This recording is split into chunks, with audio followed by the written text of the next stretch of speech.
storing, and protecting a lifetime of memories. You can have all your photos at your fingertips, synced effortlessly on all your devices. With MyLeo Photos, I can be cloud independent. I can see and view my photos without the internet. Even the biggest photo and video library can be collected, protected, and accessed on any device, anywhere, at any time. GEDmatch is the free DNA analysis website that offers more DNA comparison tools than anywhere else. You'll have access to a suite of DNA tools, allowing you to delve deeper into your results. Compare your DNA to everyone on the site, or to a specific person, or find matches that are related to two different people, and much, much more. Sign up for a free account and start finding matches at www.gedmatch.com.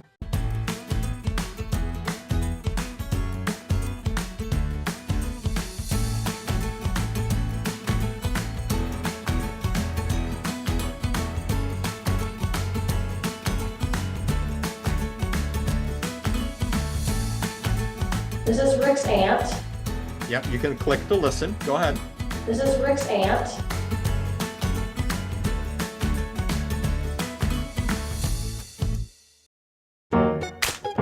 Find the missing connections in your family with Family Tree DNA. As the only company to offer autosomal DNA, mitochondrial DNA, and Y-DNA testing services, Family Tree DNA is the place to go to discover more. More about your ancestry. More connections in your family tree. More surnames. More generations. Where will your DNA take you? Test with Family Tree DNA and find out today. Discover the rich tapestry of your family's history with Roots Magic, the ultimate genealogy software. With the release of Roots Magic 9, exploring your family tree has never been simpler. Join the thousands of family historians who trust Roots Magic as the place to plant their family tree. And for a limited time, Rootstech attendees can enjoy our new version 9 and save up to 50% off the regular price. Get it today at rootsmagic.com/rootstech.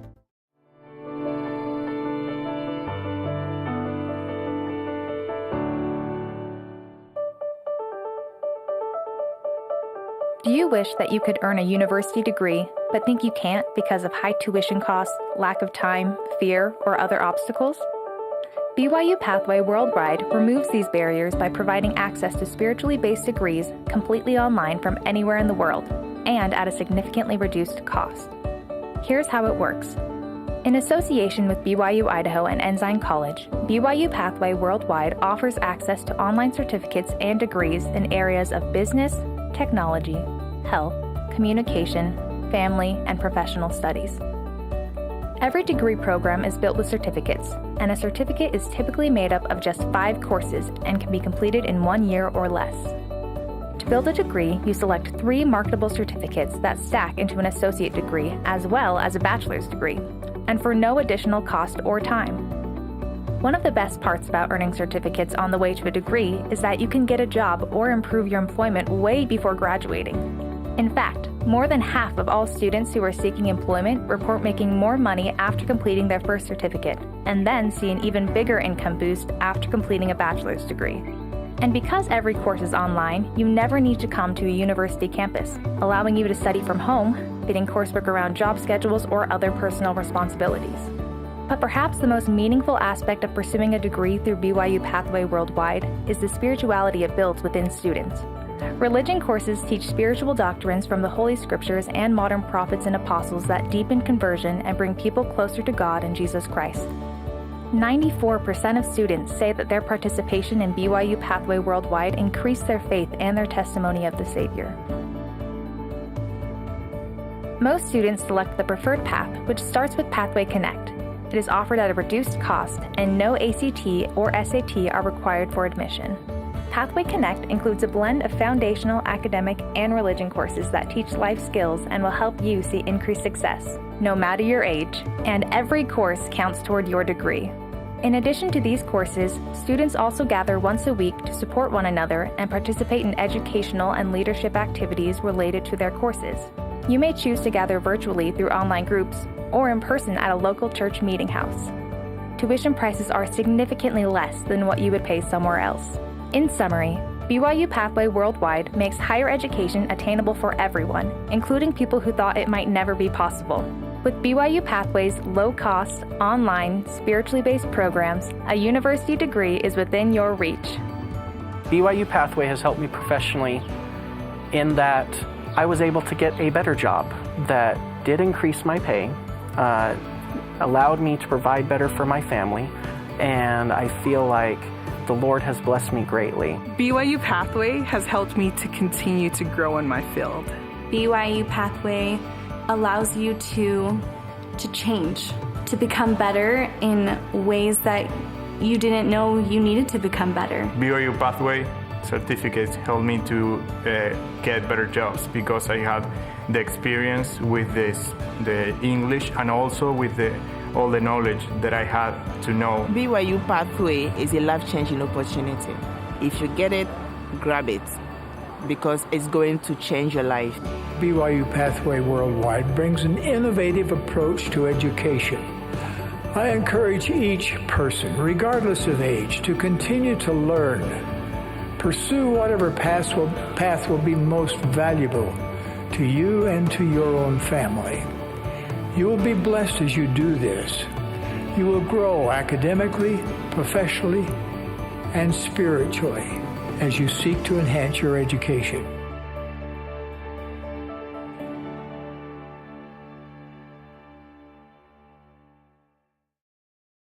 Records. Words on a page. Images once captured, stored up, sometimes buried. Like a treasure waiting to be rediscovered. One in a million others just like it. But imagine what we could learn. Imagine what we could understand. Who we could become if we could simply remember. Within each record is a story from another time. A story of strength, resilience, and sacrifice. A story of celebration, loss, and new dreams. But to someone, a simple record could be that long searched for answer. That clue to who they are. Or that undeniable hope for healing. And record by record, a story can mean something. Its power can do something. Because that story, that record, is one in a million.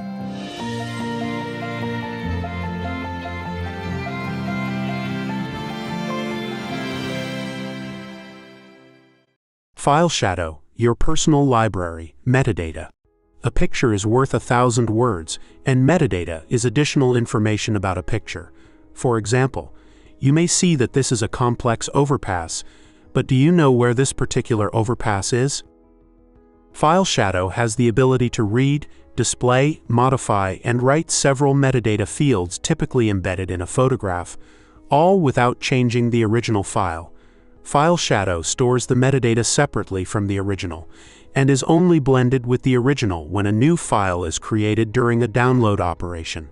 This is very useful when shuttling photos between applications.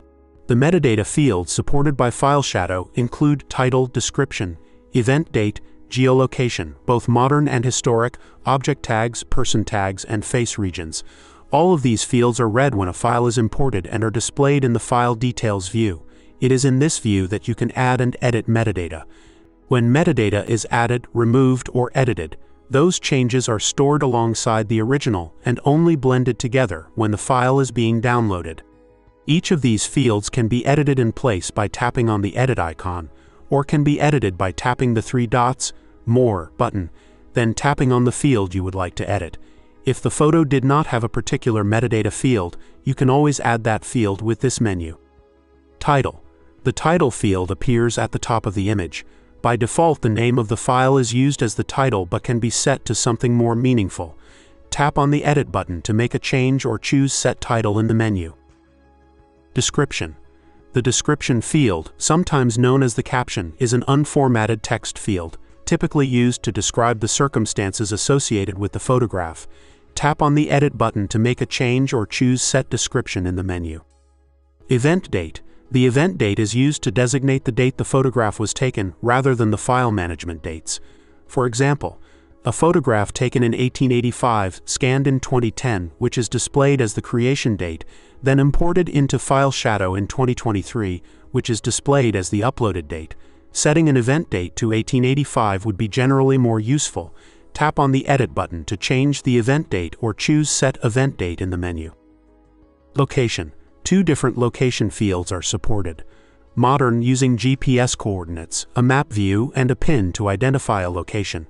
And the historic, consisting of a set of text fields to describe the same location, allowing for the description of a location prior to the deployment of the GPS system, or changes in political boundaries.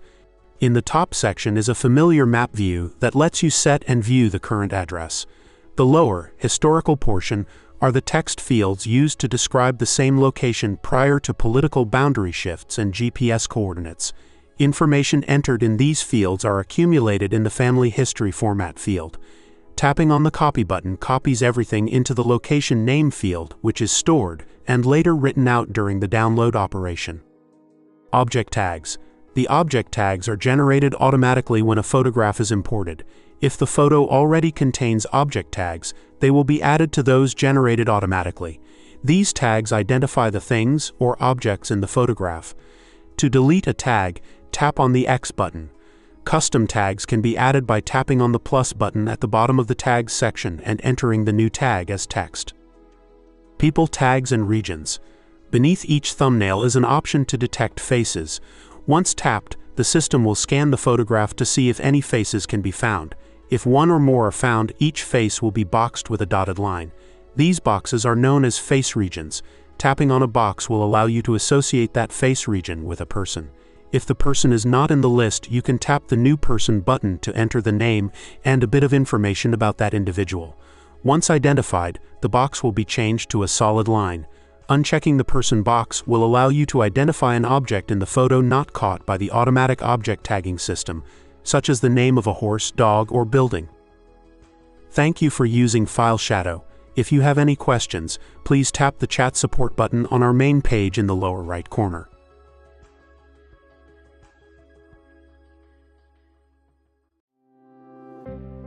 Discover the rich tapestry of your family's history with Roots Magic, the ultimate genealogy software.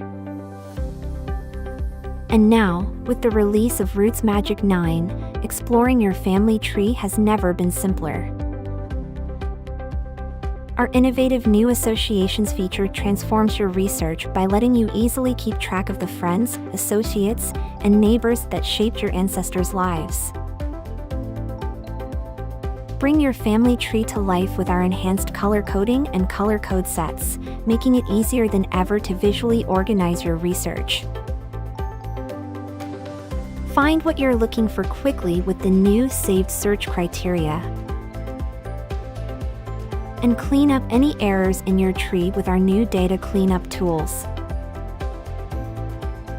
With our two-way integration with Ancestry and FamilySearch, you'll be able to discover even more family connections and expand your research like never before. Roots Magic 9 is designed to be user-friendly and accessible to genealogy enthusiasts of all levels. Join the thousands of family historians who trust Roots Magic as the place to plant their family tree. And for a limited time, Roots Tech attendees can enjoy our new version 9 and save up to 50% off the regular price. Get it today at rootsmagic.com/rootstech.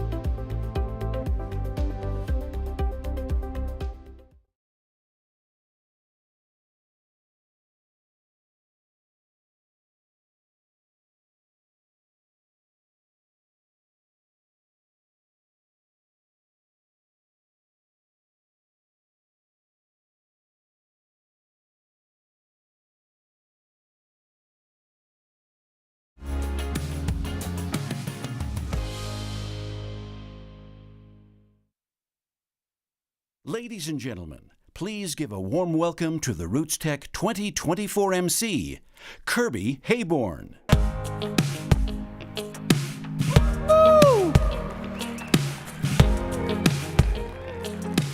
Hi, everybody. This is so exciting. Welcome to a groundbreaking moment of Rootstech. It's the start of our brand new main stage forums, beginning with FamilySearch Tech Forum. I just realized that it's Rootstech because it's technology. I just thought it was a cool name. But it's actually about technology. So I'm Kirby Hayborn, and I'm thrilled to be with all of you today. We're here for the first of 4 forums being offered this year. And this marks the beginning of an exciting new era where we come together to tackle pressing topics, seek out innovative solutions, and then engage with the experts in the field of family history. And that's a lot of you here today. FamilySearch is not only the host of Rootstech, but over the years has also been at the forefront of technological innovation in the family history industry. From pioneering digitization efforts to the development of cutting-edge search algorithms, it's been FamilySearch who has continuously pushed the boundaries of what's possible in genealogical research. With each new advancement, we've seen barriers fall, access to records expand, and the journey of discovery become more accessible to everybody around the world. As we look to the future, we see a horizon filled with endless possibilities. With ongoing advancements in artificial intelligence, machine learning, and data analytics, the future of family history research and discovery is brighter than ever before. We're so lucky because today's FamilySearch Tech Forum promises to be an engaging lineup exploring the latest advancements and prospects at FamilySearch. So, what do we have in store for you this morning, you might ask? Well, it's a good thing I have an answer. Before we hear from each of our experts, we've got a diverse panel of experts. Before we hear from them on the latest products and innovations, we've got a video that we'd like to show you so you can see who FamilySearch is, right up here. This is planet Earth, and we are FamilySearch. Oh, wait, who's FamilySearch? Well, she is, and he is, and they are. You are. FamilySearch is a free, worldwide family connecting service that is driven 100% by people. We help you discover family across generations through our website, mobile apps, and in-person help at over 5,000 local family search centers. And it all starts with Angelo. Well, no, your family doesn't start with Angelo, but FamilySearch's work does. Angelo is one of literally countless archivists or records custodians from around the world. These records might be names and dates and certificates, but they also might be photos and stories. At FamilySearch, a primary focus is obtaining records so we can make them available to you. To make this possible, we collaborate with commercial companies, archives, and organizations in over 150 countries and counting. FamilySearch is an equal opportunity record preserver, sending volunteers to digitize records everywhere, including where records are most at risk.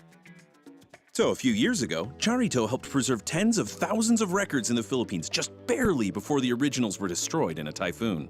And Amelia and Samuel are just a small part of FamilySearch's huge undertaking to preserve names from oral genealogies in Africa. But having all these records is only as valuable as your ability to easily search them to find your family connections. That's why Cameron in Indiana, Bryn in Germany, Juan in Argentina, Tsuki in Japan, and tens of thousands of volunteers throughout the world are working literally around the clock. Because while those in Hoboken are sleeping,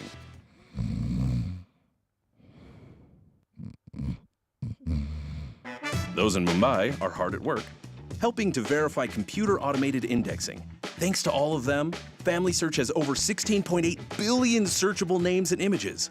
That means someone in Seattle can find a record of their family member from Micronesia, obtained by a volunteer from England, and indexed by a volunteer from Ghana. See how much of a worldwide effort this is? Then FamilySearch's engineers, like Brian, not every engineer is named Brian, they use their clever knowledge of technology to make this information fun and accessible to everyone. Our users, millions of folks like you and like Jamie, share their discoveries by building shared family trees online and in our app. Already, there are over 1.4 billion names in the tree. Imagine that family photo. And because they're building the family tree of humanity, you can see how you're connected with other people, uniting families. That's how O'Day, who set out to find his ancestors, discovered his cousins less than 1,000 miles away. And perhaps most uniquely of all, if you get stuck or want help, you can get one-on-one help online or visit one of our family search centers all around the world from Perth to Paris. So on your next vacation virtually anywhere, even Hawaii, you can do some family history with friendly consultants like Liza and Lou. Or make your next vacation a visit to the largest genealogical learning library in the world, maybe the universe, in Salt Lake City. Or Rootstech, the largest family history conference in the world with over 3 million participants. And remember, the records, online access to the family trees, the apps, even the in-person assistance, it's all free to people everywhere with no catch. Except you might feel a little, or a lot, more connected to your family then and now. Every family from everywhere is important. That means you have information that can help. You too can be a part of FamilySearch, even if you just know the names of your grandparents, your great-grandparents, even your great-grandparents, sisters, uncles, cousin twice removed. What you know could be the answer to someone else's question. Join your family on FamilySearch today. Ladies and gentlemen, please welcome to the stage FamilySearch International.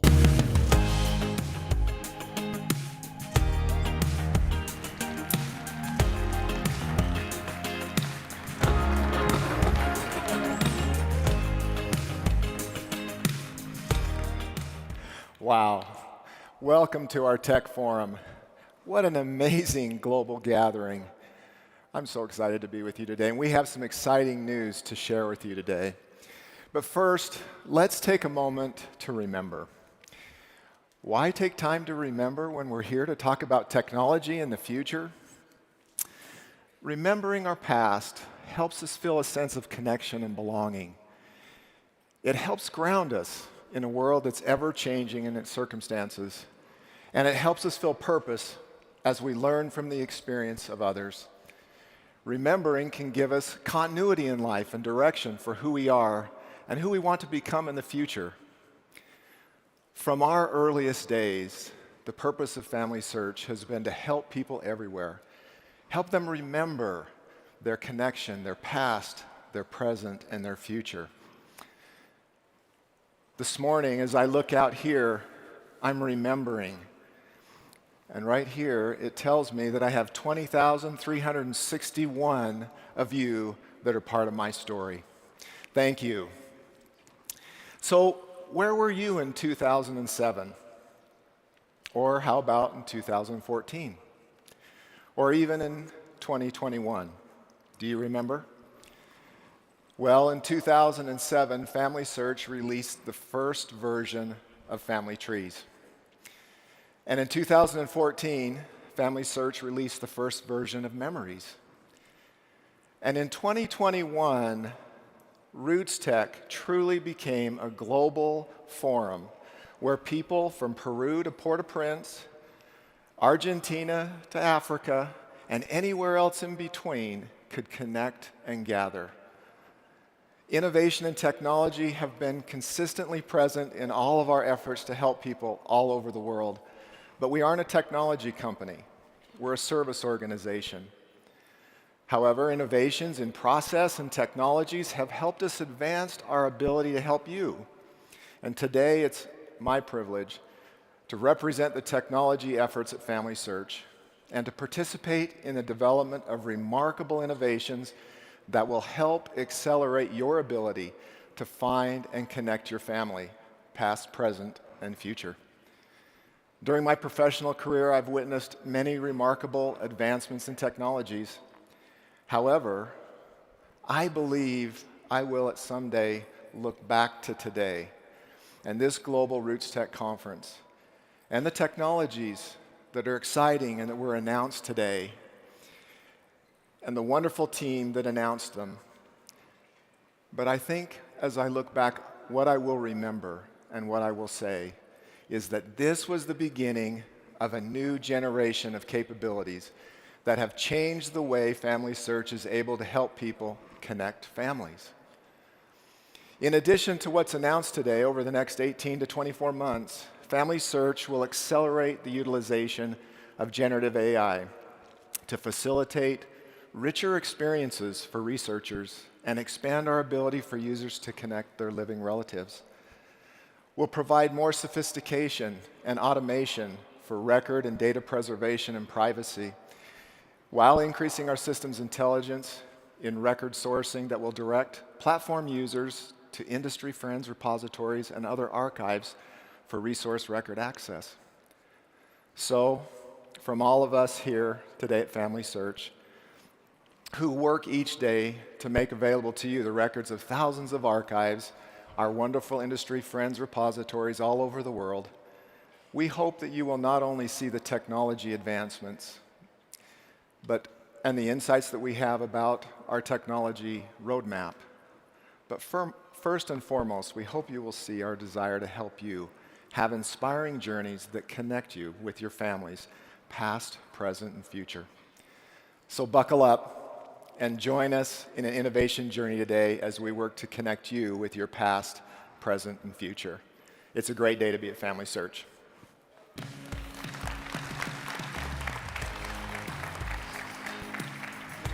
Thank you, Brett.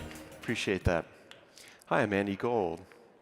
I'm an AI portfolio director. I'm going to talk a little bit about how we utilize generative AI to accelerate our work at FamilySearch. I'm often asked about how we think about, or are we scared of, do we fear AI? The answer is no. We embrace it as we see it as a tool for bringing people closer together across the world and transcending cultural and demographic divides.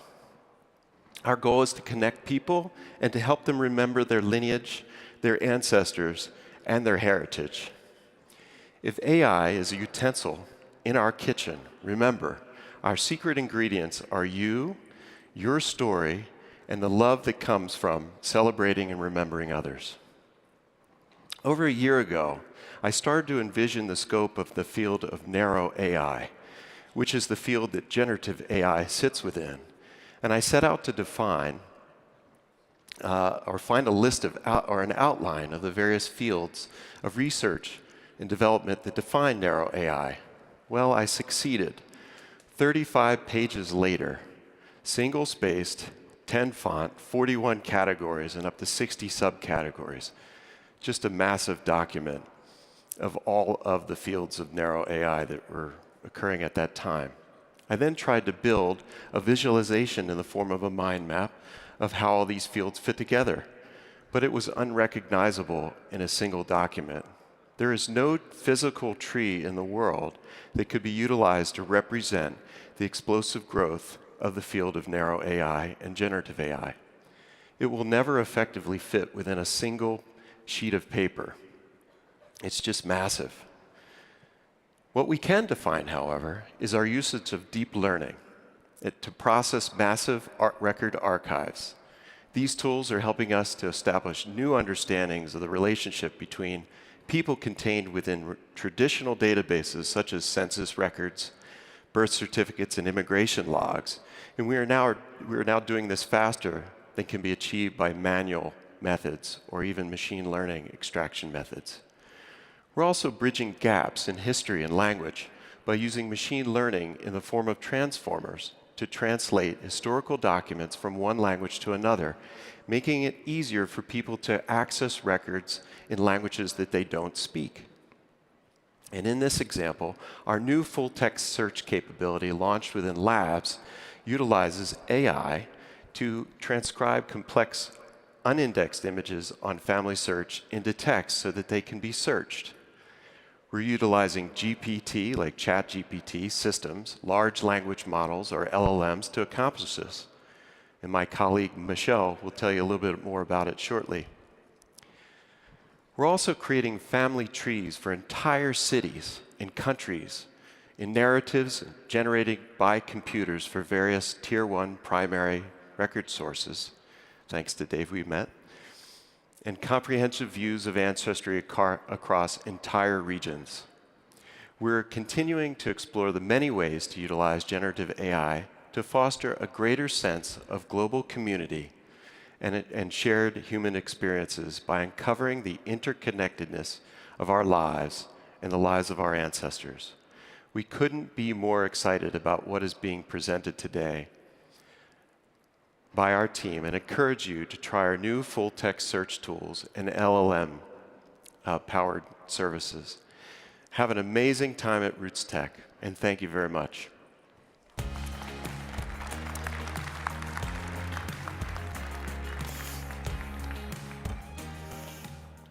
Hi, I'm Bill Mangum, and I am with FamilySearch in product management and director over the help and learning section.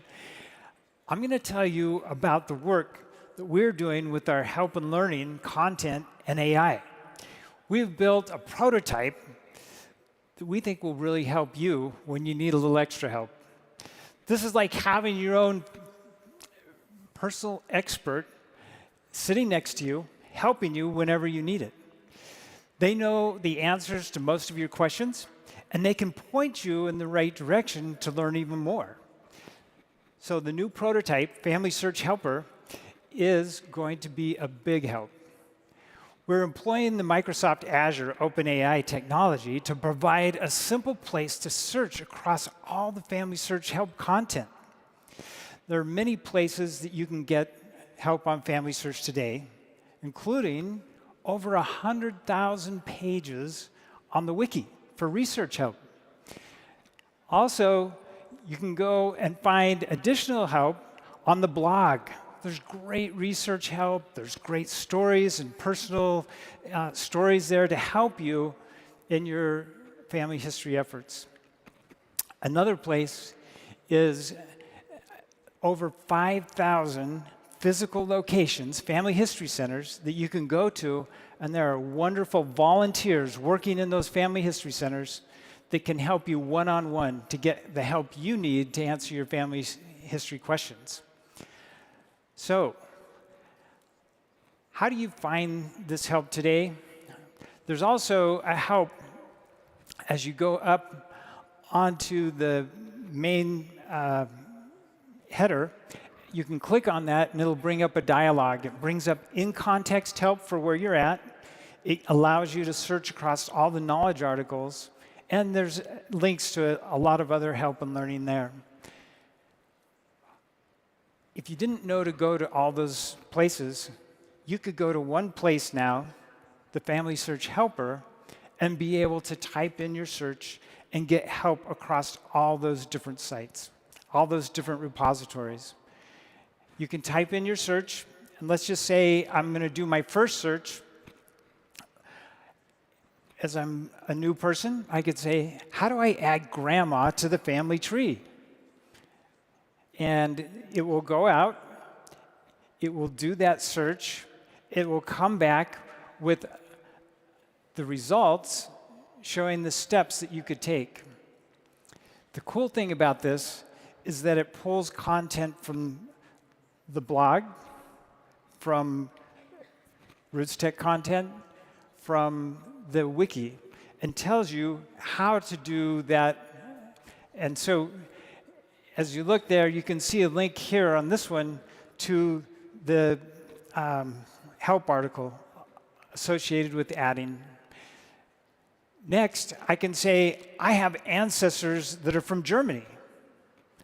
A lot of ancestors from Germany. How do I do research for my German ancestors? I can ask that question, and it will come back again with content, not just on the wiki, but also the blog has some great articles on how to research in Germany. So that combined content comes back via natural language and presents to me some steps to start doing research in Germany.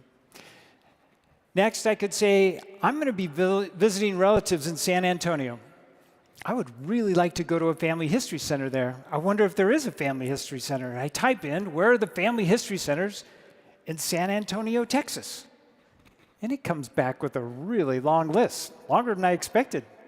I can choose one that's close to me, but I can see all of them there and the hours that they're open. I can see the physical locations. And then I could say, do any of these have classes? And I could ask what classes are available at the one that's closest to me. And then I could go visit and attend a class while I'm visiting family. Also, where am I at today? here I am at Rootstech, and I would like to know who are the big names that are going to be keynote speakers. So I could ask, who are the keynote speakers at Rootstech 2024? And that result comes back, and there is an impressive list of people who are speaking. One of those just happens to be Kristen Chenoweth. That name's really familiar, but because I live in a cave, I don't know what she did.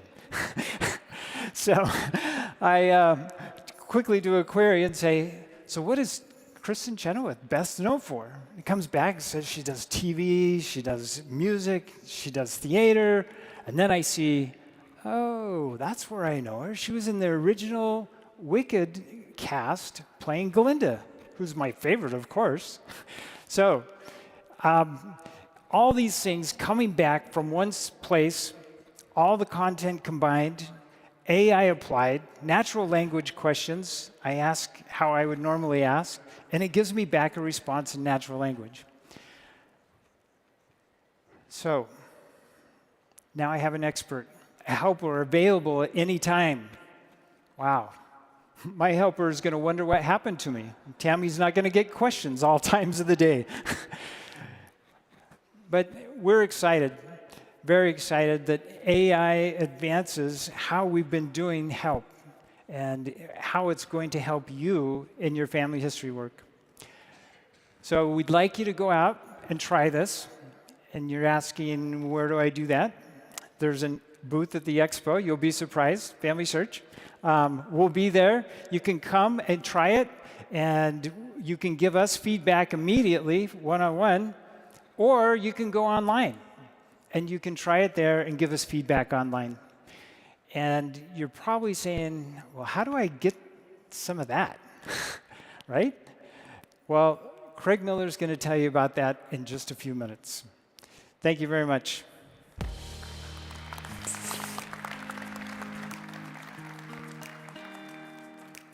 Hi there, I'm Michelle Barber.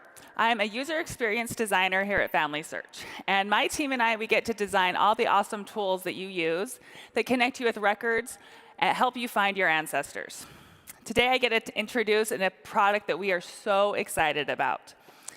So we're going to be some of the first to tell you about it. It's called a new era in search technology called full text search. And lucky for you, we're going to give you a sneak preview of it. You ready?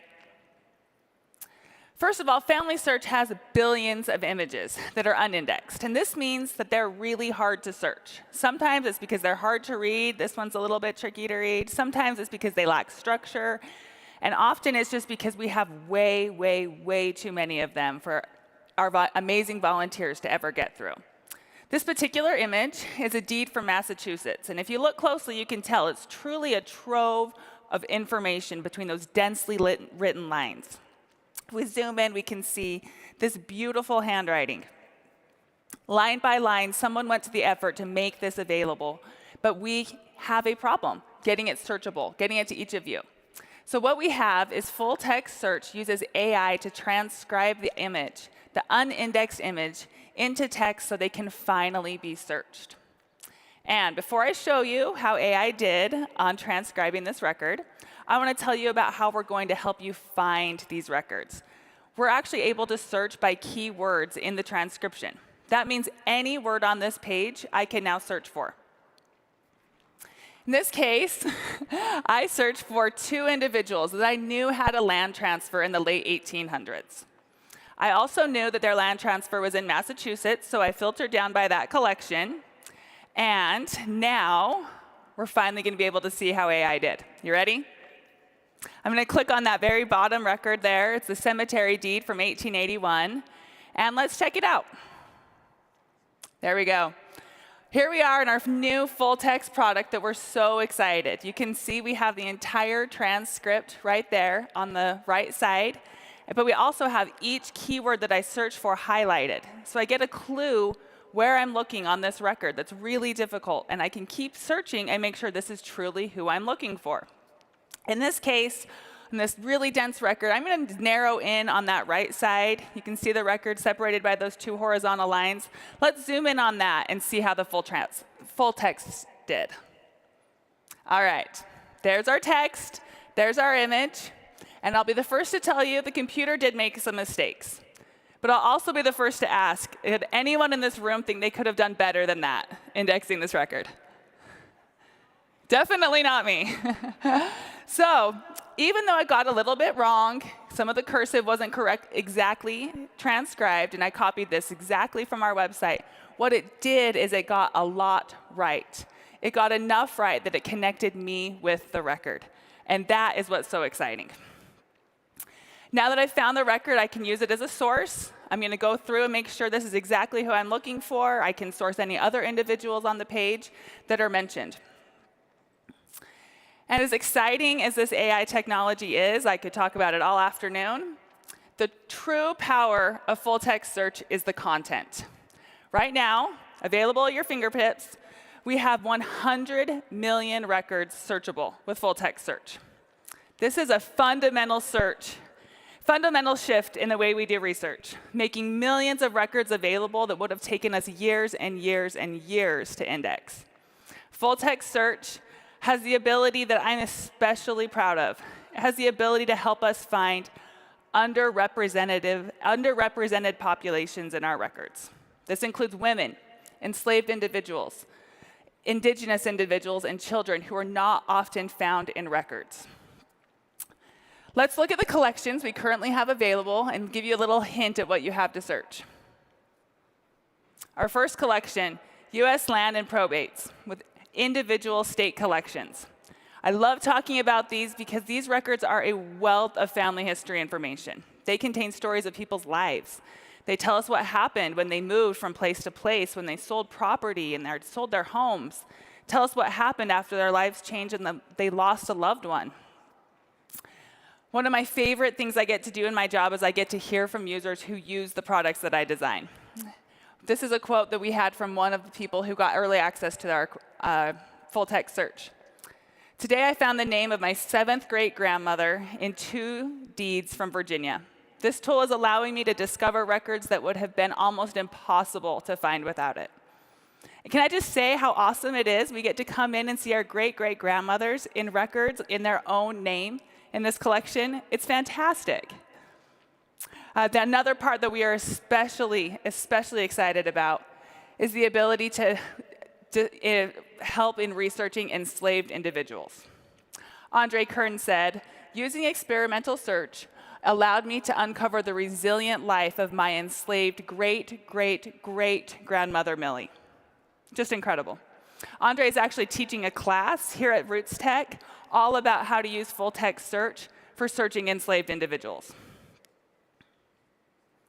Our next one is our Mexico notarial records. And these are really interesting because often they contain events before civil records were introduced. We're really excited. For example, you can search for marriages that might not have happened before civil registration records. We're excited for the people in Mexico to be able to find so many more records of their ancestors this way.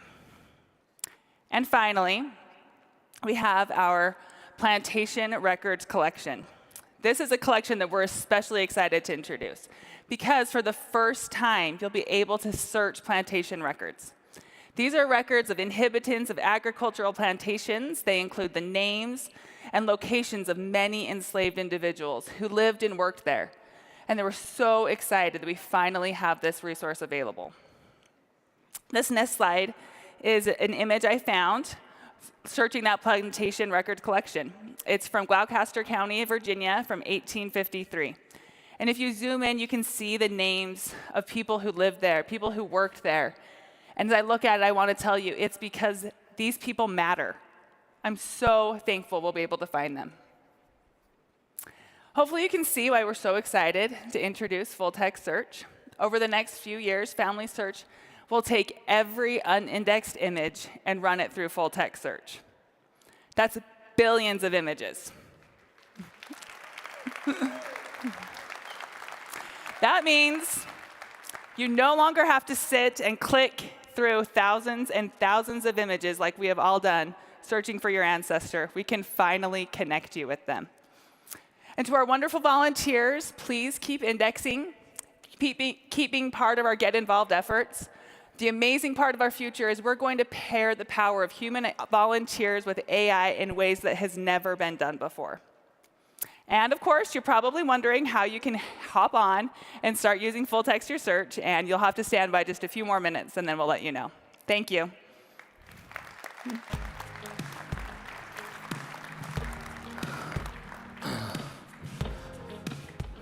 Good morning. I'm Todd Powell. I'm the product manager for Family Tree. And I want to thank all of you for the millions of contributions that you make every day to Family Tree. We cannot do this without you, so thank you very much. These are some great examples of AI making a big splash at FamilySearch, and it's very, very exciting. Now we're excited to show how users can better collaborate with their living family members on FamilySearch. This is something that you have been wanting and asking for a long time, and we're very excited to talk about it today. So I'm going to tell you a little story about it. Some of you, many of you, can identify with this story. So this is Jan. Meet Jan. She's the family historian for her family. Resonate? And she's really, really good at it, like all of you are. She gathers all the family photos. She gathers the stories. She attaches all the records, and she builds her tree. She especially loves doing this for her living family. However, she's the only one that can view and edit her living tree right now. Her challenge is how to share all of her living memories and how to get her family to contribute living memories and to contribute and work together in this tree. With family group trees now, Jan can invite her spouse, her children, grandchildren, and maybe her siblings, any close family really, and they can all collaborate in a shared tree space. Yes, we've talked about this for years, and today you can do it. So notice here in the upper left-hand corner that now this is Jan's family tree. And now she can invite all her close family to participate in this tree. So instead of everyone having a copy of their own family tree, they can now share, again, the same family space or the same family tree. Now what's good about this is still FamilySearch, and this still connects to the existing deceased ancestors that are in the family tree as you know it today at FamilySearch. What's great about this is that Jan's other family members can bring their talents and contribute to building the tree in new ways. Take Jan's granddaughter, Abby. Abby loves photography, and she loves taking photos, for example, of her grandparents' family dinners, her uncle's wedding, and her graduation ceremony, just like she normally would. Now she can upload those to her shared group tree and tag her living family members so that group members can see them in real time. And yes, this is a big deal. Sharing these memories with the living. And then those memories that are on FamilySearch now will be preserved for her family and for generations to come. Now, Jan can also help nurture some up-and-coming family historians in her family. Spencer, for example, would love to learn more, but he's not sure just exactly how he can help or what he can do. Jan can assign specific tasks for him to investigate, and in the process, pass along her skills and knowledge and best practices from years of him doing family history. So now family are helping family do family history. And then there's other family members, and they're just happy to be included. They can see all the great work that Jan and Abby and Spencer are doing in their family tree. They can like contributions, they can add comments, they can share their own inspiring stories as they work together. We are building an upcoming app to help take advantage of all of this, and we are calling this app Together by FamilySearch. This is a new app, and it will help bring together children, parents, grandparents, and other close relatives, and strengthen the bonds of family through the power of storytelling in a very unique and fun way. Yes, thank you. So, family group trees will improve opportunities for families to work together, to gather and connect, and to remember your family. So right now, we are releasing what we call an early release of family group trees. And we're inviting you and all those that are interested to become early adopters and to get an opportunity to provide your feedback and your input to us. Thank you so much. We are so grateful for all that you do in Family Tree.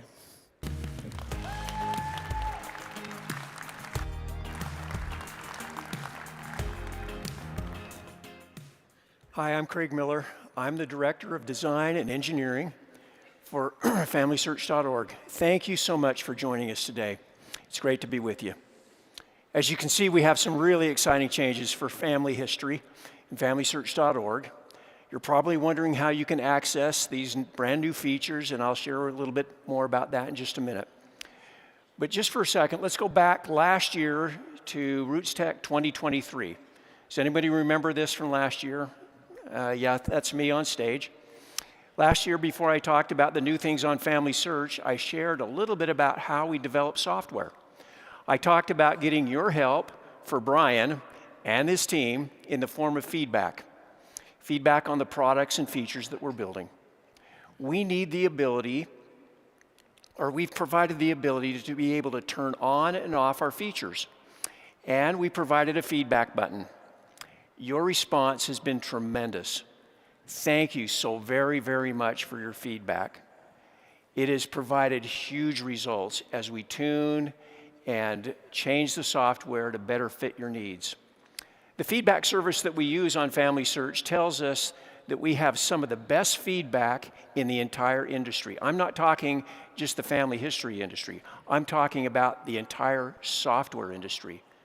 So thank you so very much to help us, to help you find and connect and remember your family on FamilySearch.org. FamilySearch is really your family's website, and we're not forgetting that. Because of your great response of providing feedback to us, we had a few ideas to make it even easier for you to be able to give us your help, your feedback on things like full text search, family groups, the new Together by FamilySearch. And so we have an announcement today.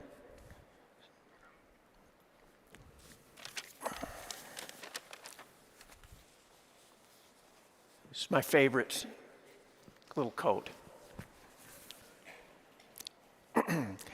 Sarah wanted me to put on the wig from Back to the Future that Emmett Brown, but I couldn't do that.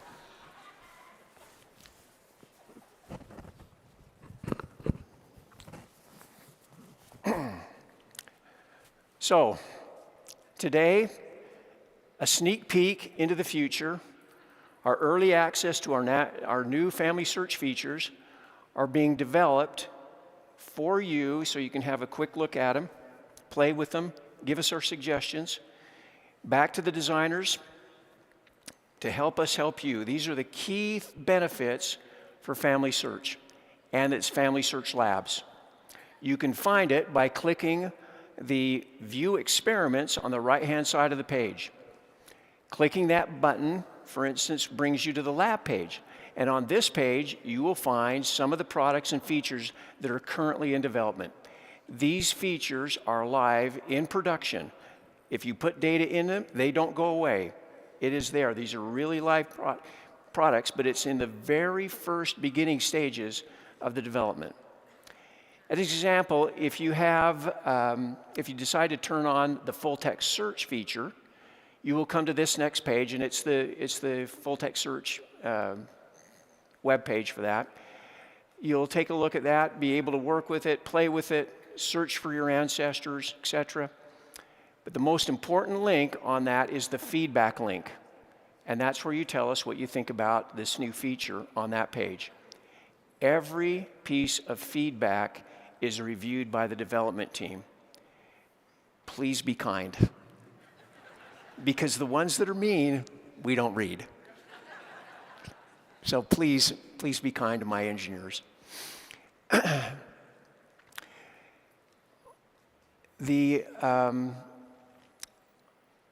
On the back, just below the main page on labs, at the bottom, you'll find another area where you can provide your great ideas to us. Please share liberally. We so look forward for your great ideas, for suggestions. They are the basis for many of the features and products that we build on FamilySearch. We really appreciate you taking the time, and I know it does take some time, to help us to help you. So thank you very much, and we look forward to your feedback.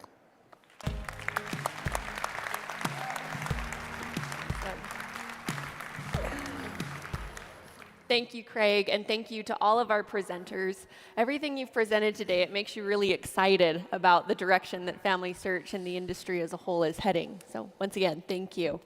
My name is Sarah Hammond. I do product marketing for FamilySearch. So what that means is I have the privilege of working with all of these individuals and their teams of mad geniuses to make all of these products and features possible on FamilySearch.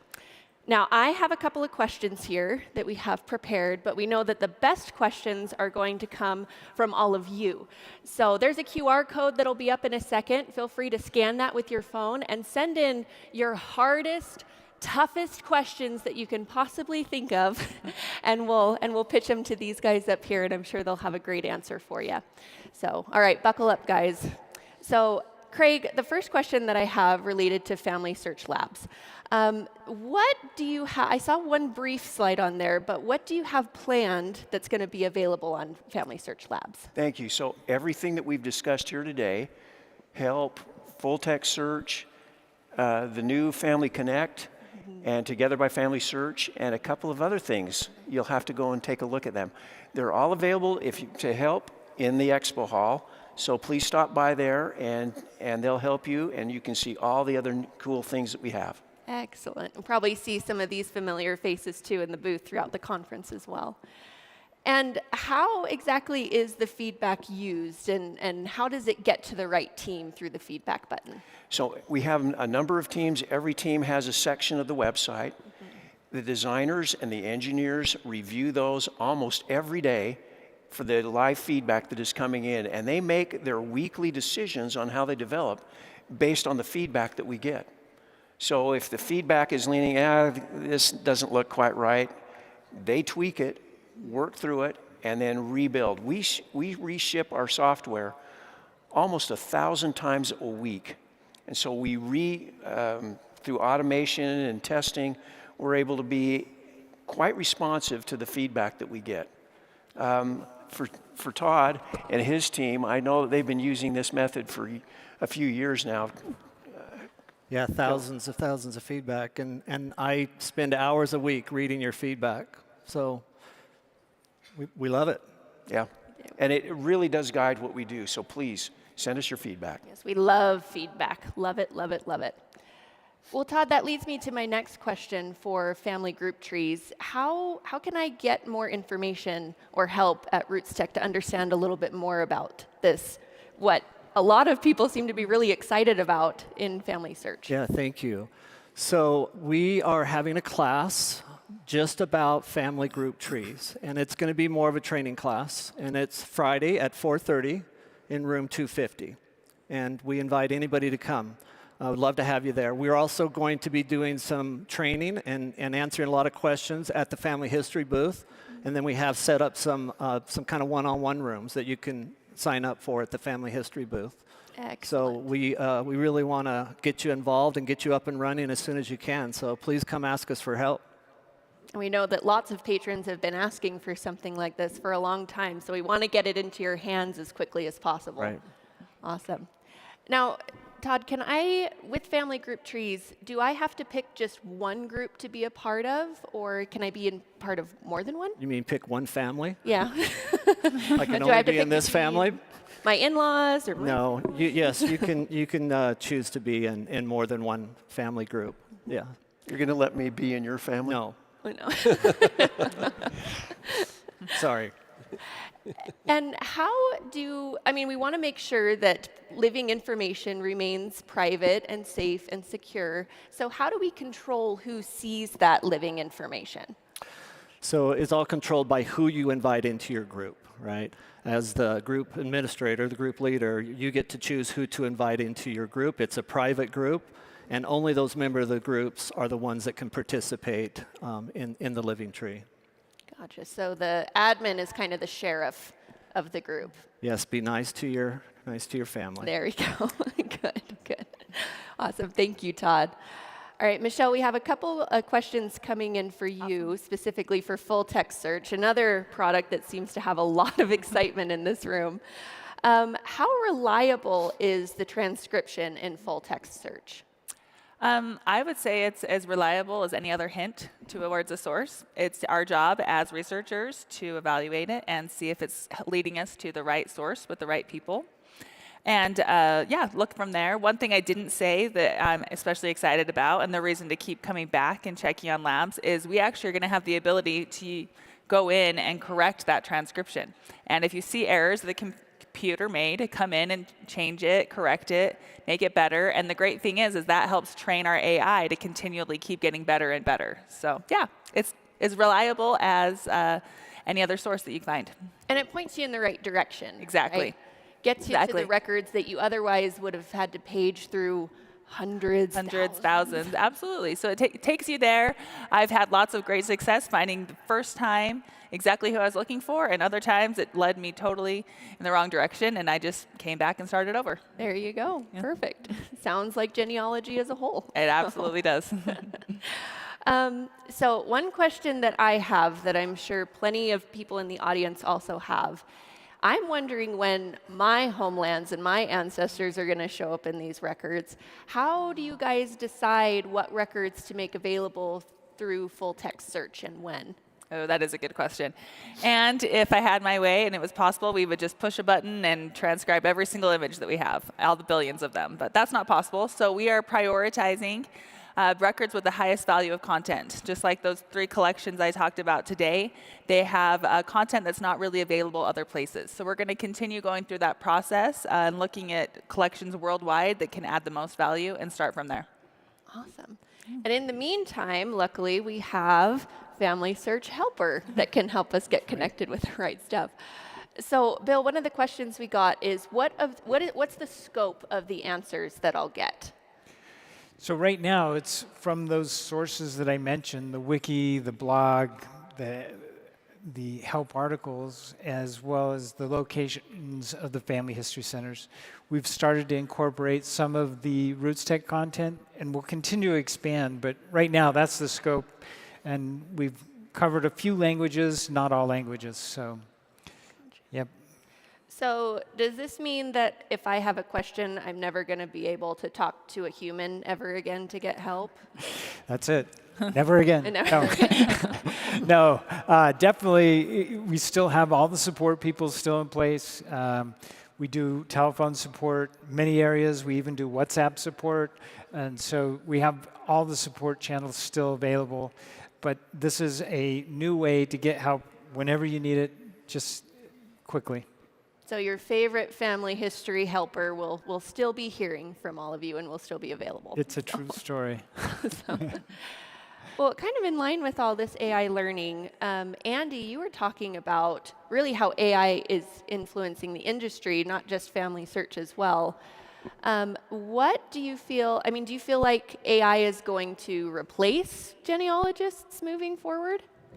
No, I don't think that will ever happen. I'm positive it won't. Genealogists provide capabilities that you'll never be able to replicate with machines. I think machines and software that we build and AI tools can only augment their work, and it can only accelerate it and help them achieve more. It can help process more records than a person can do themselves, but it's always going to be them at the forefront and at the center of our work. So really accelerating the high quality work that many of these individuals here are already doing. Exactly. Awesome. Well, we've got a question from a user here. What are your biggest concerns regarding deploying generative AI in the family history space? Is there any risk for historical inaccuracies?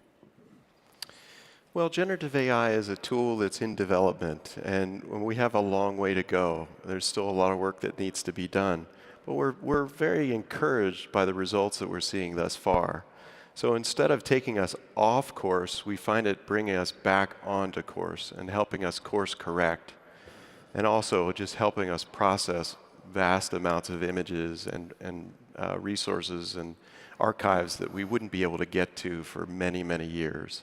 So I think it's a tool for helping keep us on course. And it's designed by the people that use it the most. I think that's what's most interesting, is that all your ideas and your feedback really help us develop those tools for you. Gotcha. And they're designed to help you. Well, and like we saw with Michelle's presentation, there's certainly some growing pains, but as the technology gets smarter and smarter, it's just going to accelerate, once again, that good work that many are doing. You bet. Yeah. Awesome. Sarah, I think I would add to that, just like Andy said, is the secret ingredient is really you. It's the people. Absolutely. That will never go away. My ability to connect with my ancestor and decipher if this is really who I'm looking for, and especially to make those personal connections, that will never go away. It'll only be aided by AI. Excellent. It's really exciting, isn't it? Get you on the edge of your seat. All right, Craig, we've got another question regarding FamilySearch Labs. So is there a way to search for burial places? I'm driving through a town and wonder if I have an ancestor from my family buried in this town. Is there a way to get connected with that information easily? Yes, and I can't tell you about it today. Oh. Oh. Dun, dun, dun. Maybe next year we'll No, get you it's it. maybe a little bit later. Hang tight. But Stay not in this one. Oh, nice. I tried, Greg. Nice try. Be more subtle next time. All right. Can you use FamilySearch Labs on a mobile app? So right now, if you have a web browser on your mobile device, you can use it. Okay, but there's not a specific Android app or an iOS app. It's available through a web browser on your mobile device. Gotcha. All right. And remind me, what are our language capabilities for each of these new products and features that we've just talked about? So FamilySearch Labs. FamilySearch Labs is presently English only. And the reason why we've done that is because it takes a lot of resource to be able to retranslate. And so we want to get it up to a certain level of, what's the term, I guess it's of being locked down before we go into at the translation phase. We translate the work on FamilySearch into 41 different languages currently. And so we want to make sure that the features and functionality are pretty stable before we go through that expense. In the future, we think that generative AI will be able to help us do that instantaneously, but that's coming. Gotcha. Right? And is that the same for family group trees? So Family Group Trees is being released initially in English, Spanish, and Portuguese. So, and also related to the mobile question, Family Group Trees will also be available on the iOS Family Tree app. So on the web and iOS Family Tree. Oh, nice. Exciting. Very exciting. And Sarah, I would just add, we would love to hear your feedback on all the different devices you're using it and how it's working. Use that feedback button. Yes, tell us all your thoughts. Don't hold back. We would love to hear everything that you have to say about all of these new launches especially. And what about FamilySearch Helper? We are also doing Spanish, Portuguese, and a couple other languages, but those are coming along a little slower, but they are there. Okay. Excellent. So be on the lookout for additional languages in addition to English for all of these different products that we have coming soon. All right, I've got a question for all of you, so feel free to hop in if you have a thought. But what's something that you think the youth will be really excited about and will enjoy on FamilySearch? Sarah, I think that one of the really interesting things is this new Together app that we're working on. And takes a lot of our discovery experiences that are currently on FamilySearch and reformats them in a way that the youth seem to particularly enjoy doing. We'll continue to refine that, but it's all based on the family groups technology to be able to hook families together tighter, closer, be able to make sure that they're really staying as a close family unit. Excellent. Yeah, the initial designs and activities were for children initially, and then it expanded to include the rest of the family. So yeah, it's going to be huge for children and youth. You're going to see a level of engagement I don't think you've ever seen before in the coming years. It's a very special time in history, and we're going to see services accelerate, and that level of engagement, that deep engagement, that meaningful engagement is on its way, and we're working hard every day to make sure that we can have conversations directly with you that are meaningful through these tools. So I'm extremely excited about it. It's really, really fun to be part of this. It's great to be part of this team because they deeply love our patrons and our contributors, and we just encourage you to continue to give us your feedback, but look for that engagement to really accelerate. It's going to continue to be more and more fun over time, and something you really haven't seen before.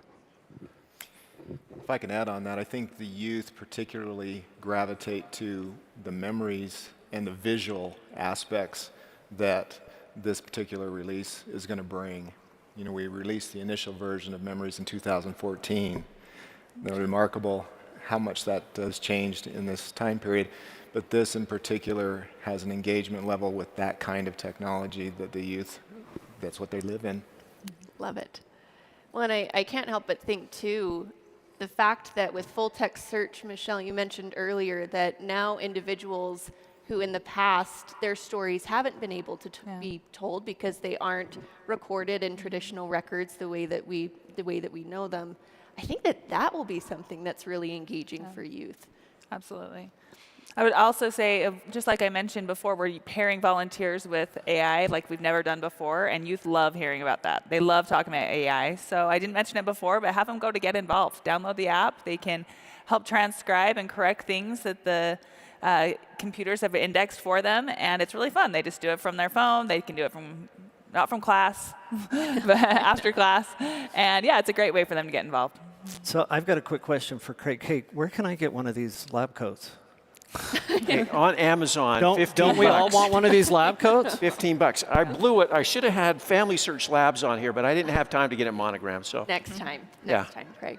Well, thank you once again to all of our panelists, and thank you to all of you for your great questions and for your engagement, and most of all for your feedback that you send in to us throughout the year. Once again, we go through all of that. It's our life's blood at FamilySearch. So once again, thank you for all of your contributions as well.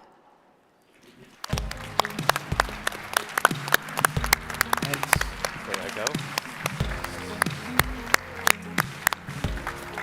All right, thank you. Great job. This was so fun. Thank you, everybody, for coming. You guys are leaving. I wanted a hug or a high five at least. I got that. Here we go. Good job. Thanks, Kirby. Thank you, guys. Thanks. Love you, That was Kirby. awesome. So thank you guys for being here. It's been an amazing discussion from the FamilySearch Tech Forum. We have so much more happening. I wanted to extend a big thank you to our incredible FamilySearch team. We were going to hug, well, I said their names, Brett, Andy, Bill, Michelle, Todd, Craig, and Sarah for sharing their invaluable insights and expertise with us. The journey of family history technology is ever evolving, and today's insight have shown us just how bright the future looks. So let's take what they've taught us today, what we've learned, and continue to explore and innovate together. I will see you all back here at 11 for our first general session. Woohoo! Here we go.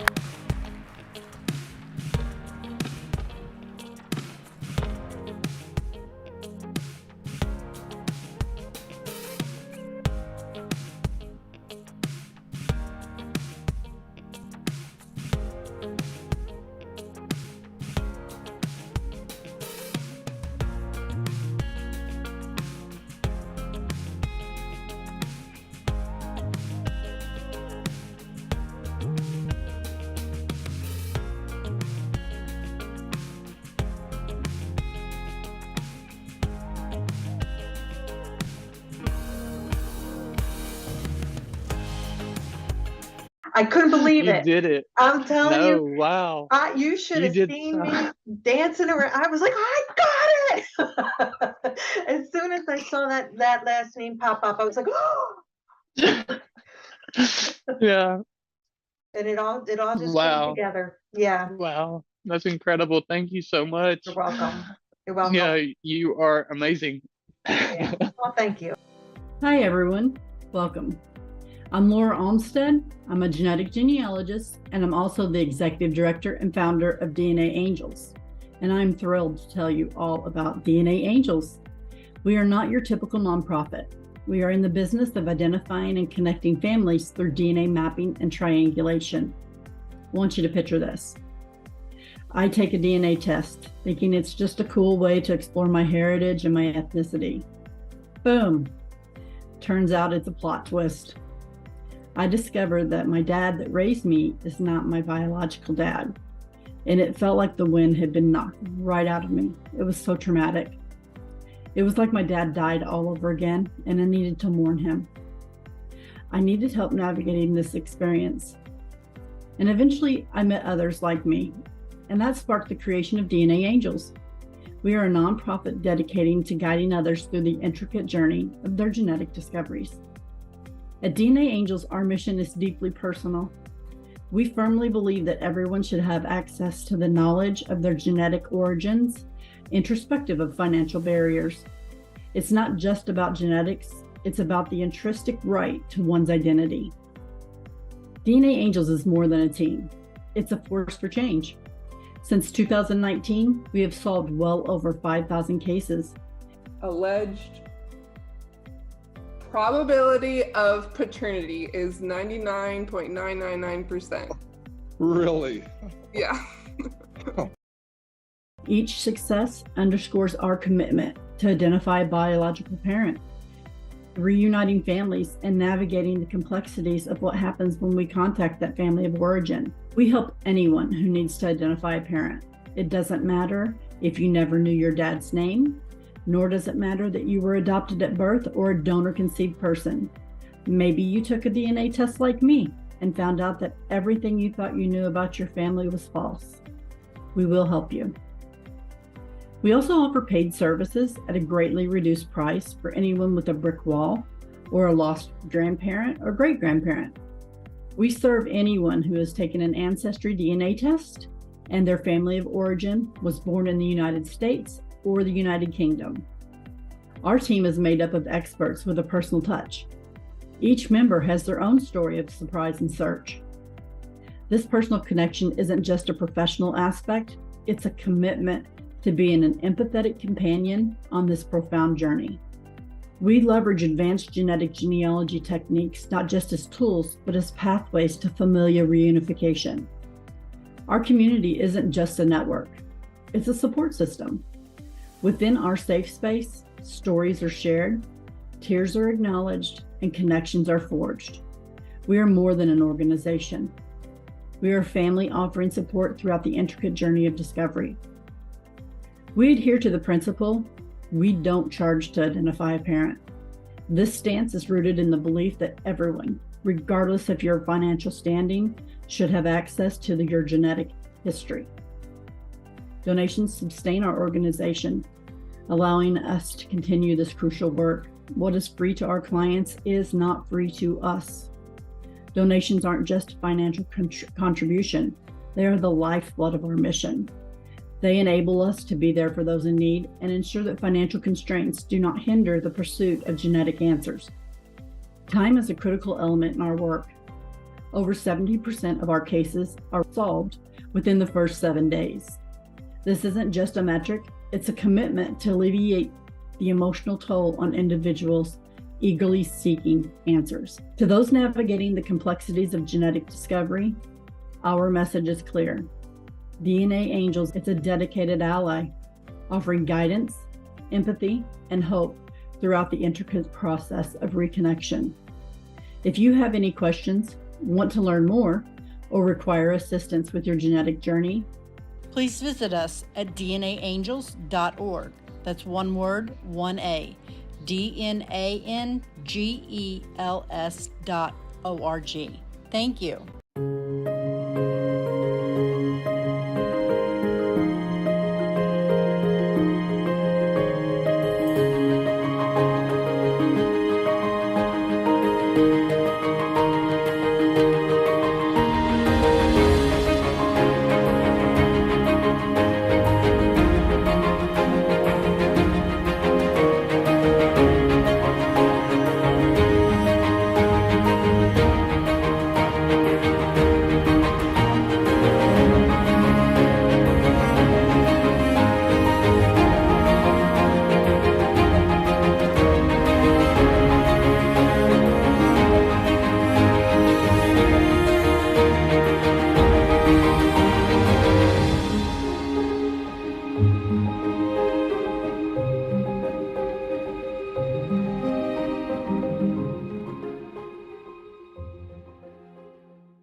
Hey there! If you came here today looking for a safe way to store your memories in your files, look no further than Forever.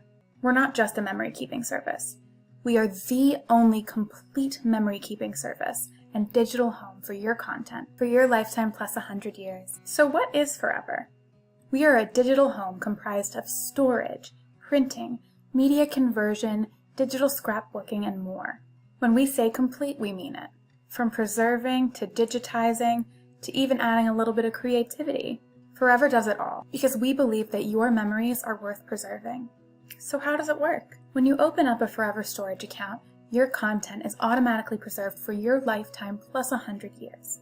That's our guarantee. We do this with something called the Guarantee Fund.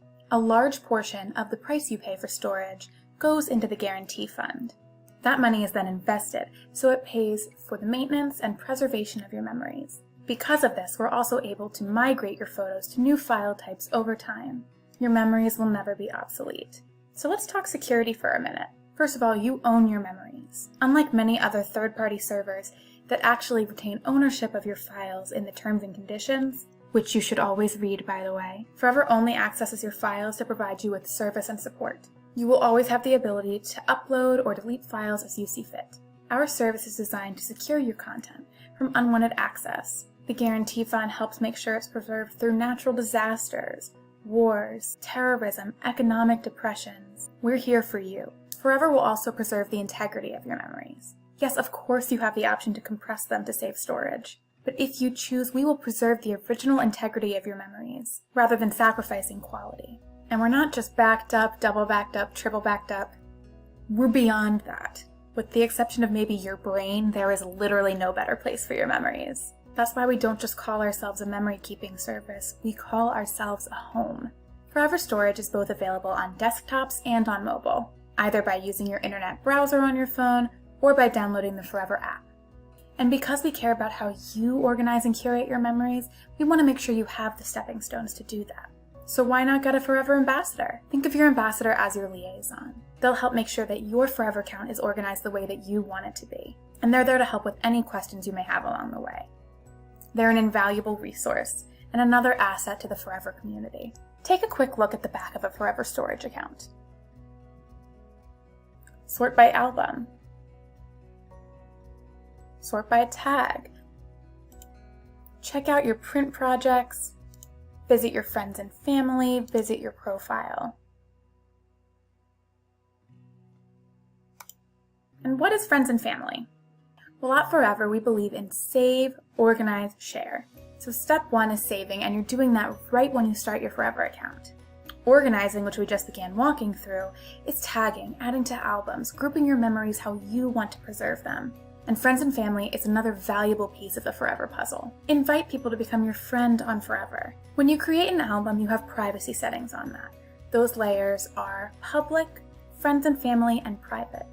When you invite people to join your friends and family account, they become part of your friends and family network, granting them access to albums that maybe you don't want the general public to see.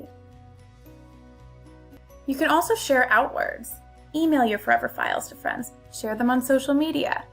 You're proud of your memories, of course other people should see them too. The key with Forever is it's on your terms. Once you have your memories organized the way you want them, continue on the journey of the complete memory keeping service by printing, by scrapbooking. However you like to view your memories, Forever can make that happen for you. So visit forever.com and join today. Because again, your memories are worth preserving. For your lifetime plus 100 years, that's the Forever guarantee. On MyHeritage, you can build your family tree and make amazing discoveries about your family history really easily.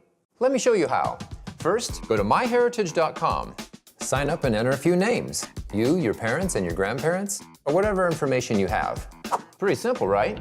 That's my great-grandma. MyHeritage found her name in another family tree, which added 50 relatives to mine in one click. So you can grow your family tree and make new discoveries instantly. MyHeritage has billions of historical records from around the world that reveal new details about your ancestors. You can search the records yourself, or sit back and watch the discoveries roll in. I also discovered this photo of my grandfather's parents. Now I finally know what they looked like. MyHeritage has great tools to colorize my black and white photos and bring my blurry photos into focus. I never imagined it would be so easy to discover my family history. You can also download the free MyHeritage mobile app to make discoveries on the go. Visit myheritage.com and start your family history journey today. Hi everyone, I'm Gina Filibert Ortega for Genealogy Bank. Sometimes it's best to go back to the basics, and that's exactly what I want to do in this video today. I want to look at the simple search on Genealogy Bank. The simple search on Genealogy Bank may seem, well, simple, but in actuality, it's an important tool to search for your ancestors.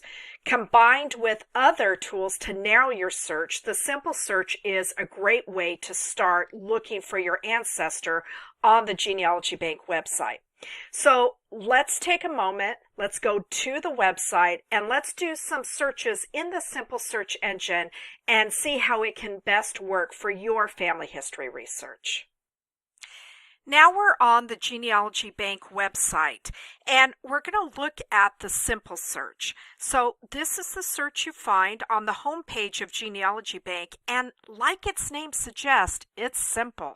Just 3 fields of information to enter: the first name, the middle name or initial, and the last name. Now, what are the benefits of this search? There's actually quite a few.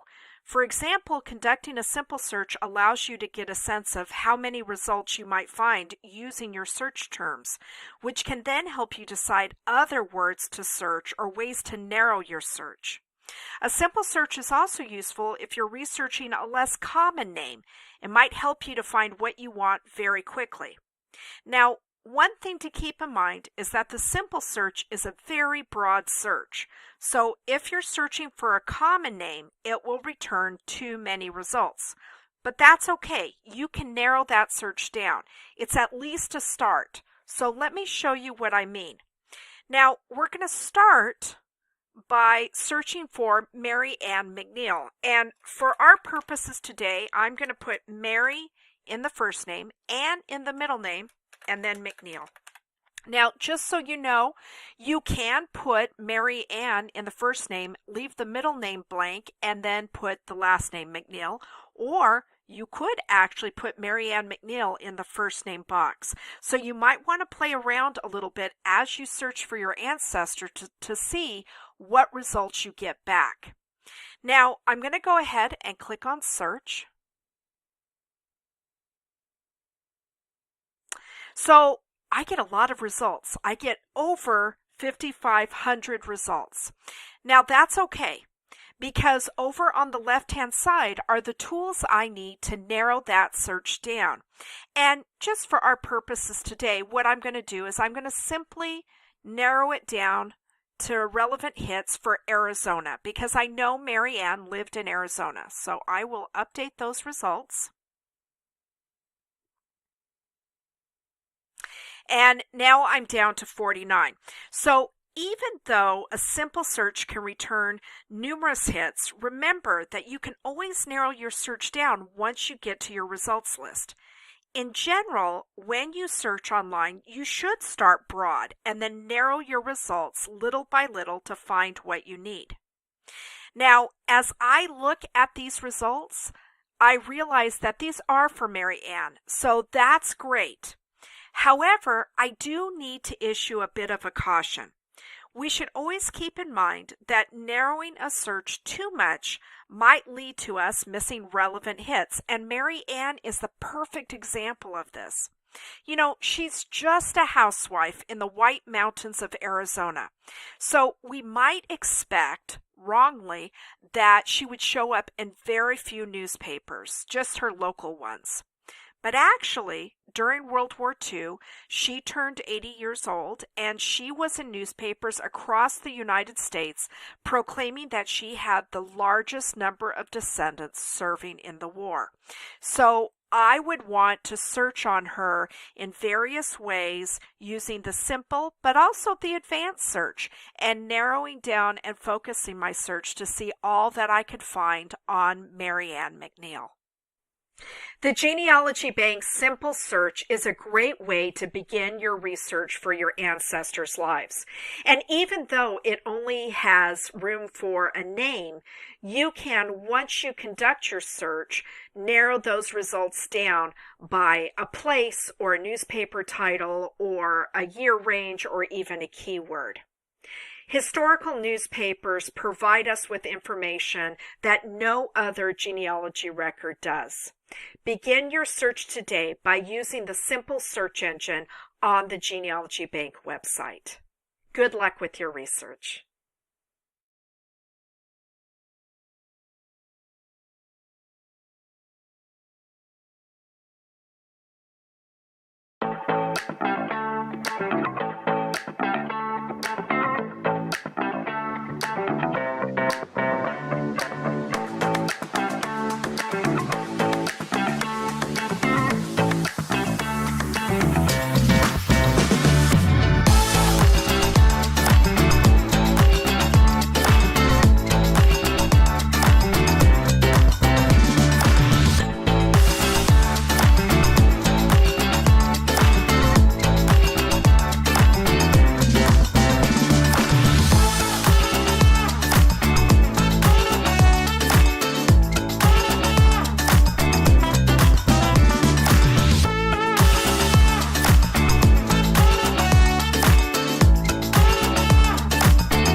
We talk a lot about living in the present, but the present doesn't exist without the past.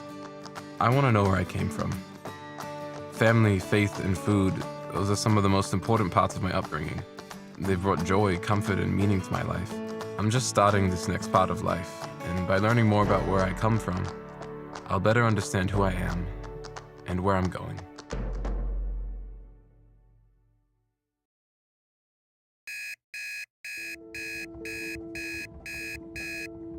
Well, I want to better understand my culture because that is where a lot of times we get our identity. I'm Noah. I'm an English, Polish-speaking U.S. citizen. I was born in Australia, raised in New Zealand, and I live in Ferndale, Washington. Growing up, moving from place to place, people I didn't really recognize, people that were different to me, who spoke differently, it just always made me kind of wonder, like, who am I? I remember being in first grade, I kind of just chose like not to talk to people just because it was easier than trying to explain. My accent was a lot thicker then than it is now. And yeah, that's all I'm gonna have for today, and bye. When I was in middle school, we had an assignment to find out like where's our family from and what's the origin of your name. And I had a lot of questions, and I showed up to class with this little PowerPoint that I had made that had my ancestry I got from FamilySearch, and it was all from Samoa. I've always known that my family was Samoan, but I didn't know exactly how much. There's that term we call imposter syndrome, when you kind of feel like you're kind of faking it. Noah, your family history journey is just getting started. Pack your bags because tomorrow you're heading to your homeland of Samoa. I mean, I can't believe I'm going to Samoa. I gotta tell my family. Later today, we're gonna be at the lake, at Lake Patton. We usually go there to just like barbecue and kayak around and have fun. And I think I'll surprise them there. It'll be a good spot.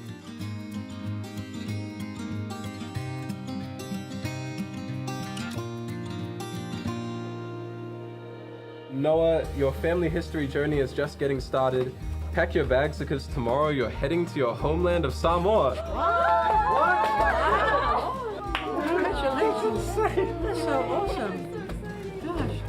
I'm excited to walk where my ancestors walked, be where they lived, to, I don't know, eat what they ate, and to see these villages and these towns that I've only heard the names of, only seen in photos. I can't imagine what it will mean to me.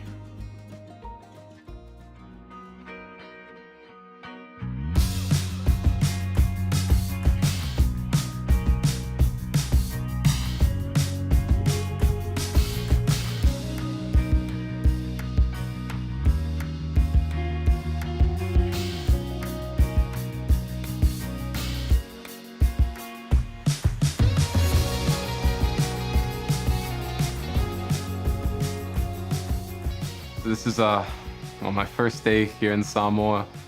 I don't know if it's really hit yet, but it's a beautiful place. It's everything my parents and grandparents talked about, and I can't wait to see more of it.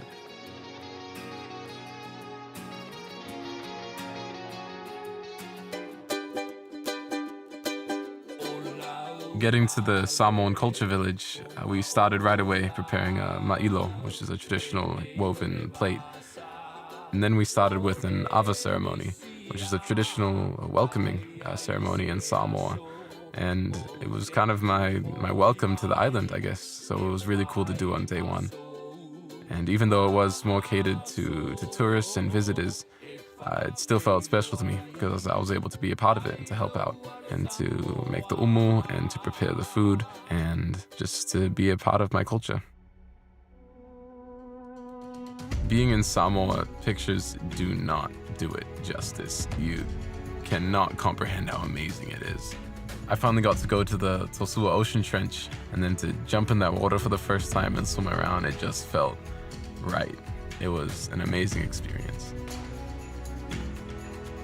I think I figured out why I love the water so much, or like why I love just nature and land.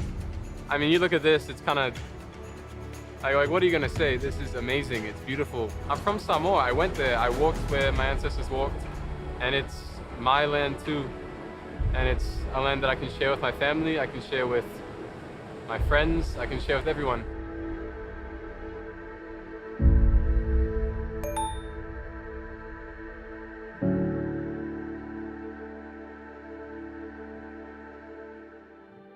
Hey, Uncle and Auntie. Hello. It's been a long time.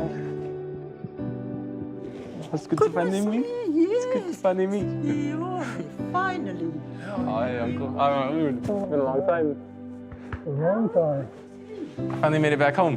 As my auntie and uncle were driving with me to go see the gravesite of my great-grandfather, Semu Semu, she started telling me the story of how we got our last name. Semu is his name. And then when we asked him, so what's the last name? He said Semu. So Semu Semu. Now we all took the Semu last name. Well, because he wouldn't tell us any other name. He said, my name is Semu. My auntie Vaneka was showing me the gravesite of my great-grandfather. This is on the same property that she was raised, and it was kind of humbling, but also special to see that what's more important is to be buried with your family. Even if the gravesite is unmarked, it's a place where you're close with your family. What I've done to honor my great-grandfather is I took a pin of this exact location, right there, where he's buried, and I uploaded it to his profile on FamilySearch so that my brothers and sisters, my cousins, all of his posterity will be able to find it, now and forever. They'll be able to come and they'll be able to show their respect for him. It's one way I've been able to honor him and also ensure that not only I remember him, but that all of his posterity remembers him.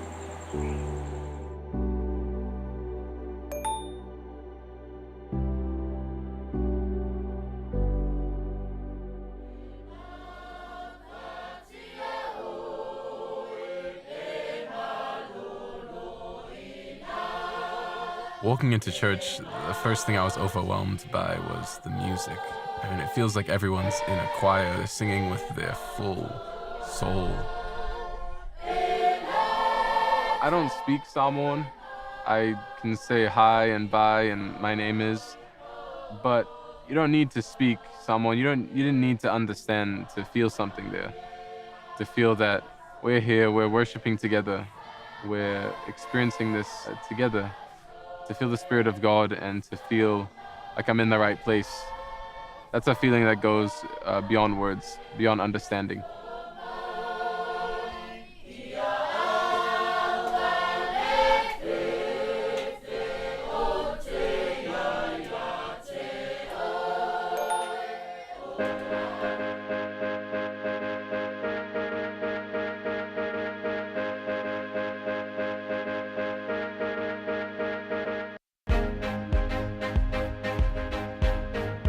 Oh, Talopalava!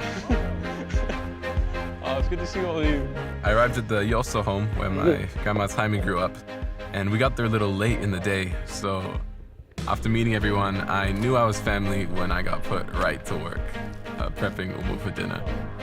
We went straight to cutting open coconuts and cutting down trees to get some leaves to make palosami. It was awesome. Being on this property where at least 3 generations of my family have been, it's special. I mean, it's a unique experience. Hi, Grandma. Hi, Mom. I'm at your house. I came home. Today was awesome. It was amazing. I'm standing right here where my grandma Taimi was born. She was born in this valley right next to me. She was born here, she was raised here. I've seen pictures of her family. I've been looking at them while I've been here, and it's surreal, to be honest, to really be here, to think this is where my grandma walked, this is where she lived. And we came here, I was able to really get the real Samoan experience. I definitely don't feel like a tourist here. I feel like family I was with. We're making an umu, eating palosami and taro, and honestly, it was the best. This is my family.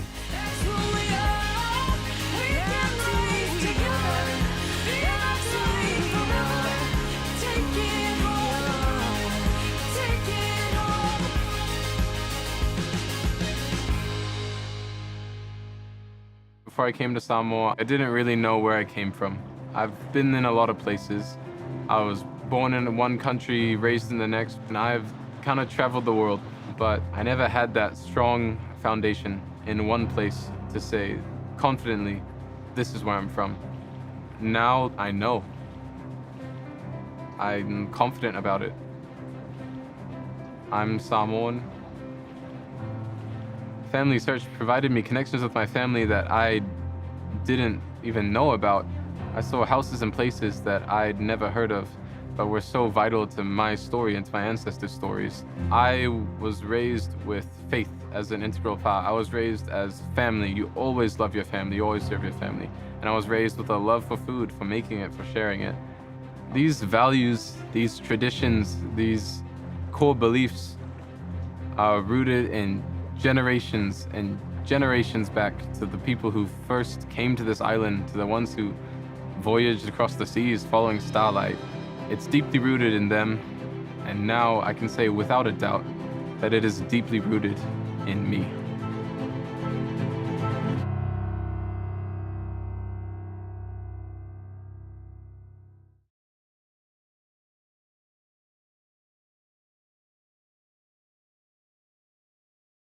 Forever is a one-stop shop for all things memory keeping. At Forever, we don't believe in temporary. We believe in permanence. Our flagship product, Forever Storage, operates under the own, don't rent policy. Pay for your storage once and we'll preserve your memories for your lifetime plus 100 years, with the goal of many generations beyond that.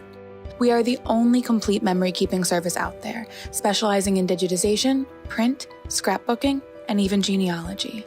Uniquely yours for generations to come.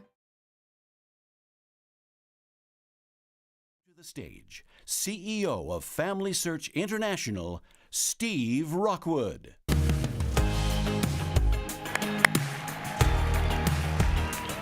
Welcome to Rootstech 2024. Welcome to all of you here in Salt Lake City. Welcome to all of you online, literally from all over the world. We've only just begun, and I just received word that we already have over 1 million people joining us one way or another from 190 countries. So thank you very, very much. We're just so humbled that you're here. Now let me ask you something. When you were young, whenever you left the house, did you used to hear what I used to always hear from my parents? Remember who you are. Remember what you stand for. My parents knew that if I would remember, I would actually act differently. When I remembered, I would act better. In fact, when I was a young man, Spencer W. Kimball taught that the word remember could be considered the most important word in the dictionary because of our great need to remember. Now, fast forward, when my wife and I were young parents with incredible 4 little boys, whenever I left home on a business trip, I would put a simple Lego brick in my pocket to remind me of home, to remind me of them. Anytime while I was on the road, I put my hand in my pocket, I could feel that, felt that Lego piece, boom, I would remember. I would remember who I was. I would remember what I stood for. Most importantly, I would remember them. And when I remembered them, I would act differently. I would actually act better. Such a small, simple thing. Such a powerful word, remember. Our theme this year is remember. Some might say it could be considered the most important theme we've ever had because of our great need to remember and to be remembered. Let me show you what I mean.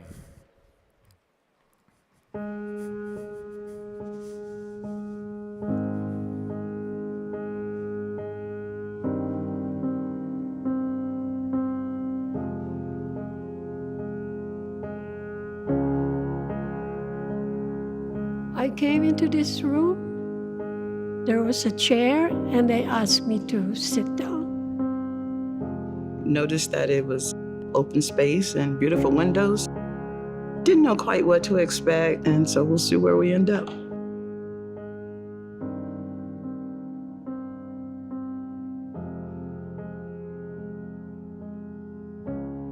My grandmother was a great teacher. She taught us everything.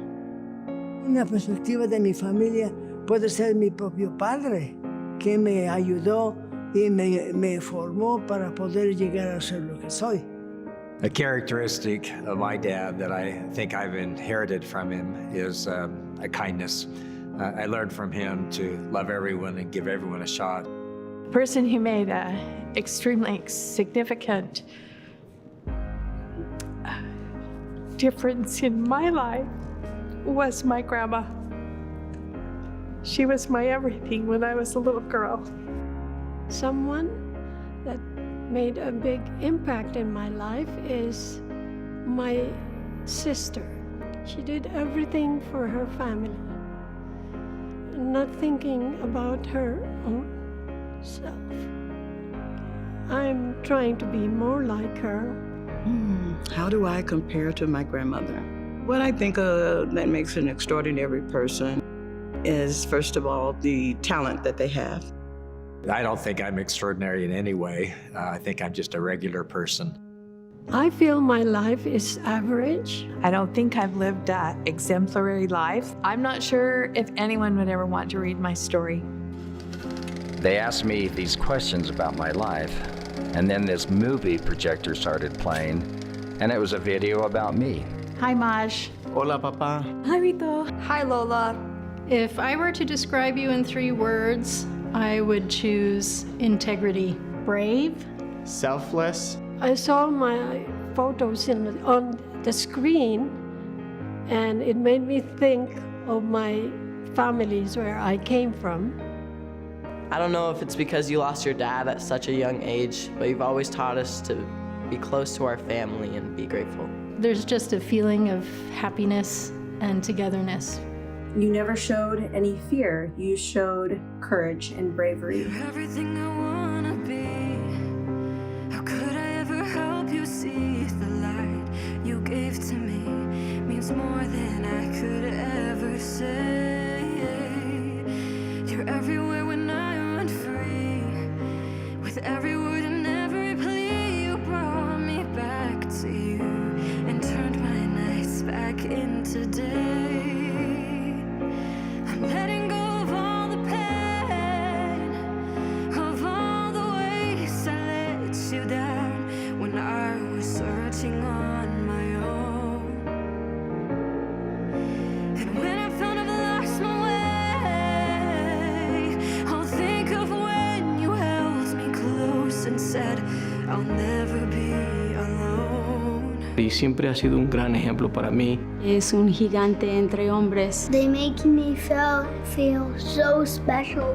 You guys just treat each other with so much love, and it's just really great to see that relationship. You mean the world to me, Mom. I love you. I think I have the best grandma and grandpa in the whole world. I love you, Lola. When I saw that video, it made me feel like my story was worth remembering. When I see that my story has touched other people, it gives me great joy.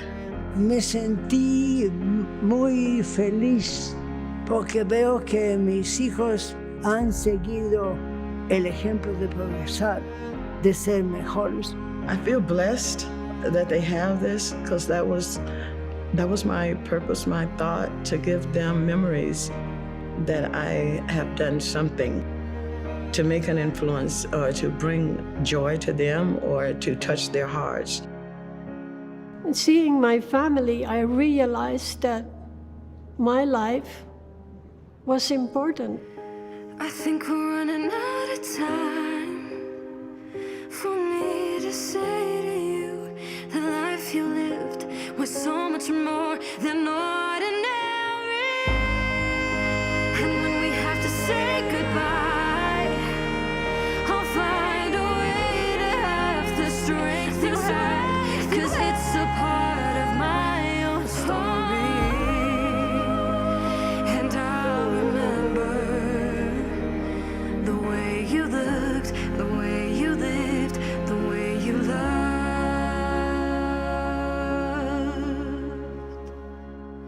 forever.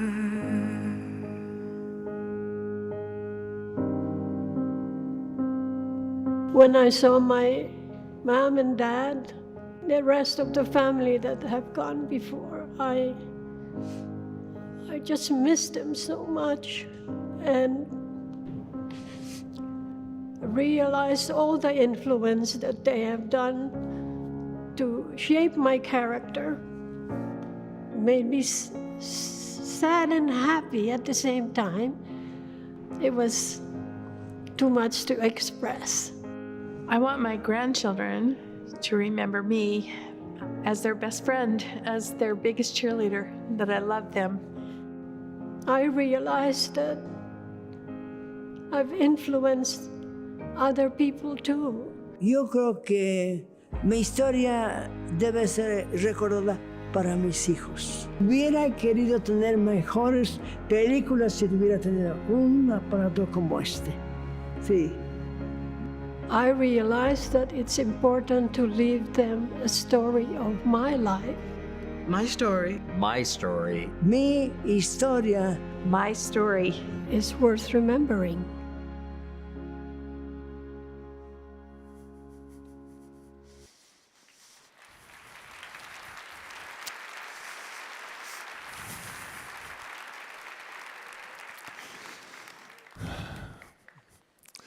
My friends, how are you feeling right now? I hesitate even to say anything that will interrupt that feeling.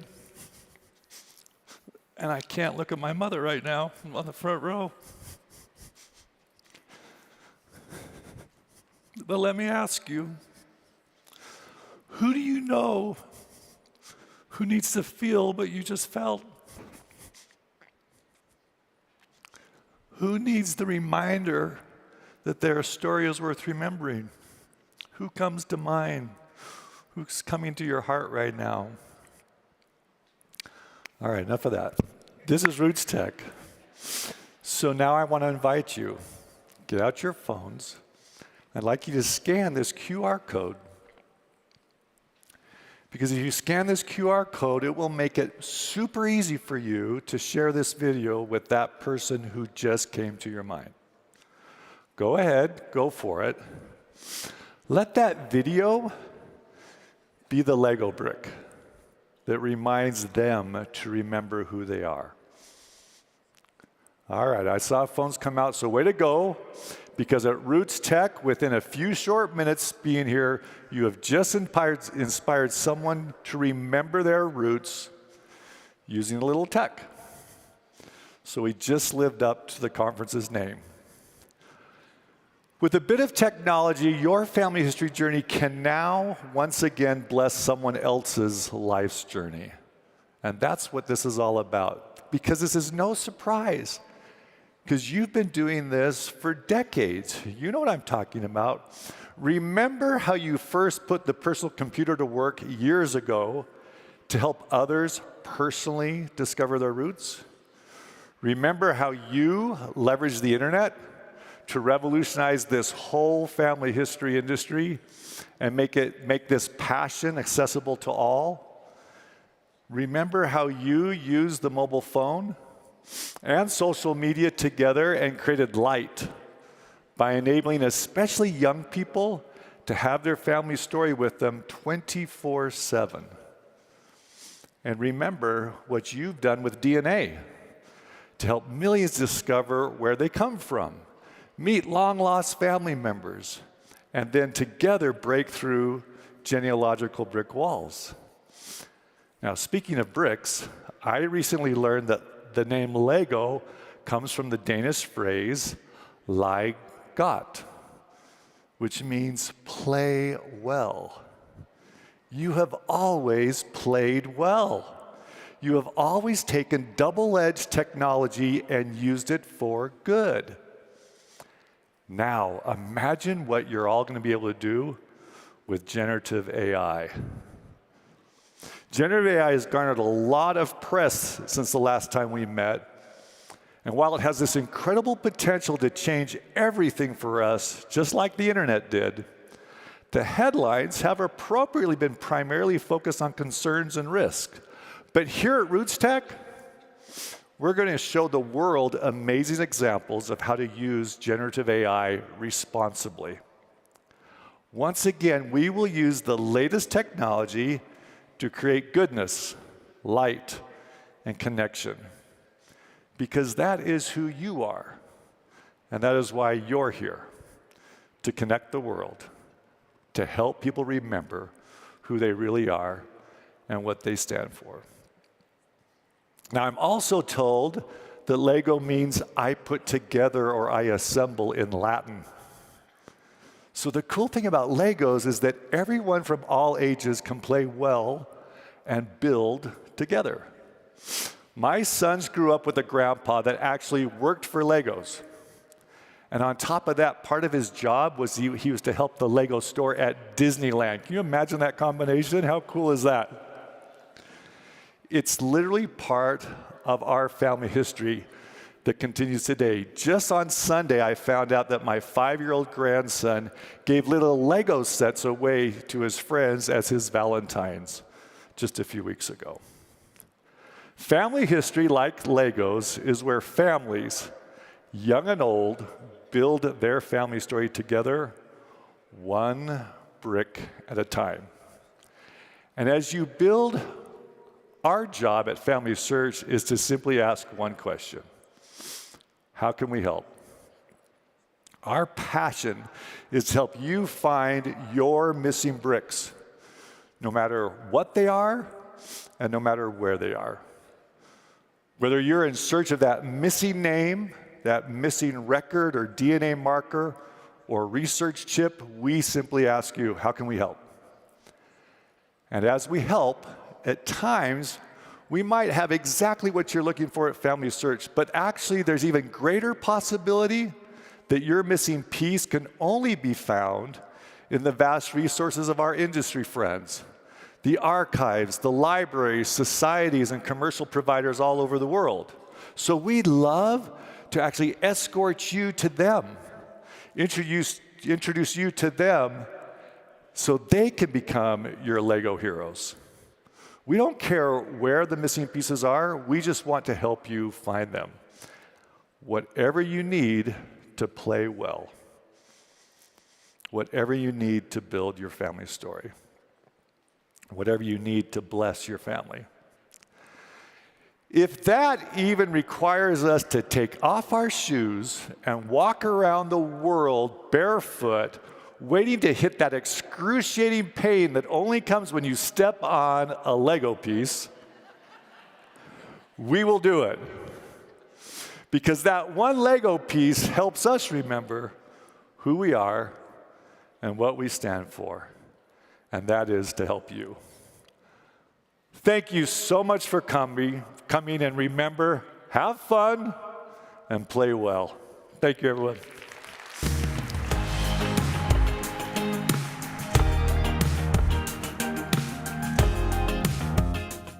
Ladies and gentlemen, please give a warm welcome to the Rootstech 2024 MC, Kirby Hayborn.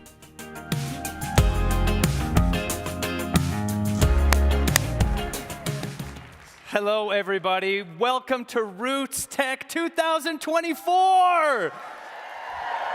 We made it another year. How amazing. I'm so excited to be back.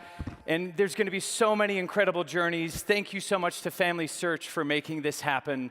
You can see from that video, what a way to start it. I've seen that over a dozen times, and I cry every time.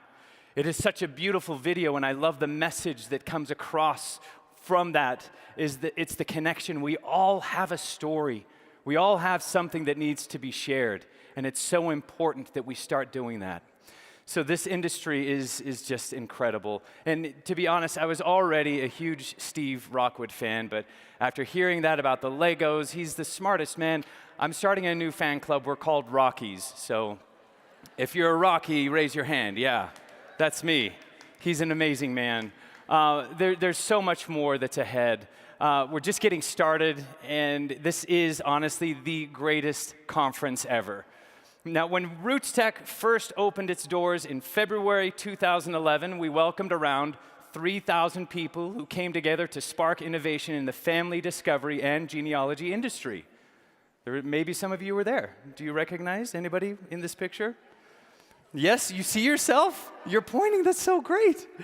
By about the 10th conference, we welcomed 15,000 people in the Salt Palace, and over 75,000 people joined online. And then 2 weeks later, everything changed. With the world reeling from the effects of the pandemic, Rootstech embraced a fully online format that opened the floodgates. And in 2021, over 1 million participants across the globe joined. It was a testament to the resilience of humanity and the power that technology has to unite all of us. Fast forward to 2023, and together, all of us, we shattered all expectations. Last year, over 4 million people from over 240 countries and territories participated in Rootstech, making this conference not just an event, but a worldwide movement. Yeah, it's amazing. And I absolutely love our theme, remember. There is so much power in that word. We're here to celebrate and remember not only the incredible stories that we've made in family history and the strides, but also the journey of Rootstech itself, from a small gathering of about 3,000 people to a global family. It shows the power of connection, of shared stories, and the unbreakable bonds that family history can forge. And speaking of forging connections, this year, we're doing something that we've never done before. We've invited 10 people from all over the world representing our global Rootstech family to join us live in Salt Lake City to be our MCs to our millions watching online. And I see them right here. They are amazing people. Stand up. I want to see you guys so everybody can see.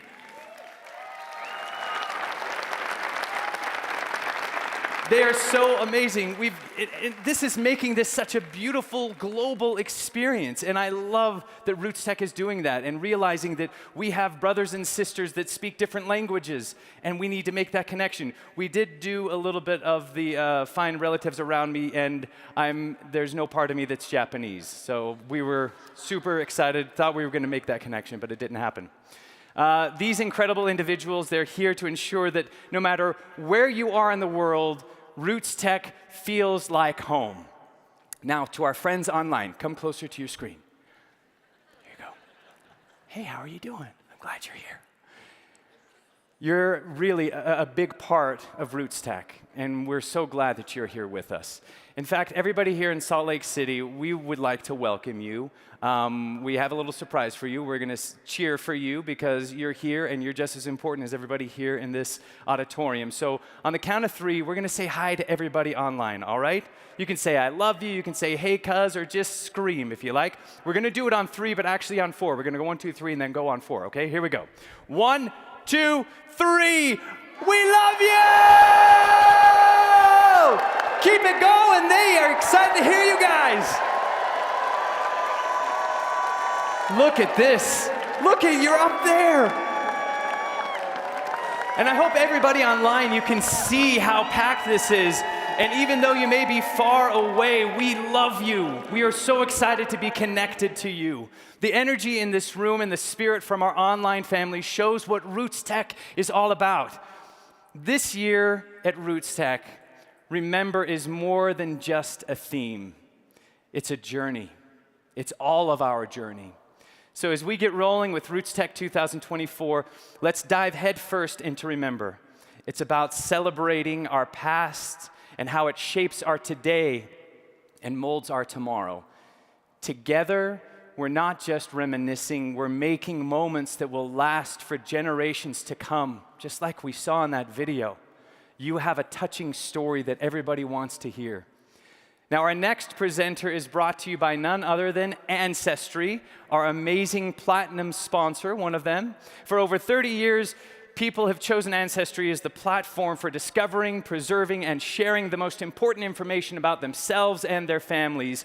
Please join me in welcoming one of my favorite people, Ancestry's corporate genealogist, the barefoot genealogist, Krista Cowan!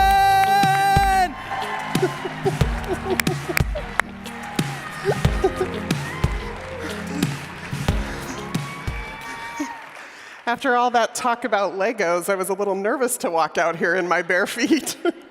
Wasn't sure what I was going to find.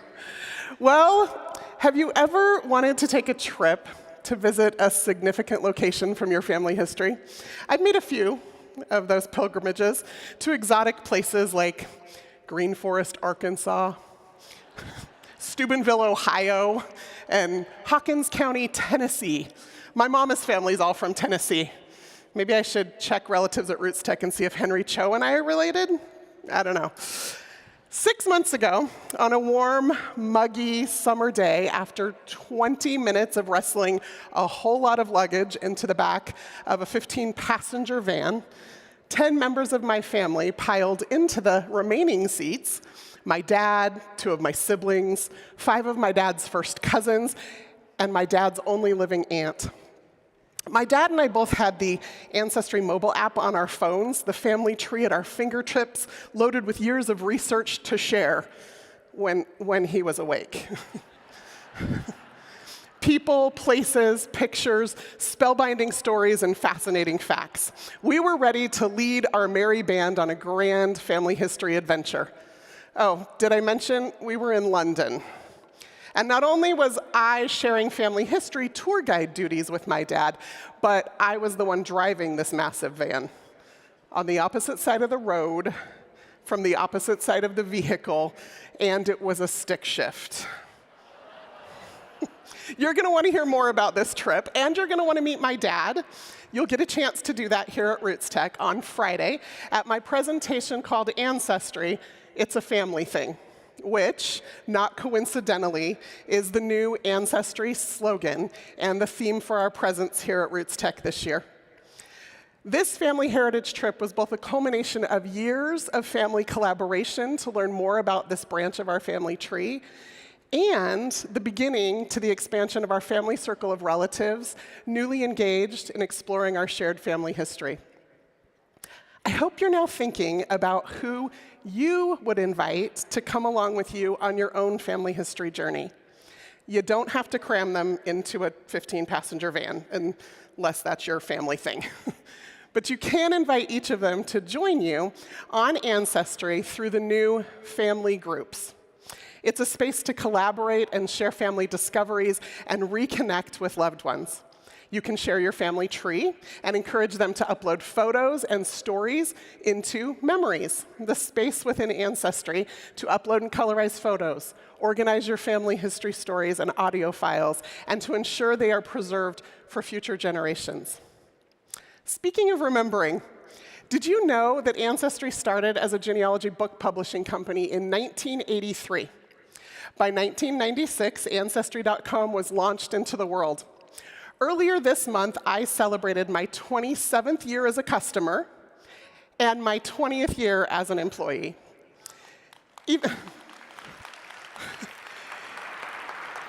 Even after all those years, I continue to be amazed at how my Ancestry colleagues work day in and day out to bring you more ways to connect with your family, past and present. Want a few highlights? When I stood on this stage last year, I announced that from 1997 through the beginning of 2023, Ancestry had made more than 41 billion records available on the site from 80 countries around the world. This past year, due to continued innovations in handwriting recognition, artificial intelligence, and proprietary content processing algorithms, an additional 18.6 billion records have been added to the site in just 1 year. That's a total of more than 60 billion records from 88 countries to help you make more family history discoveries. There are now also more than 25 million people who have taken the Ancestry DNA test. Through continued research efforts and scientific advancements, there are now 88 ethnicity regions and more than 2,500 DNA communities. The exciting side view technology introduced last year that allows you to see which ethnicity regions you inherited from which parent, and which parent your matches connect through, even without testing a parent, was expanded this year to show you traits by parent and communities by parent. I'm joined here at Rootstech by several members of my family. Did I mention genealogy? It's one of our family things. I'm also joined by dozens of my colleagues. We're excited to meet you, to hear your feedback, to answer your questions. And whether you are brand new to family history or an experienced genealogist, whether you are driving the family van on the trip or just along for the ride, Ancestry has something for everyone. Records and research opportunities, DNA discoveries, and a suite of storytelling tools. I can't wait to meet you and hear who you are bringing along with you.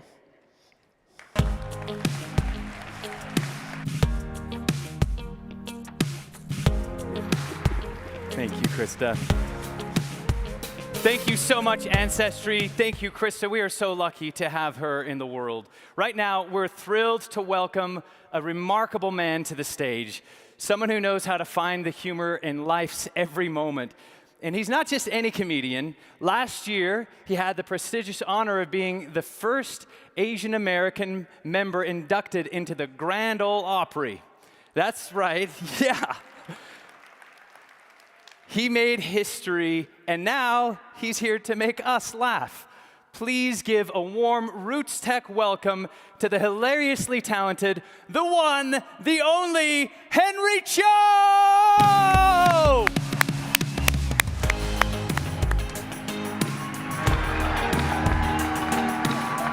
Thank you very much. Keep it going for Kirby right there. He's a good reader. My name is Henry Cho. I am full-blooded Korean. I was born and raised in Knoxville, Tennessee. So I'm South Korean. Only guy on the planet can do that joke, people. There you go. Born and raised in Knoxville. We were the only Asian people there when I was growing up. Only ones. So I had no idea I was supposed to be smart. I didn't figure out till my first day of college. People sat next to me trying to copy my work. They're like, man, you're not smart. I'm sorry, I was born here. You can laugh at that. I know what you're thinking. Wait, I was born here. Exactly. I'm just glad to be able to do shows again. It's amazing. Big old crowd here. I was shut down for 1.5 years. I've toured my entire marriage. Then I was home for 1.5 years. I love my family, but not every day. If there's another pandemic, I'm getting it.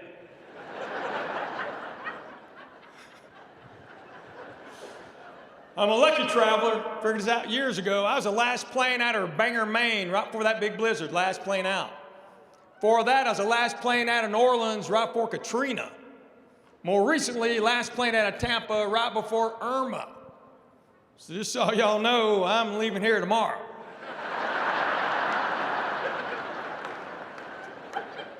There's your heads up. What else I got to tell you? I'm married. My wife and I are very blessed. We have 3 kids. We have 2 boys and a little girl. A buddy of mine had 4 boys. He finally had a girl. His first thought was, hallelujah. So they named her Hallie. That's sweet, huh? So my daughter's name is Vasectomy.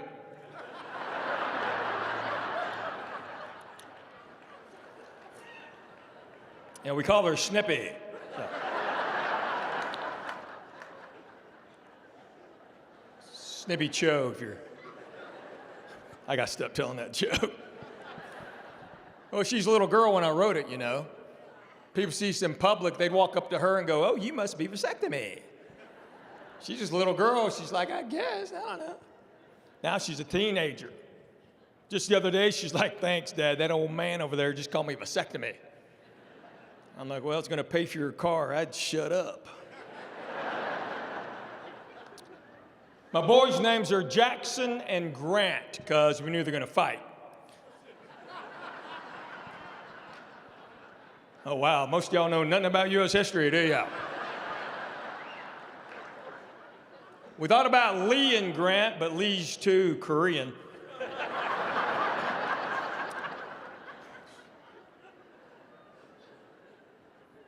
So I'm married, been married 25 years. My wife, don't stop. You had nothing to do with it. Stop. My wife's awesome. Oh, I got to tell you this. A few weeks ago, my wife got her identity stolen. But the guy's spending less money.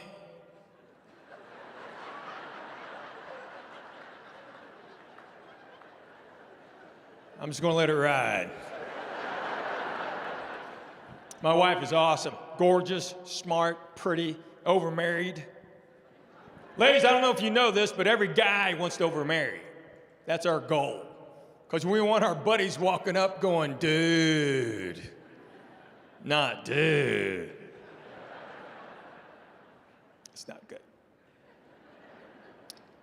A few weeks, I got to tell you this. So my wife's very smart, 25 years. Never been able to talk about anything she has said that's stupid up here until last year she messed up. I was doing a show in Cabo, had a couple nights off. They gave us tickets to go hear this Mexican band. So we're walking down the street, go hear this band, and I looked at the tickets, and there's no name of the band on the tickets. And I said, hey, honey, I wonder who we're gonna go see, because there's no name on here. And she goes, yeah, there is right there. It says, no cameras. I said, honey, that's no cameras. So now she's chasing down the street because I'm texting the kids going, you're not gonna believe what your mom just did. We got home a couple nights later, they had Latin music playing. My wife goes, what is that? And they go, no cameras. We have a little collection of no cameras. So Jackson's my oldest boy, been driving a while. I want all my kids to learn how to drive a stick shift. Anybody out there still drive one? Yeah. #1 theft deterrent. I got him a 2000 F-250 6-speed diesel 4x4. Big old truck. You know what I figured out? Stick shift, he can't text and drive. Diesel, he can't sneak out.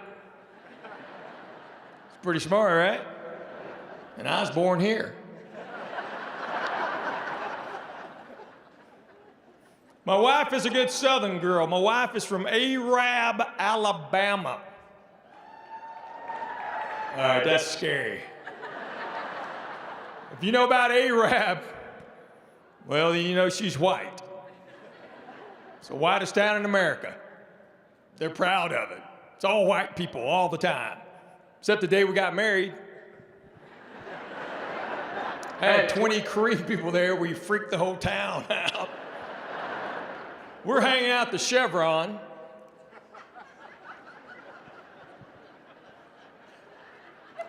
Y'all go to Arab, see where you hang out.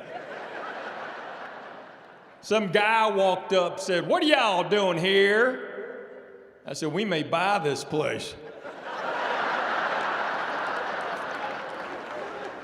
You gonna buy the Chevron? No, the town. We are Korean. That's how my mother-in-law talks. He's Korean. His family came over from South Korea. I've never been to Korea. I've been to Hawaii. That's Hawaii. Some of y'all knew that? Yeah, it's kind of sad. If you've never been to Hawaii, gift if you can. I love Hawaii. I love all the words.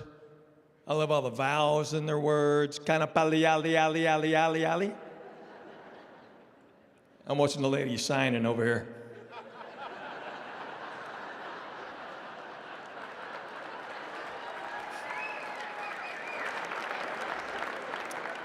Kamehameha.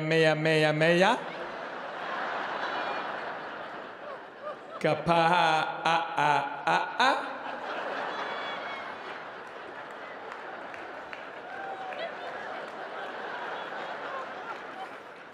That's why there's no Hawaiian version of Wheel of Fortune.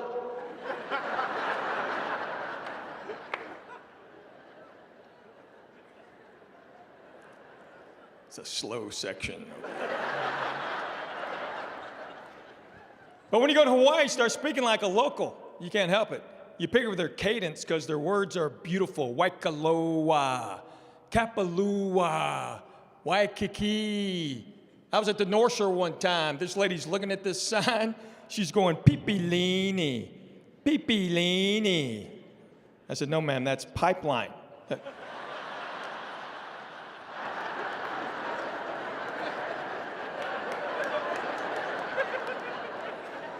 True story. That lady's going, Pepe, Pepele, Pepe, Pepelene, Pepe, Pepe, Pepelene, Pepe, Pe, Pepeline. Pepele.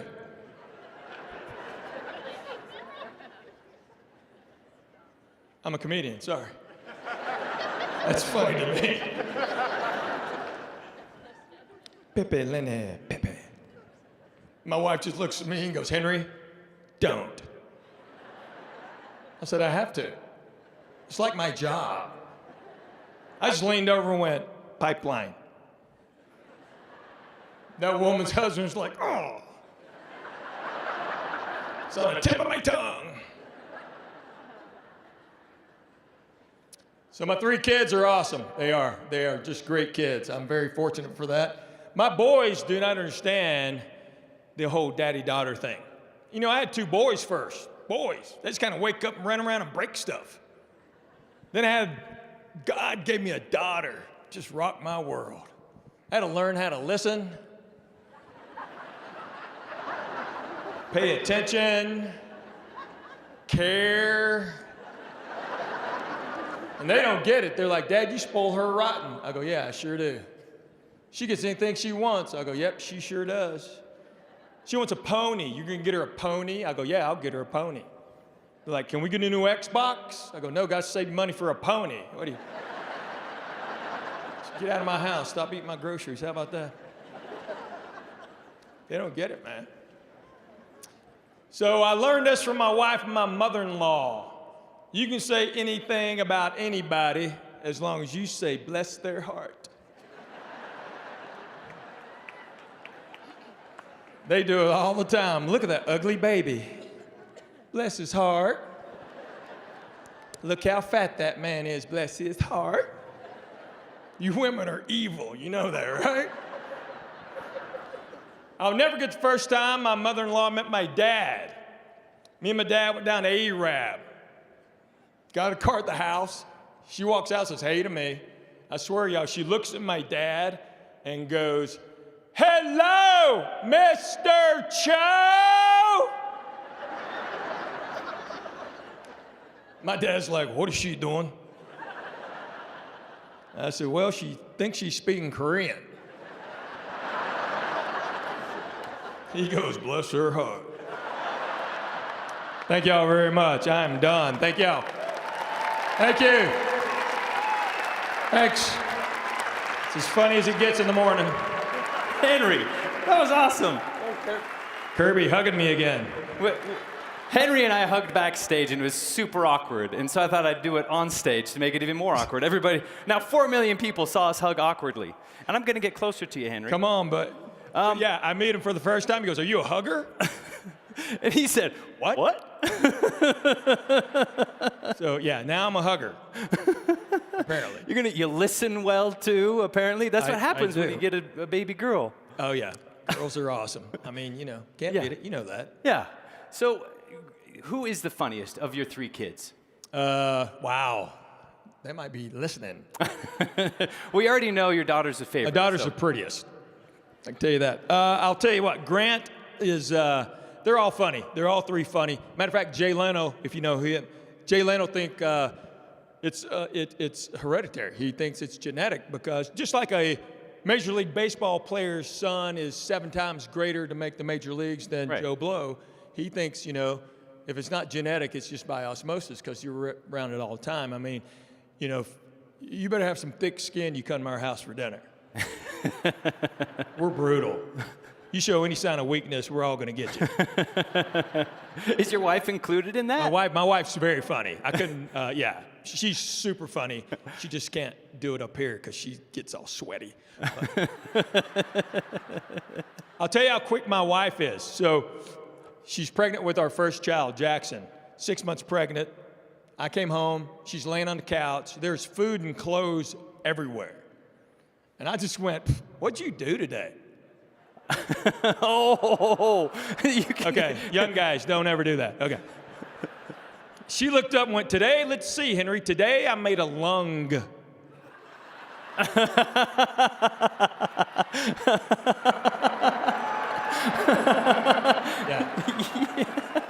just started vacuuming right then.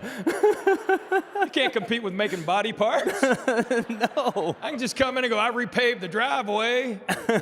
Spleen. So that's how quick my wife is. Yeah. Very funny. So then is she, since it is like that in your household, is she fine being married to a professional that gets paid for it? Do you ever steal her stuff? No, I don't steal her stuff. That's not what it's called. You borrow. It's called her contributing to the family coffers. Like the no Camaras, okay? The Camara, right. She's so mad. How does that work? Do you get permission? Do you say? No, I don't get permission. It's poetic license. So the no comeras, she's so mad. Because when that happened, we started talking about it, me and the kids, and then first time we were at a Mexican restaurant, I told the kids, I go, okay, somebody has to order no comeras. And she's like, you better not. I went, oh. Now we really have to do it.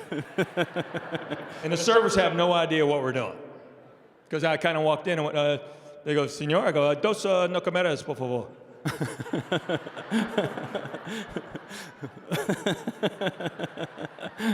No, señor, no comeras. No, sí, dos no comeras con queso.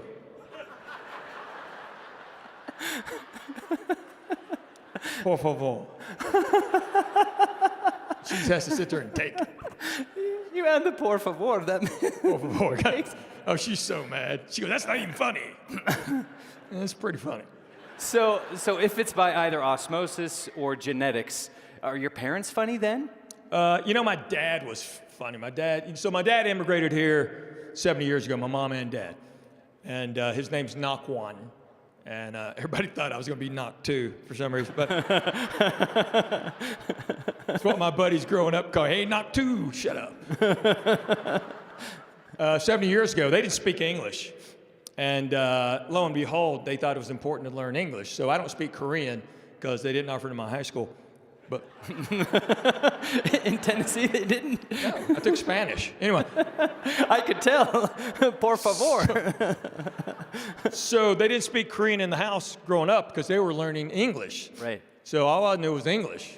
And, my daughter, who has really embraced her Korean side, she went to Korea 2 summers ago, 16 years old, didn't know anybody, went on a 6 weeks language immersion.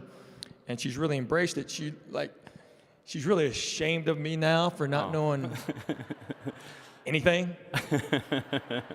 But I speak Spanish pretty well. Yeah, well, that's good. So then you think your dad's funny. Your dad's funny. My dad was hilarious. I mean, my dad, okay. All right, the reason a lot of, Koreans, there's only 26 letters in the alphabet, not 26. There is no R or L. Okay, that's where they get the flip up when you hear people say hero and stuff like that. Right. They just don't know which one goes where. My dad loved Rhino Litchi. That took me a second. Say it again. Lionel Richie. Yeah. But he called it Rhino Litchi. So he wanted to learn how to sing one of the songs. So he asked me to write down the lyrics.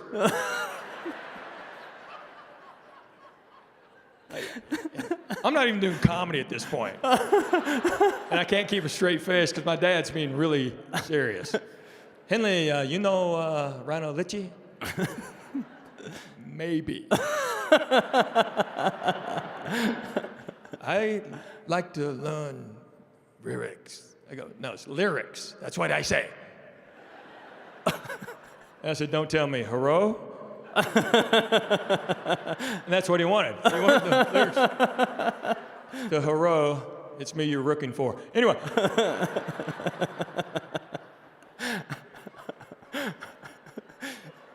Was he being funny? Do you think? Well, me and my buddies were sitting there, and after he walked out, my buddies go, oh, he had to know. Yeah. He had to know what he was doing. I go, I don't know. I don't know. And then he'd come in and, want to learn Michael Jackson moves. It's crazy. What did they think when you started getting your start in? Because you were meteoric. It's like you're funny on stage one day, and then the next you're on Designing Women. Yeah, it went fast. Yeah. Dude, it was. What was your dad thinking? So I dropped out of college, stayed in school. I was in my 6th year of college. I know. I always said I'm a bad Asian, okay? 6-year college. I'm not stupid. I went on 6 spring breaks, but... Right. I mean, you're going to drag it out. And so I went up on stage. I told my college buddies, hey, I'm going to try stand-up. They're like, well, you're not funny. I go, I know, but I think I can do it. So I entered a competition, and it was on a Monday night, and I thought it was 12 guys like me, and no, it was 11 professionals and me. Yeah. And I told my buddies, I'm never going to do this again. I'm just going to go up since we're here, and I won. You just did it. I won. Did you call your dad right then and say, No. Dad, You got to understand, my parents immigrated here from Korea. You don't tell them you're not going to school. So I won that Monday. The guy who owned the whole Funny Bone Comedy Club chain was there, a guy named Jared Kubak. He hired me. I started working on Wednesday. I dropped out of college on Friday. True story. And that was over going on 38 years. Wow, that's amazing. And now you're here, and we're so thankful. And here I am now. So I went home to tell my dad that I was dropping out of college and doing comedy, but he didn't really understand what comedy was. So I said, like the guys we see on Johnny Carson. And he goes, you on Johnny Carson? It's like, no, I just started Monday. But in his mind, it was instant. Yeah. So then he's like, well, you waste your time. So he didn't really talk to me for like 18 months. Yeah. And then by then, like you said, it was really fast. I was on Showtime. I was in a bunch of stuff. And I went home. I was on tour. I came home for something. And I was walking out, and he followed me to my truck. And I turned around and went, what's up? He just goes, stick with it. Huh. I went, great. Okay. There you go. Awesome. Well, we're glad you did. Well, so it was a hard thing. My mom was behind it from day one. Yeah. Because, I was born here. That's where they messed up. Did they bring, because the story of America is an immigrant story, did they keep alive some Korean traditions? Did they try to instill any of that? No. This was in the late 50s, early 60s. I mean, I'm 62. So I know, don't look, I'm Korean. That's 28 white boy. Yeah, all right? So, that's it. Yes. Yeah, see this, people? No makeup, none. They go, you want makeup? I went, no, that's for those white guys over there. Anyway. So what do you teach your kids then? Did you teach them Tennessee history? Did you teach them Korean? You know what? They speak Spanish really well. That's so great. That's true. Yeah. No, my parents, it's not like they didn't embrace the Korean side. It's just, we were the only Asian people. Yes. What the was only that ones. like? Was that hard? I credit my buddy's parents, because we were not the Korean family, we were just the Chos. Well, what made those guys be different than the other guys? What made them your buddies? How did they reach out to you? I was just a guy. I mean, yeah. I played ball. I'll never forget. I was the only Asian kid all through school, and 2 Vietnam refugee kids came my senior year, and I'm walking down the hall with my girlfriend, who, blonde cheerleader. Typical. And they stopped, they looked at her, they looked at me, they looked at her, they looked at me and go, how you do that? And I'm like, I play center field. What do you mean? Look around, there's only white girls. So you just fit in, you just did it. I was just a guy. I mean, I really was. So my accent's different than it used to be. I used to have a real thick East Tennessee accent, used to talk like this. But 1994, 5, I was hosting Friday Night Videos on NBC. Yeah. And the first video I introduced was Aerosmith with Steven Tyler. Yeah, they couldn't understand me either. So I learned how to enunciate and move my mouth that night. Yeah. They go, you can't keep this job talking like you are. So it's Steven Tyler. I go, that's all right. Steven Tyler. No, it's Aerosmith. No, Aero. So I've developed this accent, what it is now. So, just having such a thick accent, me and my buddies, we didn't think it was wrong or strange. Right. Spring break, met some girls from Michigan. They thought I was mocking how my buddies talked.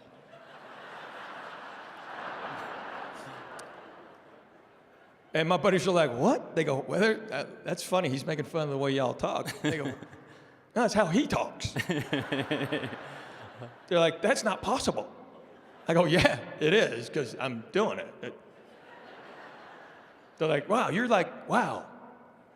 You're like, and my buddy's like, well, he's Korean, but he ain't. Is that what's going to be on your gravestone? Yeah, he's Korean, but he ain't. Yeah.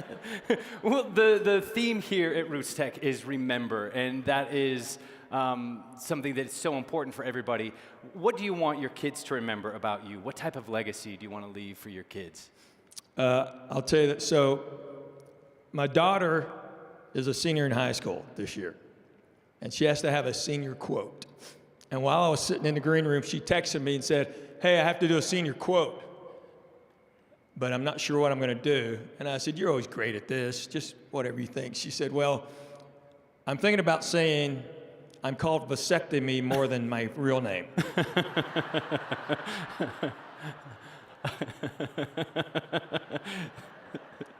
I said, yeah, I would do that. That's what I would do. Because it's true. You are leaving a legacy. Your kids have this sense of humor that they're going to be able to get through any situation. Right. Well, I want my kids, what I want to be remembered by my children, that's the question, right? Right. Is always go for the joke. Yeah. Always go for the joke. And if people don't laugh, the heck with them. Yeah. I've always told my kids, my daughter got in trouble in school, said something funny. And, I went parent-teacher conference because of it.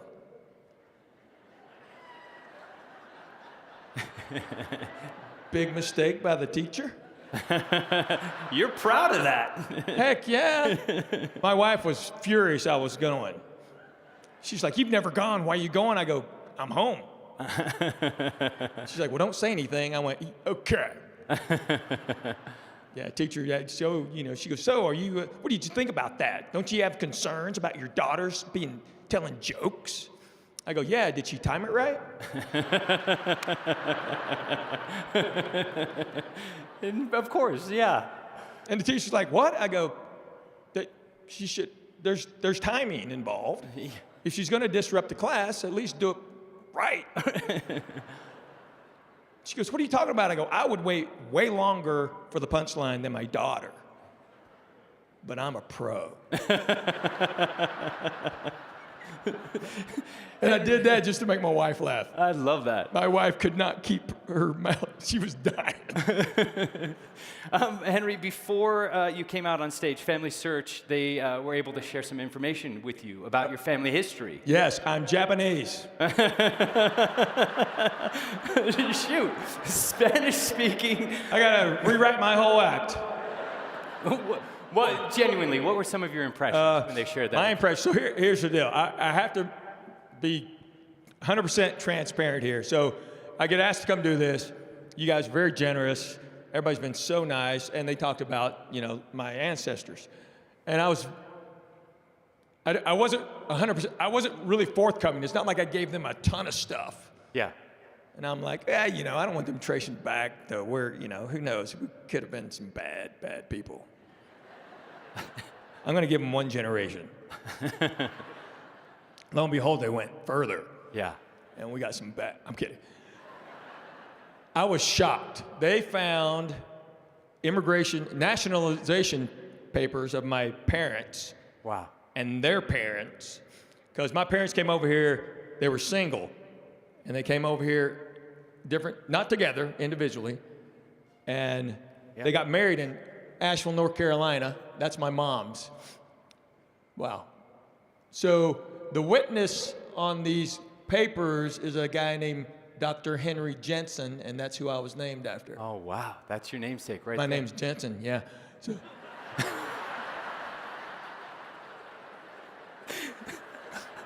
was a softball. It's timing. It's all timing.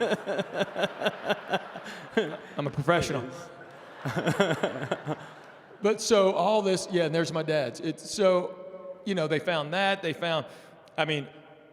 I was telling you backstage, I have cousins of mine going, hey, I've been asked, what was Grandma's name? And I'm like, Grandma. because we weren't allowed to say her name. And we couldn't pronounce it anyway. So I got to find all these different generations going back, and there's actually a picture of the ship my dad came here on. Wow. So, yeah, there it is.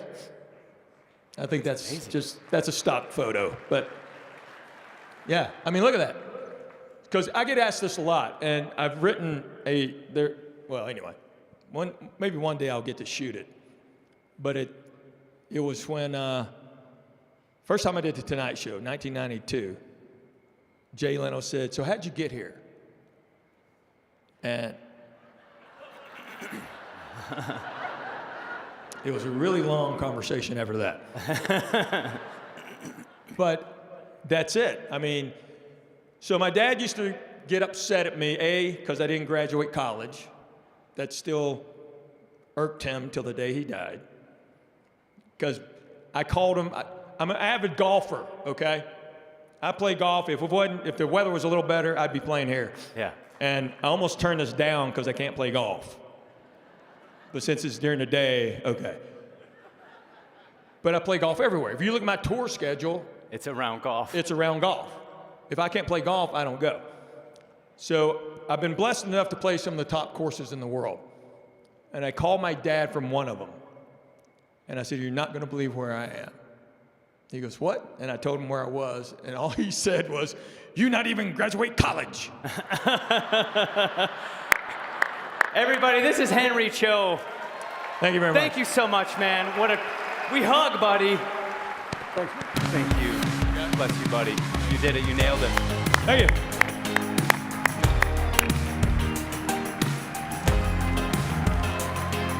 Thank you so much, everybody. What a special day we've had. Discovering your family story is a journey, and it's often starting with records. For those of you in the audience who are archivists or record custodians, we'd like you to stand so we can say hi to you. If you're an archivist or a record custodian, let's wave to you. Cheer for them. You literally hold the keys to so many of our discoveries. Okay, thank you all so much for being here, for participating. There's so much more to come. We're excited to see you tomorrow, so make sure you come back here. This is the beginning of Rootstech. There's so much more to do. Everybody have a great day. Get to some classes, learn, connect, exchange stuff, and love each other. Thank you so much.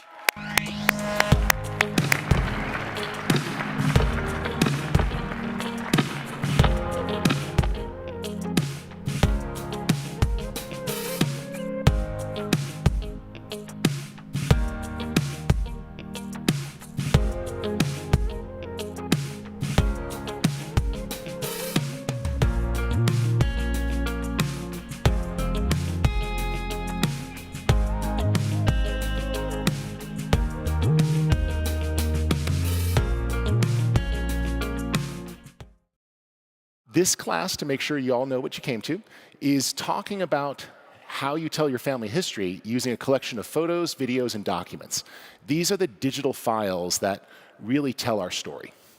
And if you do this right, things can be very seamless, right? It's super simple to have everything on all your devices so you can work with the files, have access to things, add information wherever you feel like doing it. Now, some of you are thinking, well, that's called the cloud. I'm going to talk to you why that's not necessarily the right approach for some people. I like to work without the cloud whenever I can for many reasons. So I'm going to show you today how we gather sources, how we can reclaim files that might be missing, how we can go ahead and create an organized folder structure that's universal so everybody can see it. If you hand it to the next person, it'll be clear. And we'll talk about how to keep those files organized.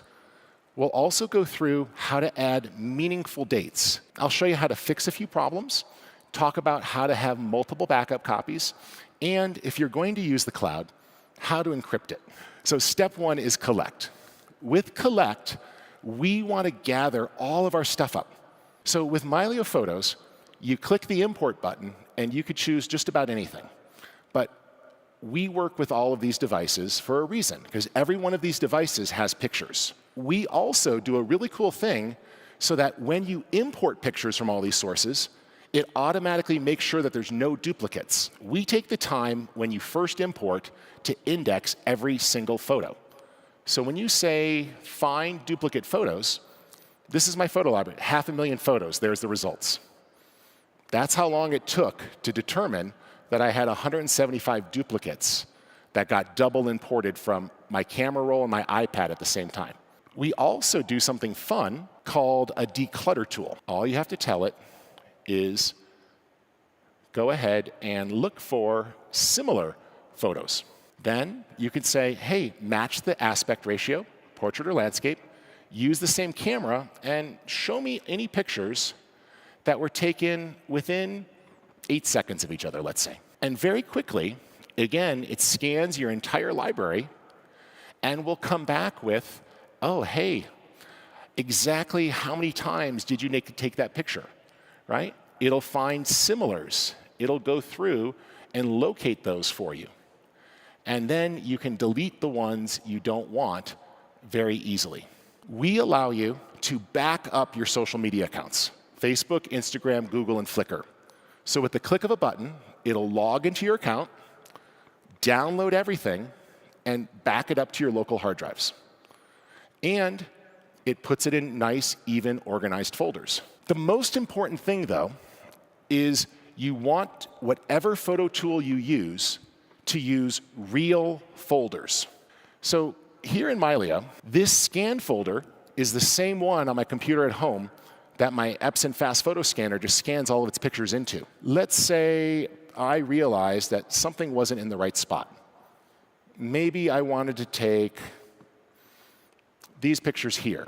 This folder called Colleen Eagle. Right-click, move.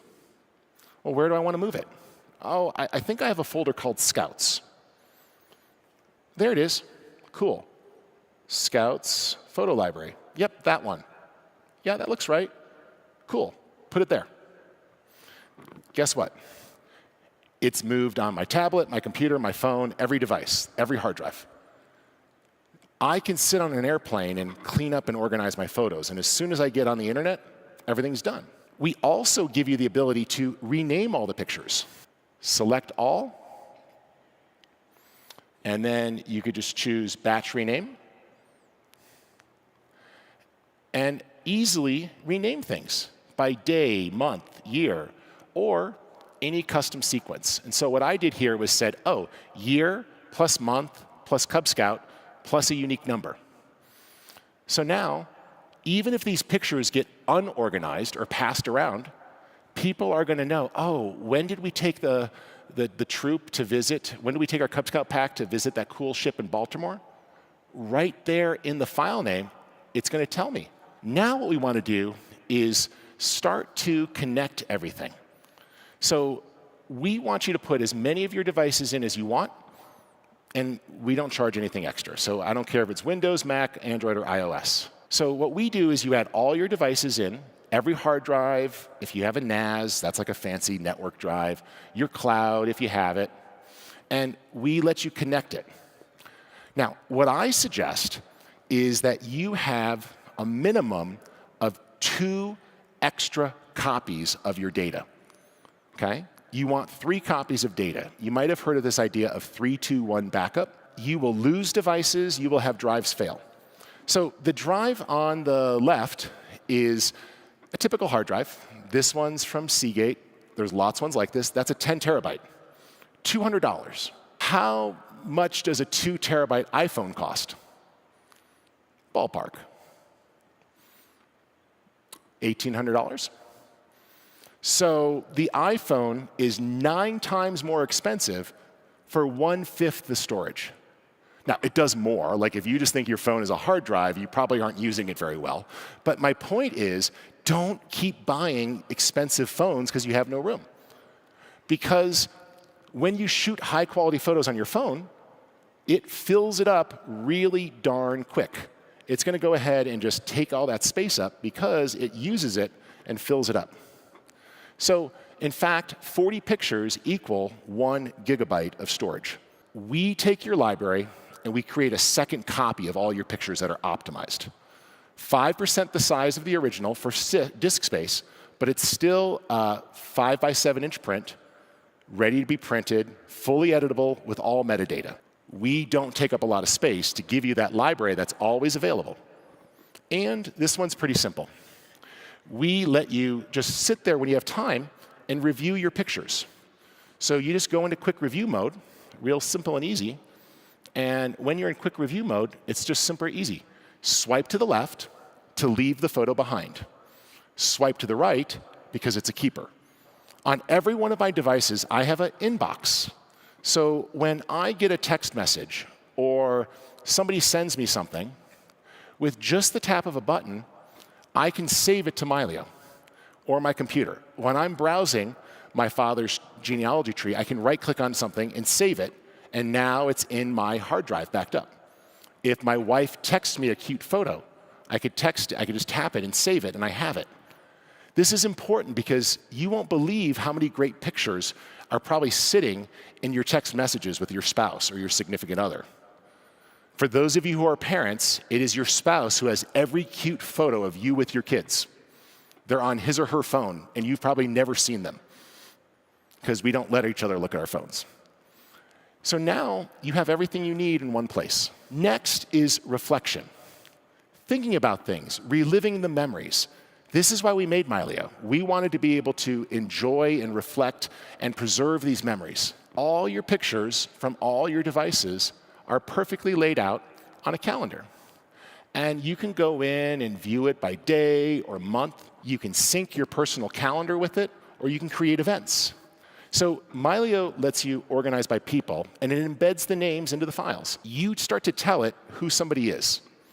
And then it'll begin to make suggestions like, hey, is this your mom? Yeah, that's my mom. That's my mom when I was 1. This is my mom a few years ago, right?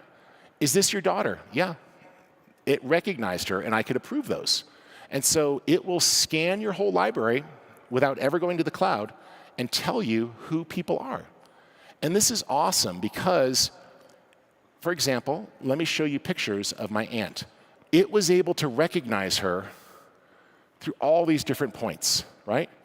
It was able to recognize her all the way back to her wedding. I had never tagged her, but it was able to estimate from the pictures that I knew that that was her photo. This one I love, map. Now, most of your modern photos have GPS data, but your old photos don't. But I'm going to tell you they should. I had a bunch of pictures of my dad when he was young, and I remember visiting the house he grew up in before my grandmother died, but I didn't remember much more about it. So I logged in to his tree, and I looked up the address of where he was in that census when he was 6. In Mylio, clicked on the photos that I knew were at that house, and I just type in the address into the map. It zooms in, and all you do is drag and drop the pictures on the map. Now, it knows where those were from. I'm back in Chicago visiting some family, and I want to take my kids to see where my dad grew up. Tap the little icon and say, open in web. Oh, driving directions, 1 click. I've got it. Turn-by-turn directions to get me there so we can go see his house. These are wonderful ways to connect things together by just taking the time to copy an address from over here and put it into your photos. Computers can see text in pictures and read it. It can read the patches. It can read the graphic from the invite that they sent out, the plaque on our Eagle Scout project, right? All these things can be found because computers can read. I also want you to make sure you always put meaningful dates. When you have photos that are scanned, they have the date of when you scan them. That is not very useful information.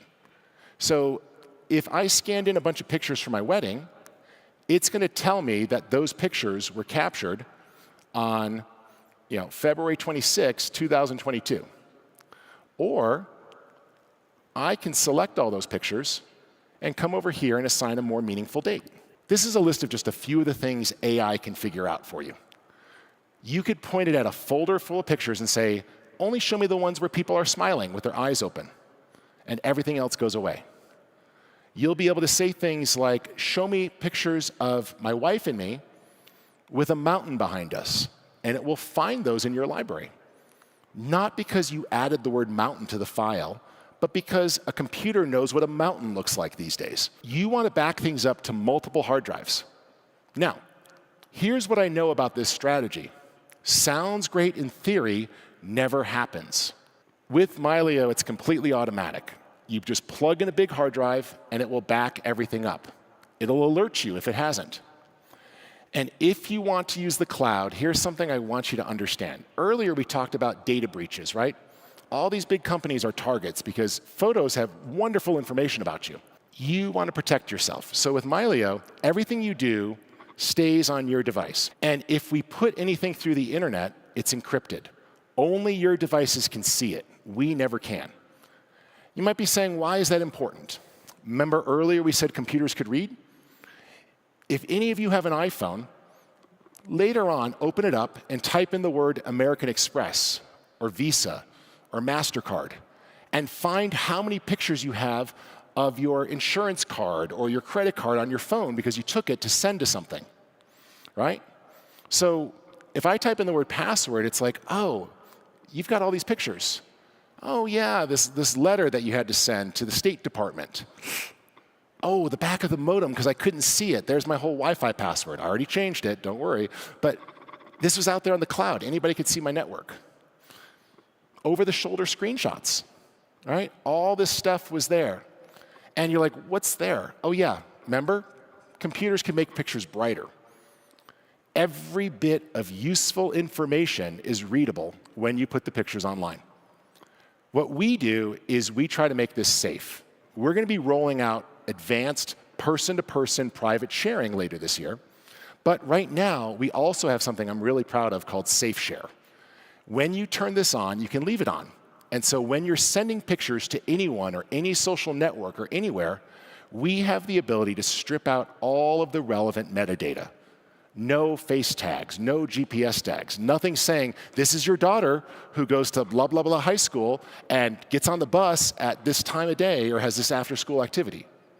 You don't want people knowing that stuff about you. And you would be shocked at how much information is in your photos that you've posted. When you share to a public site, strip that stuff out. Don't post it.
This is Rick's aunt.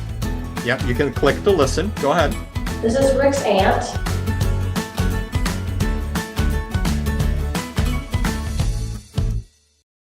That just rotates. That's okay.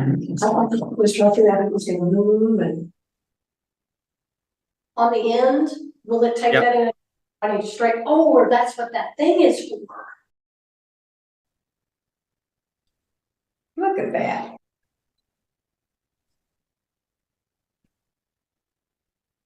Okay.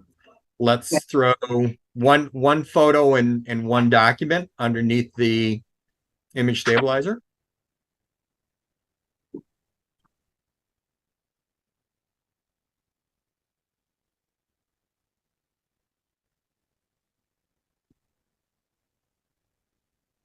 And finish scanning.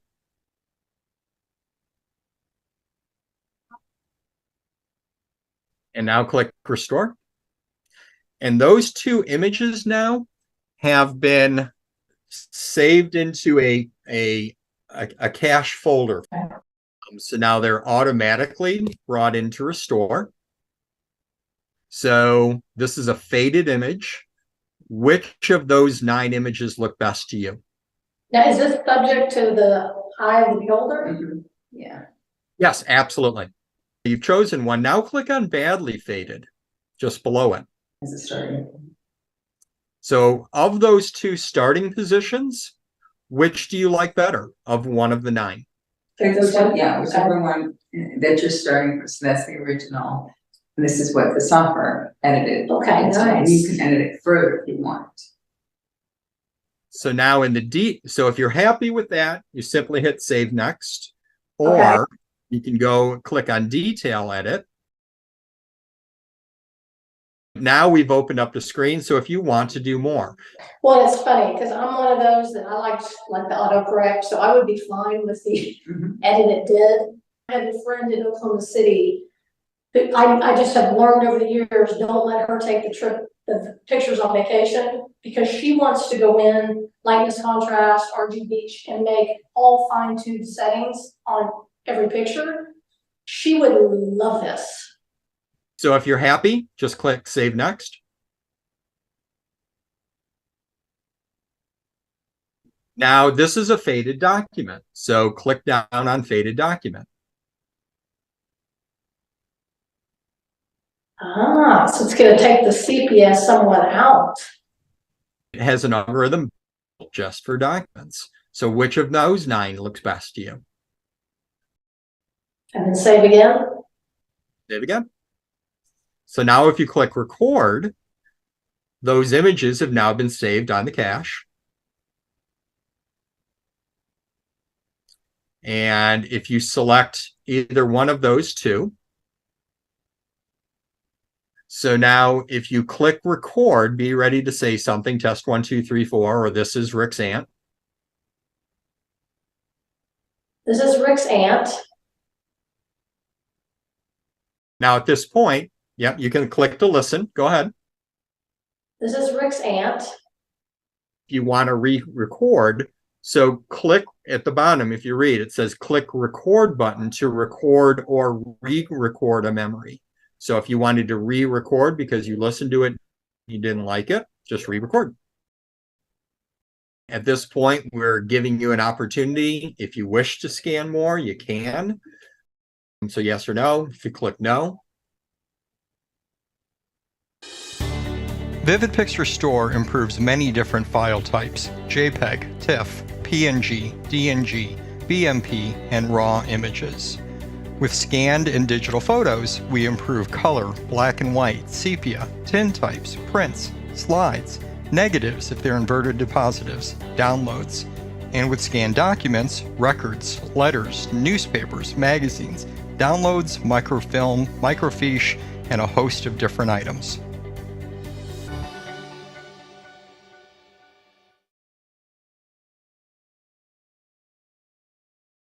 On MyHeritage, you can build your family tree and make amazing discoveries about your family history really easily. Let me show you how. First, go to myheritage.com.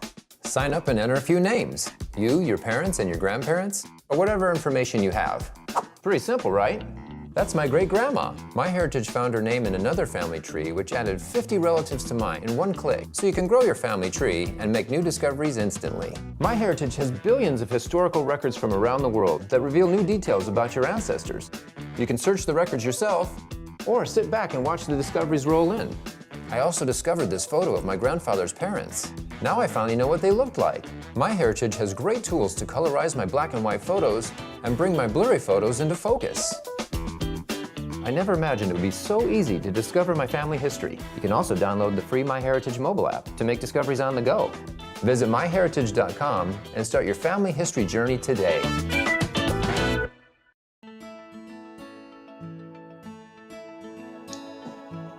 Hello, my name is Charles Wilson, and I was first introduced to GEDmatch while enrolled in the Boston University online genealogical certificate program, learning how to solve an unknown parent case. I had no clue back then what I was doing in that course when first introduced to JetMatch. Today, I have been able to achieve a whole lot more since using JetMatch in that first course.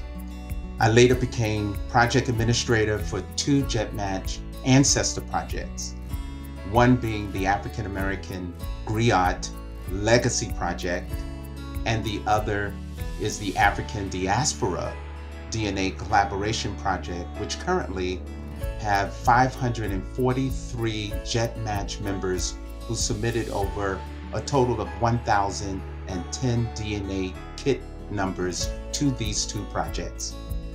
The project members are coordinating and collaborating our ancestry connections to the 16th through the 19th century transatlantic slave trade.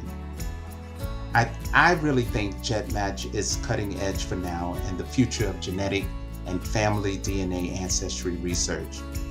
To sign up is free. There are free tools within JetMatch that once you become familiar, it enhances your family ancestry and genealogical search. And for me, each time I learn a little bit more about science in the area of biology using the tools in JetMatch. Hi, my name is Darcy. I had an Ancestry account, and one morning I went on to see if I had any new matches, and there was a very close match, and I managed my brother and my sister's accounts. So when I checked their relationship with this person, they each said half brother or half sister. Mine said first cousin. So I got a hold of her and we chatted, and we put our DNA on JetMatch so we could check the X chromosome because we knew that it was my dad. And sure enough, we are half sisters, and she's wonderful and I love her, and I'm so glad I found her. I recommend it to anybody who wants to double check their DNA matches. It's been great. I highly recommend it. I joined JetMatch to assist me in a challenge I was having in finding information on my great grandmother on my maternal side. She'd come to Australia in the late 1890s, and throughout her life here and all her documentation in Australia, she showed her parents as people living in Birmingham, and that she had been brought up in a poorhouse. I couldn't find any further information on her parents' or any general information through census details. JetMatch, however, showed me a maternal match with a young woman in England. This young woman's great-great-grandfather has turned out to be my great-grandmother's real father. This has been confirmed now through other matches on JetMatch and those in her family tree, and some that I had that I wasn't too sure who they were. JetMatch is a fantastic tool, and I fully recommend anybody that's got a challenge in trying to find out who somebody is in their life. Try JetMatch. Thank you.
Family history, isn't that just for old people? Like, my grandparents do it. What am I supposed to do?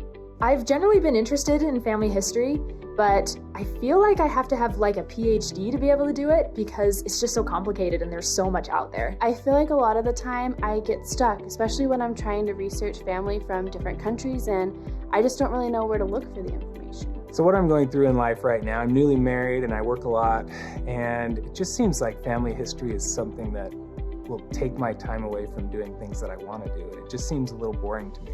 I'm a busy mom of 6 crazy kids, and I have these beautiful resources sitting in the basement and under our beds, pictures and stories from their great-grandparents. I would love some help uploading, organizing, preserving, and finding a way to share those stories and pictures with my children so they can share them with their children. At my stage of life, family history is everything. I want my children and my grandchildren to know who came before them. I want them to connect and feel that they are part of something bigger. I want to be able to leave a legacy. A lot of people have questions and concerns in regards to family history, but the Family History Guide is a tool that I've used that has helped me and a lot of people I love to understand and enjoy family history better. Family History Guide is free and mobile friendly. You can customize your experience and quick start your journey by starting a project. Projects take you step by step to help you view your family tree through the 4 main sites: FamilySearch, Ancestry, MyHeritage, and Find My Past. For example, you can learn how to build a family tree in Ancestry just like you do in FamilySearch. All projects in the Family History Guide are built on goals, choices, and steps to help you learn faster and easier. There are thousands of links to take you where you need to go. For example, our family plays the Family History Fun Basket a lot. It is easy to do anytime and anywhere. This is a no prep activity, and you can see a video all about it on the Family History Guide YouTube channel. In fact, all the no prep activities on the site are marked with an asterisk. There are also links to a ton of games and activities found on other sites like FamilySearch.org. There are countless things to do with your friends and your family. My family has loved to get together and bond over these fun games and fun things to do that teach you family history but are also enjoyable, because a lot of people think it's kind of boring, but it's not. It's so fun, and I love to do it. And there's a page just for youth, for kids my age to go to find fun ideas so family history doesn't seem as intimidating. It's all right here to give us ideas for things to do that are relevant to us. Now, I've only covered a very small portion of the Family History Guide. Look at this menu. It's so exciting to be able to make your family history journey easier, more efficient, and more enjoyable.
You're all invited to visit the Family History Guide site and find them on YouTube and other social media platforms.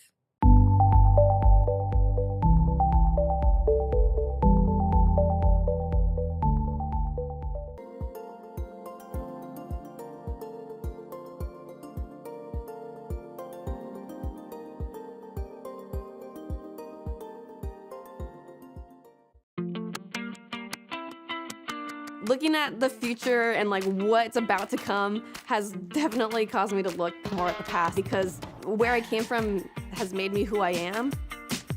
I'm super excited to go to the UK.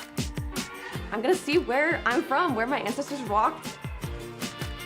It's really cool to be standing where they got married. Like, it makes it feel so much more real. Like, this is where they started their family.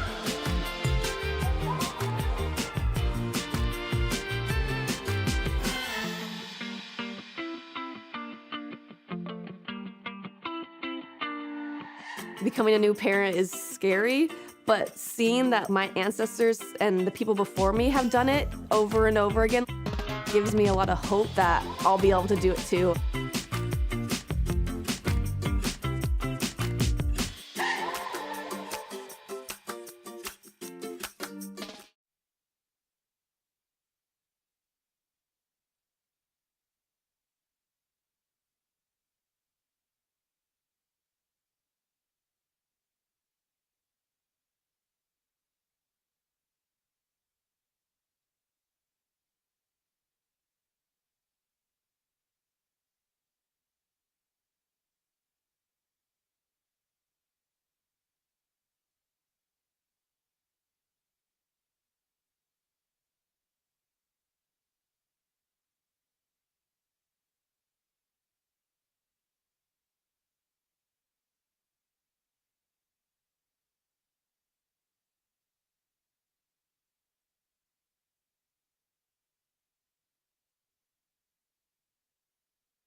I couldn't believe it. You did it. I'm telling you. Wow. You should You have did seen me dancing around. I was like, I got it. As soon as I saw that last name pop up, I was like, oh. Yeah. And it all just Wow. came together. Yeah. Wow. That's incredible. Thank you so much. You're welcome. You're welcome. Yeah, you are amazing. Yeah. Well, thank you. Hi, everyone. Welcome. I'm Laura Olmsted. I'm a genetic genealogist, and I'm also the executive director and founder of DNA Angels. And I'm thrilled to tell you all about DNA Angels. We are not your typical nonprofit. We are in the business of identifying and connecting families through DNA mapping and triangulation. I want you to picture this. I take a DNA test, thinking it's just a cool way to explore my heritage and my ethnicity. Boom. Turns out it's a plot twist. I discovered that my dad that raised me is not my biological dad, and it felt like the wind had been knocked right out of me. It was so traumatic. It was like my dad died all over again, and I needed to mourn him. I needed help navigating this experience. And eventually I met others like me, and that sparked the creation of DNA Angels. We are a nonprofit dedicating to guiding others through the intricate journey of their genetic discoveries. At DNA Angels, our mission is deeply personal. We firmly believe that everyone should have access to the knowledge of their genetic origins, irrespective of financial barriers. It's not just about genetics, it's about the intrinsic right to one's identity. DNA Angels is more than a team. It's a force for change. Since 2019, we have solved well over 5,000 cases. Alleged probability of paternity is 99.999%. Really? Yeah. Each success underscores our commitment to identify a biological parent, reuniting families and navigating the complexities of what happens when we contact that family of origin. We help anyone who needs to identify a parent. It doesn't matter if you never knew your dad's name, nor does it matter that you were adopted at birth or a donor-conceived person. Maybe you took a DNA test like me and found out that everything you thought you knew about your family was false. We will help you. We also offer paid services at a greatly reduced price for anyone with a brick wall or a lost grandparent or great-grandparent. We serve anyone who has taken an ancestry DNA test and their family of origin was born in the United States or the United Kingdom. Our team is made up of experts with a personal touch. Each member has their own story of surprise and search. This personal connection isn't just a professional aspect, it's a commitment to being an empathetic companion on this profound journey. We leverage advanced genetic genealogy techniques not just as tools, but as pathways to familial reunification. Our community isn't just a network, it's a support system. Within our safe space, stories are shared, tears are acknowledged, and connections are forged. We are more than an organization. We are a family offering support throughout the intricate journey of discovery. We adhere to the principle, we don't charge to identify a parent. This stance is rooted in the belief that everyone, regardless of your financial standing, should have access to your genetic history. Donations sustain our organization, allowing us to continue this crucial work. What is free to our clients is not free to us. Donations aren't just financial contribution, they are the lifeblood of our mission. They enable us to be there for those in need and ensure that financial constraints do not hinder the pursuit of genetic answers. Time is a critical element in our work. Over 70% of our cases are solved within the first 7 days.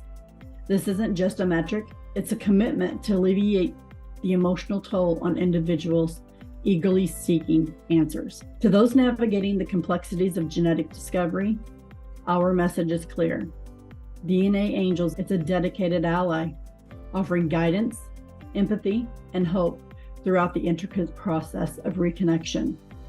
If you have any questions, want to learn more, or require assistance with your genetic journey, please visit us at dnaangels.org. That's one word, 1A, DNANGELS.org. Thank you.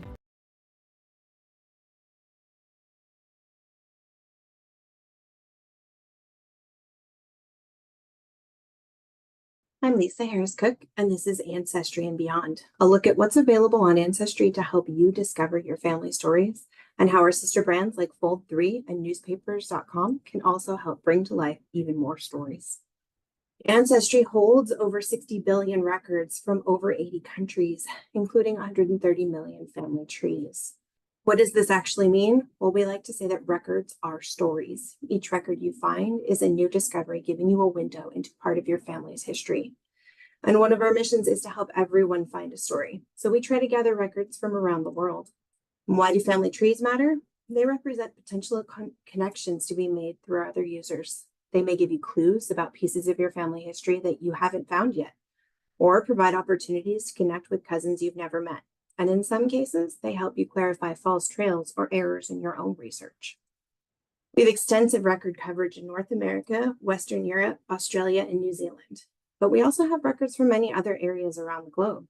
And we're always looking for opportunities to expand our collections and ensure we have discoveries for everyone, no matter where your family is from. As we know, population has climbed exponentially in the last century.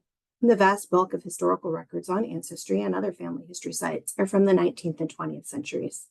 This is in part due to that lower population pre-1800, as well as the scarcity of records that were kept in prior times and then preserved for us in modern times. Here's a view of the distribution of historical records on Ancestry. These numbers can be hard to comprehend, particularly given just how many records we have from the 18 and 1900s. For scale, we have nearly 1 billion records just from 2000 onward, and all of these numbers are growing every year. Sometimes we like to talk about our top collections. What makes something a top collection? Well, it could be a popular collection or a successful collection. Popular collections can be particularly unique, like the Witches of Scotland collection we have, or have wide appeal for searching, like city directories. And some of our best collections fill both those roles, like the 1950 US Census, where we have the opportunity to find interesting details about your family, but almost everyone will find a connection there somewhere. We consider a collection successful when it provides meaningful discoveries for users, which we often count by whether they've attached it to their tree or not. Across the board, some record types are useful to users around the globe as they help build their family tree, such as birth, marriage, and death records. But one size doesn't fit all. National census records are invaluable to US, UK, and Irish and Canadian users. There's no available national census for Australia, so electoral registers, directories, and other record types may fill that role. For users doing European research, often church records are the only records that survive from pre-industrial generations. Some records are best suited to help you find the people that need to be added to your tree. I call these tree building records. Other record types can help you learn more detail about the people in your tree, storytelling records. Regardless, every record type can help you build your tree, and every record type can tell you a story. Here's an example of one of our top collections across the globe. Our Find a Grave Index is an index to cemetery and burial details that are posted on the Find a Grave website. This is the collection we update every 1 to 2 months with new records as things are added to the Find a Grave site. We've segmented these into 11 regional-based collections covering over 235 million records. These collections can help you discover the name, vital dates, cemetery and burial information, family members, and even photos of the graves of those who've passed on. Another of the top collection areas for us are the indexes from newspapers.com marriage and obituary notices. These are indexed facts pulled out from segmented articles on marriages and obituaries found on newspapers.com. Again, these are regularly updated so that as pages of newspapers are added to newspapers.com, we have the opportunity to pull those records over for Ancestry users. Currently, we have these segmented into regional databases as well, and currently comprise over 1.5 billion records. These can be great resources for finding names, vital events, residences, publication date, place, and newspaper title, family members, and a link to the digitized article so you can see the original. When we talk about tree building records, birth, marriage, and death records are probably the first ones that come to mind, and the ones that come to mind for most people thinking about genealogical records in general. These can be kept by churches, governments, or other parties, and they can be formatted in certificates, registers, indexes, or other ways. But primarily, all of these are used to help you find links between generations, most commonly between children and parents, sometimes including spouses. The information and organization in these records can vary greatly, from a single line in a 1600s UK parish register stating that a son was born to John Miller and his wife, to a marriage certificate listing both spouses' names, birthplaces, occupations, parents and parents' nativity, marriage information, and witnesses. While these records may be primarily used for building your tree and connecting generations, often they can also tell stories of their own, such as a birth certificate that shows this is the third child in the family, or a death certificate where the cause of death is unexpected. It's interesting to note how different the format can be, too, when you're looking at certificates, which may have all of the information on a single pre-printed or handwritten form, or a register where you may see records of multiple people on one page, each with their own line or column. And then sometimes these days we come across indexes where the record was never available in a image format. It was only kept digitally. And so those will be available on our site index only. We also have some cases where images might be restricted due to privacy laws or other contractual agreements, and those would also be presented as index only. Censuses are kind of the sweet spot between tree building and storytelling, similar to what I mentioned earlier. They give you all of that great information about who was living in a family at the time or at a household at the time. They give you details about the family members, other people living with the family, including names, relationships, and other great details to help you understand how that family was organized and fit together, so they can help you build a tree. But they can also give you all kinds of previously unknown details about those family members, like occupation, education, religion, military service, immigration, heritage information, and all other kinds of things. These are snippets from our most recent 1950 US Census release and the 1931 Census of Canada release last year. They show the wealth of information you can find and also highlight that different information may be kept on different censuses based on what each municipality required. And one of my favorite record types are immigration records. These are awesome for telling stories and helping you understand the path and journey that your family took. Most commonly, we refer to these as passenger lists, naturalization records, or citizenship records, and passports. Passenger lists can provide unexpected details in your ancestors' lives. Most include at least the name, departure, and destination information, citizenship, and age. But some can provide much richer details: physical description, occupation, birthplace, next of kin, and more. You may even find details about families traveling together, and there are a set of them from a specific time period where you may find out how much money they had in their pocket when they were traveling across the ocean. Naturalizations can provide many of the same details as passenger lists, including that name and arrival and destination date, arrival dates and times and places. But they can also give you other information such as parents' names, current residence information at the time that they applied for citizenship, other immigration details, and in some cases, like the example shown here, the names of all of the children and dates and places of birth for them.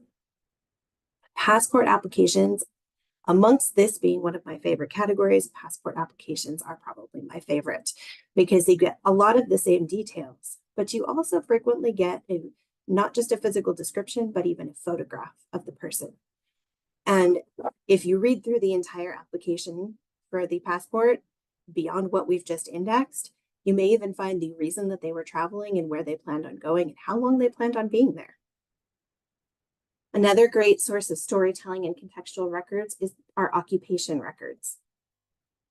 They can provide insights into your family that you wouldn't see in other record sets, giving details on not just what they did, how much they made, who they worked for, how long, and exactly what types of work they were doing there. Some examples here are employee registers, pension records, and even professional and city directories, which you might not think of as an occupational record, but can tell you a lot about occupations. Here are a few examples I've pulled. This is from our California Railroad employment records. It shows what the person was doing, what hours they were working, how long they were there, how much they made. Some really great detail. I love the craftsperson cards. Here we have Alfred Alford, who was a chair manufacturer, gives you some details about who he worked with and even a source if you want to look for more information. The Wisconsin employment records collection we have includes an amazing subset of boxer registrations, including the fabulous photos of the boxers as they prepared for matches and registered for their licenses to box. And then I love the New York State peddler's licenses because the amount of detail on someone who was a peddler that you wouldn't think is a maybe well-known profession or something that you would find a lot of detail on, you can actually find exactly how much they had to pay in order to peddle their wares. And I included an example of my great-grandfather from the city directories where it shows that he was a jeweler and where he was renting from. There are other entries in there in that same directory and in others that also show who he works for and other details. The last storytelling collection I'm going to talk about today, or storytelling category, is military records. Many families have military service somewhere in their history. Military records can help you understand who in your family was eligible to serve, as well as other details around those who did serve. Common military records found on Ancestry include draft cards, muster rolls, service records, and pension records.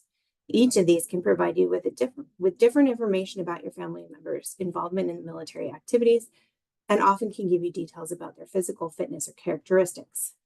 Like this draft card, where you see on the back side the physical description of my grandfather who was applying for the draft, or in some of the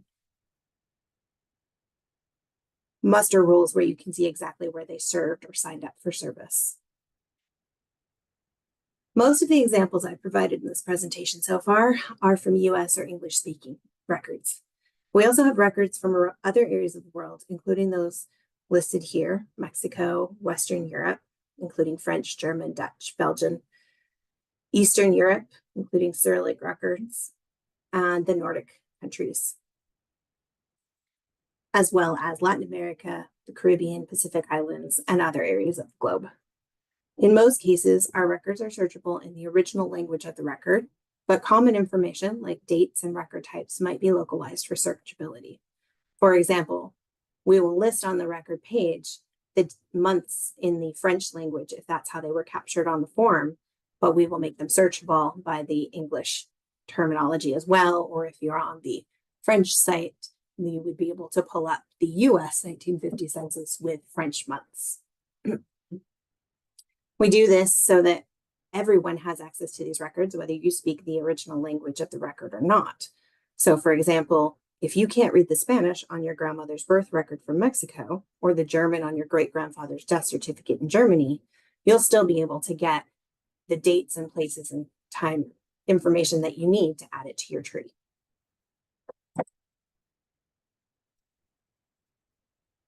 These are just some of our record resources on Ancestry, but I also wanted to highlight that we have some other resources on Ancestry that sometimes go overlooked and can be really enriching to your experience on Ancestry. Within our navigation bar under the Trees menu, you'll find entries for the Family History Learning Hub and Story Scout.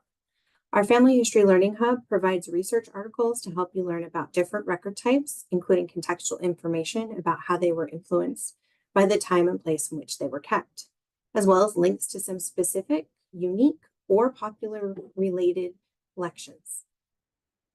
It also includes historical insights, which provide information on historical events that may have influenced your family's daily life that can help you understand what events took place in the times and places that your ancestors lived. Story Scout is an opportunity to get a record-based story experience for your ancestors. If you enter a grandparent's name in our algorithm will pull up curated record-based stories, giving you contextual insights around the records where your family appears. You may find that your ancestor was a landowner in the 1880s and how common that was in that area. Or you may get a draft story that leads you to a draft card and gives you some context for how men were drafted in the First World War. Now we come to the and beyond portion. So far, everything I've talked about has been on Ancestry specifically. But Ancestry has long looked to add collections and organizations to our family that will further our mission to enable all users to make connections and discoveries and build that family story. And so we have a family of brands that tend to be organizations with specific expertise in record sets, military or newspapers or our pro-genealogist organization. These enable users to dig deeper and learn more, make more focused discoveries, while Ancestry is designed to help them find their way to those more niche record sets. Probably my favorite of all of our sister brands is newspapers.com. They're dedicated to preserving historical and modern newspapers with more than 9 million pages of digitized newspapers from every US state, as well as the UK, Ireland, Canada, Australia, and New Zealand, dating back to the 1600s. You're able to search by keyword, date, location, or title. You can create digital clippings, save those to Ancestry, and or share them via link or social media. And you can explore popular topics. So even if you're not looking for your specific ancestor in there, in the newspaper, you might be looking for what did their profession do in the state that they lived in, or how did housewives feel in the 1940s, or what recipes might you find from an area and time that your family lived. And newspapers is always adding new content. So even if you have not found what you're looking for this time, I always remind myself to come back and search again. And they even have a nifty little feature, which you can save a search and it'll send you a reminder if they think they have new hits for you. Here's just a few examples of some of the ways newspapers can tell you stories about your family that no other historical record would have captured. So for instance, I have an example here from Lockhart, Texas. My great-great-grandmother, I knew that she had passed away. I didn't know where she had passed away. I had found all of the rest of the family's death certificates in our Texas death certificates collection, but I could not find a record for her, even though I knew that was where she was living at the time, until I found this article on newspapers, which shows that she had gotten ill and her husband had taken her to Arkansas in an effort to restore her failing health, and she died while she was there. And lo and behold, I found her death certificate in Arkansas, confirming all of that. If I hadn't found this article, I would never have looked for her in Arkansas. And even if I had found her in Arkansas, I probably would have questioned whether that was actually her or not, because I knew she'd been living in Texas at the time. Another example here is an article about my great-grandfather, who I knew was in the service during World War II, but I didn't really have any details about what he did. And I knew he was an engineer later in his life. But this article shows that he applied for and received a position as a mechanical draftsman in Washington right before the war. And it also gave some great detail about his schooling and when he left to go work in Washington. And I don't have any other records of that experience. Another one that's meaningful to me and something you would never find in a marriage record is this article about my great-grandmother's wedding. It not only tells the list of who was there and what time they were married and who ordained, who was the officiant for them, but it also gives you details about her dress and her flowers, things that I might be able to see pictures of, but I'm not going to know what the material was, what it would have felt like, and what color the flowers were in a black and white photo that I find. And there's a fourth example here that I talk about more in a booth demo if you stop by and check it out. My great-grandfather, I knew that he was a diver, but I didn't really know anything else about that aspect of his life. I knew he was a jeweler. He appears in earlier in the presentation in one of the city directory slides. And I knew he lived in the Bay Area. And I had heard from my family that he and the family spent a lot of time up at Russian River in Northern California. Well, I stumbled across an article that talked about how he broke his back while he was at the Russian River vacation home. And then I stumbled across another article that gave a little bit more detail than that, and said the accident is said to have occurred when Harris fell from the trapeze to the waters of the Russian River 20 feet below him. A large throng of bathers who were watching him perform saw him hit the water flat on his back, and several plunged to his rescue. Knowing that my grandfather was a diver and that he vacationed in Russian River was one thing. But reading this description of what happened and how he hurt himself and what he'd been doing at the time paints a whole different picture of that story in my mind. Newspapers can also give you unique context about culture and mindset from different times. This is what I was talking about in terms of looking up historical moments or other topics like that. These are a few articles I pulled that can give you context about how culture was thinking about things at specific times. This first article is after the Triangle Shirtwaist Fire in New York and called for fireproof and death-proof buildings. It was one of the turning points when factories and other industrial companies were regulated to protect workers. The second article here is an opinion piece from the 1870s on whether women should or were prepared to get the vote. And clearly you can see how times have changed and viewpoints have changed over time with that. And I think this one on the right is one of the most interesting. It's from the 1770s, right after the Boston Massacre, kind of kicking off the Revolutionary War. And it gives a commentary piece from an American perspective and a London perspective, which obviously had very different viewpoints at the time. Newspapers can also show you the faces of those you've never met and images of places you can never go again. I found this beautiful article about my great uncle who died from Hodgkin's lymphoma in 1933. I'd never seen a photograph of him as an adult, and I'd never seen a photograph of him with his children. Now, looking at this article, I can see this resemblance he has to his sister. And the article has some really beautiful things to say about how he interacted with his family and tried to focus on the positive, things that I would not have known just from a death certificate. They can also include pictures of places that existed at one time and don't exist anymore. This is a photo of the New York Hippodrome, a performance venue that opened in 1905. It was said to be one of the most lavish, amazing buildings of the time. And you can tell from this picture how beautiful that building must have been. Well, it has since been torn down and replaced with a normal New York City office building. So you wouldn't be able to go there now, but you can still see it and read the descriptions of it in the newspapers. Another one of our sister sites is our military-based record sites, Fold 3 and Forces War Records. They have nearly 700 million US and UK-based records to tell the stories of the military heroes in your family. You can explore records on here for specific conflicts, unit histories, battle maps, photographs, and there are some other unique things I'm going to go through. One of my favorite things on here is the honor wall. This is an opportunity for you to gather all of those pieces of information, records, photographs, military journals, information about conflicts, anything about your ancestor or your family member's service.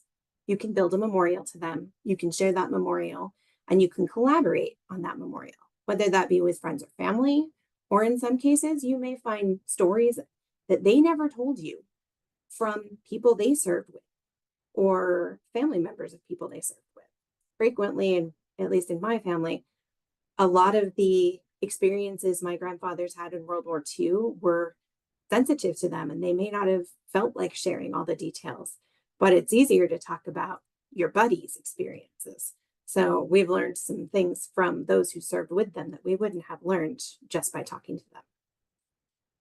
These can paint a beautiful picture of your family. Another feature is the war stories section. you can look up specific conflicts or groups and learn more about the context of what happened during that conflict, what types of circumstances impacted different people during then. And they even provide recommended record sets to help you connect to your family or to connect to contextual information that will help you understand your family's experiences. On our Forces War Record site, we have a feature on UK medals where you can understand the different medals that were awarded from conflicts in the UK and how to identify those if you have a medal passed down in your family or you've come across one. Another of our sites, sister sites, is Find a Grave. Find a Grave is a free resource for finding the final resting places of notable people, friends, and family members. It includes photos of grave sites and memorials around the world. You can search by name, location, year range, and other more advanced options. And you can find details about different cemeteries around the world. This is also an opportunity to volunteer, where you can contribute to the community by creating digital memorials, uploading photographs of headstones and markers, or transcribing the data from photos others have uploaded. I really enjoy the index that we have to Find a Grave on Ancestry, but I always make sure to click through to the Find a Grave site, because as much as we have tried to pull all the data we can onto Ancestry, there is often much more to be found on the Find a Grave website. For instance, we will capture your main relationships, but you may find additional relationships such as siblings or extended family, in-laws on the family members section. Sometimes you'll find a biography or clippings from newspaper obituaries or other places or other information that can help give you a rounder picture of the person rather than just a headstone. And if you click into the individual family members, such as a spouse or a sibling, you may find even more family members attached to them. Sometimes you'll find more than one photo. They can be photos from multiple headstones, multiple angles of the headstone, or even photos that have been uploaded of the person regardless of their headstone. And if you have someone on there that you're looking for, you can also ask for help. So if you find a memorial that doesn't have a photo, you can request somebody to take a photo for you. Or if you know someone should be in a cemetery, you can put in a request for someone to find their grave. And as I said, you can volunteer and help fulfill other people's requests. Other things you can do on the Find a Grave site that I have found immensely useful are search for other family members in the same cemetery. As many of us know, frequently your family had a church they went to and they were congregated in a specific place. And so when people passed away, they tended to be in the same cemeteries together. So you can do a search in that same cemetery for the populated surname or the maiden name or both. You can also adjust your search terms depending on who you're looking for. You can refine it by time frame and other variables. This is particularly useful if you're going to be traveling. Find a Grave not only has the list of memorials, but they also have cemetery pages in general. These can tell you the address of the cemetery, contact information, how many memorials there are, what percentage of them are photographed or have GPS associated with them, what the nearby cemeteries are. You can search all the memorials within a cemetery, or you can volunteer to add photos or memorials to a specific cemetery. I recently made a trip to Rhode Island, where I happen to have a big branch of my family from, and Find a Grave was very helpful in helping me locate exactly which cemeteries I needed to look in for my family and how many headstones were in there I wanted to look for and where they were. It really made my trip amazing and gave me the opportunity to see a lot more than I would have if I had just gone off of the one record that I had. All of these resources and more are here to enable you to find the records and stories that matter to you and to your family. Thank you for your time, and I hope you enjoy your journey of discoveries.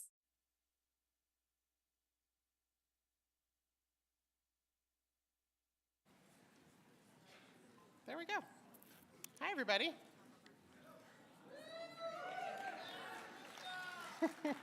We're going to figure this out. We're having some tech challenges today, but that is because I'm operating with one arm. So welcome to terrible timing. Connie Knox wanted to tell everybody I got fought off a bear because I told her about a t-shirt my mom bought me. But no, I just slipped and fell. It's a stupid excuse. So I'm Krista Cowan. For those of you who don't know me, I am the corporate genealogist for Ancestry. Some of you may know me as the Barefoot Genealogist from the Ancestry YouTube series by the same name. And I am, in fact, barefoot. It started a long time ago, and I'll tell you the story briefly because I love a good story. Way better than the slip and fell story. I was wearing a long skirt, as I am wont to do, and I was wearing shoes, as I am no longer wont to do. And I was talking around the stage because I prefer to move. Today I'm going to stand still, but normally I'm moving around a lot. And I took a step back to point at something on my slides, and my heel caught the back of my skirt. And then I almost stumbled, and so I stepped back again, and my other heel caught the back of my skirt, and my skirt fell to my ankles. I just bent over, picked it up, and kept talking. And have never worn shoes to present again. Because at least my feet can feel what's happening. So that was one of the genesis of the speaking barefoot thing. Today we're going to talk about what's new at Ancestry. And I'm super excited about this. I get to do this presentation every year. It's one of my favorites to give because I get to share kind of what we've accomplished over the course of the last year since the last Rootstech, and then give you a little bit of a sneak peek into some of the things that are coming in the coming months, and so that's exciting. However, for most of our presentations here at Rootstech, we're going to do some deep dives into some of these things. So I'm going to fly past a couple of them, but I will be sure to note which ones have other full presentations about them, because I don't want those of you who showed up here to be shortchanged in any way. Now, I shared this slide this morning if you were in the general session. One of the things that a lot of people don't realize is that Ancestry's actually been around since 1983. In 1983, we were a book publishing company. We published genealogy books, so our roots have always been in family history. In 1983, I was 11. So I was not around from the beginning. In 1996, Ancestry went online as Ancestry.com. And within 6 months, I became a customer. And I've been a customer from almost the beginning. Now, how many of you, by show of hands in the room, how many of you have been doing genealogy since before online? Oh, hi, friends. So you understand the old days. Okay, the tedium and the writing away and the having to be patient, waiting for return letters, and some of us still engage in some of that, because I know this might shock some of you who are new, but not everything is online. Thank you for the appropriate gasp. Okay, so not everything is online.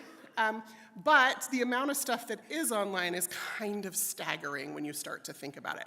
And we'll talk a lot more in this session about content specifically and what is being digitized and coming online and when and how you can find it best. So when I started, there were only a few databases online, but Ancestry had a goal from the beginning, and for the first almost 10 years of our existence as a company, we published a new database on the website every day. Every workday, there was a new database online in those early years. And that was easy because there was a lot of readily available content that we were able to get our hands on. Of course, we were a new company, and so a lot of people didn't know who we were or what we did. And it's, you can't just waltz into an archive and say, hi, we'd like to take your precious documents and digitize them and put them online. And the response often in those early days was, you want to do what with huh? And who are you? Okay? Because online in 1996, 97, 98, 99, that was new cutting-edge technology. Then in 2012, Ancestry launched Ancestry DNA, and people were like, you want to do what with my what and put it where? And that was cutting edge technology. And now, we're kind of on this cusp of a new thing, if you heard Steve's presentation this morning in the general session, with artificial intelligence. And some of you are going, you want to do what with what? And it's going to go where? And it's going to do what? And there's a little bit of suspicion always about new technology. But I hope that you've kind of learned to trust the process. With as many of you in the room that raised your hand that you've been around this for a while, I hope you've learned to trust that the internet became a thing. It worked out for us. And DNA became a thing, and it worked out for us. And so I hope that the responsible way that we've used those things lends itself to some trust in the responsible ways that we're using artificial intelligence as well. And I'll talk a little bit more about that. Okay, the Ancestry, the new Ancestry tagline, if any of you have seen some of our new commercials, is "It's a family thing." And I know that that might sound like, well, duh, right? Of course it is. It always has been. But one of the things that we've discovered in years of research is that a lot of people come into family history and it becomes a solitary thing. How many of you sit alone at your computer at 2 a.m.? That is way too many of you. I sit at my computer at 2 a.m. on Sunday nights, but I'm not alone. My dad, who's sitting here on the front row, by the way, if you would like to come meet him, he's a lovely gentleman. My dad lives in Oregon. I live here in Utah, and every Sunday night we get on FaceTime. And so I have him propped on a little phone stand in between my two computer monitors, and we work on family history together.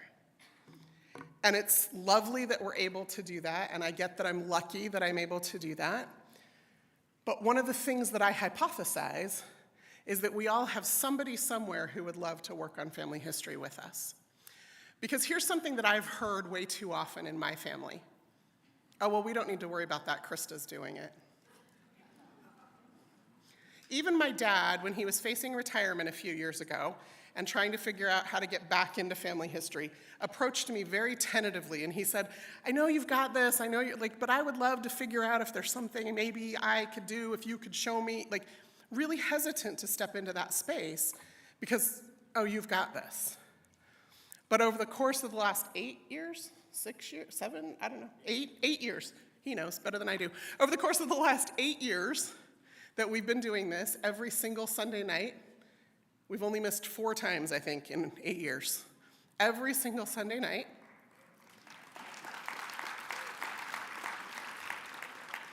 I said that, I started crying, you clapped, it almost covered it up.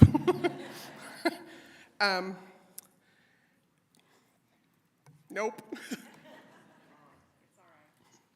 Over the course of those 8 years, we have discovered that there is room enough for both of us to be engaged in this work. There's enough things for us to do, but somebody has to coordinate that effort. And so those of you who are here, your role in family history may need to shift a little bit into a coordinator instead of just sitting by yourself at your computer at 2 a.m. Because if your family thinks you've got it, they're going to let you keep doing it. But they're going to miss out on the things that they could do. And so Ancestry's introduced this new concept, and this is our new thing this year. This is brand new. It hasn't even, I think, been rolled out fully globally yet. So if you don't have it yet on your account, it is coming. This is available on all Ancestry accounts. So if you have an LDS subscription, if you have just the US subscription, if you have no subscription, you just have a free registered guest account because you took a DNA test or because you used to have a subscription and you let it lapse, all accounts have access to family groups, okay? It's a free part of the Ancestry service, essentially. And here's what family groups are gonna allow you to do. You can create a group of people in your family who are working on a common goal. And you decide how that looks. You get to decide how you organize that. So in my family, I am creating this family group with my dad and we're inviting my mom. I love my mom. She's probably watching right now. Hi, Mom. My mom's a little technologically challenged. I don't know what it is. I think her fingers are magnetized differently than other people's. So sometimes she like swipes on her phone or clicks on something on her computer and ends up, I don't even know where or how she got there. But my mom she's a brilliant photographer. She creates gorgeous art with her photography. She also understands how to organize photos, how to label photos. And she sat in the Ancestry office. We do employee scanning days where they let us use the scanners and bring in our own pictures. It's the coolest perk ever. And I set my mom up a couple years ago with the scanners at Ancestry and just had her scan all of our old family photos. Now we're going to talk in just a minute about what Ancestry is doing with that, but one of the jobs she could do is upload those photos and put in the labels of who it is and what they're doing. And so I've shared my tree with both of my parents, but now we can create this family group that's going to allow us directly in our feed on Ancestry to see exactly what each other are doing.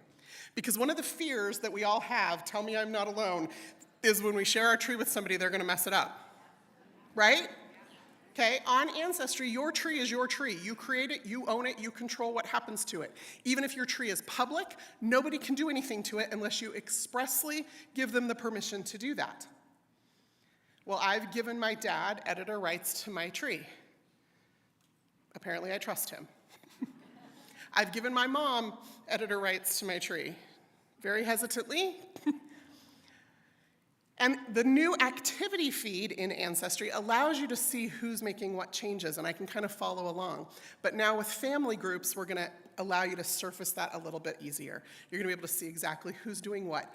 And as the person who is coordinating the efforts in the family, I can assign people tasks.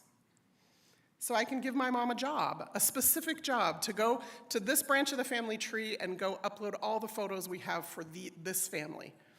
Or I can tell my dad, you know what, that DNA match we were working on last week, I think it goes here. Can you go look into that and see what you can figure out? Or I can maybe at some point open up my tree to my brother. My brother has guest access. Apparently I don't trust him. I can invite my brother, who travels quite a bit for work, and when he's going to Ohio, I can assign him a task and say, hey, can you go to this cemetery and take a photo of this tombstone? We don't have it yet. And that's going to show up in his Ancestry feed because he's a part of this family group. And then he, with the magic of the Ancestry mobile app that is linked to your online tree, he's going to be able to see that task in his feed, go to the cemetery, take a photo, and if I give him contributor access to the tree, he can upload the photo directly to the tree. So he can't do it as a guest, and I'm not sure I'm ready to give him editor access. But contributors can upload photos and stories and audio files, and they can add information. So here's what I'd like you to take just a moment and start to think about. If you were to create, maybe get out a piece of paper. Some of you are already taking notes, but maybe get out your notes app or something. I want you to seriously think about this for a minute.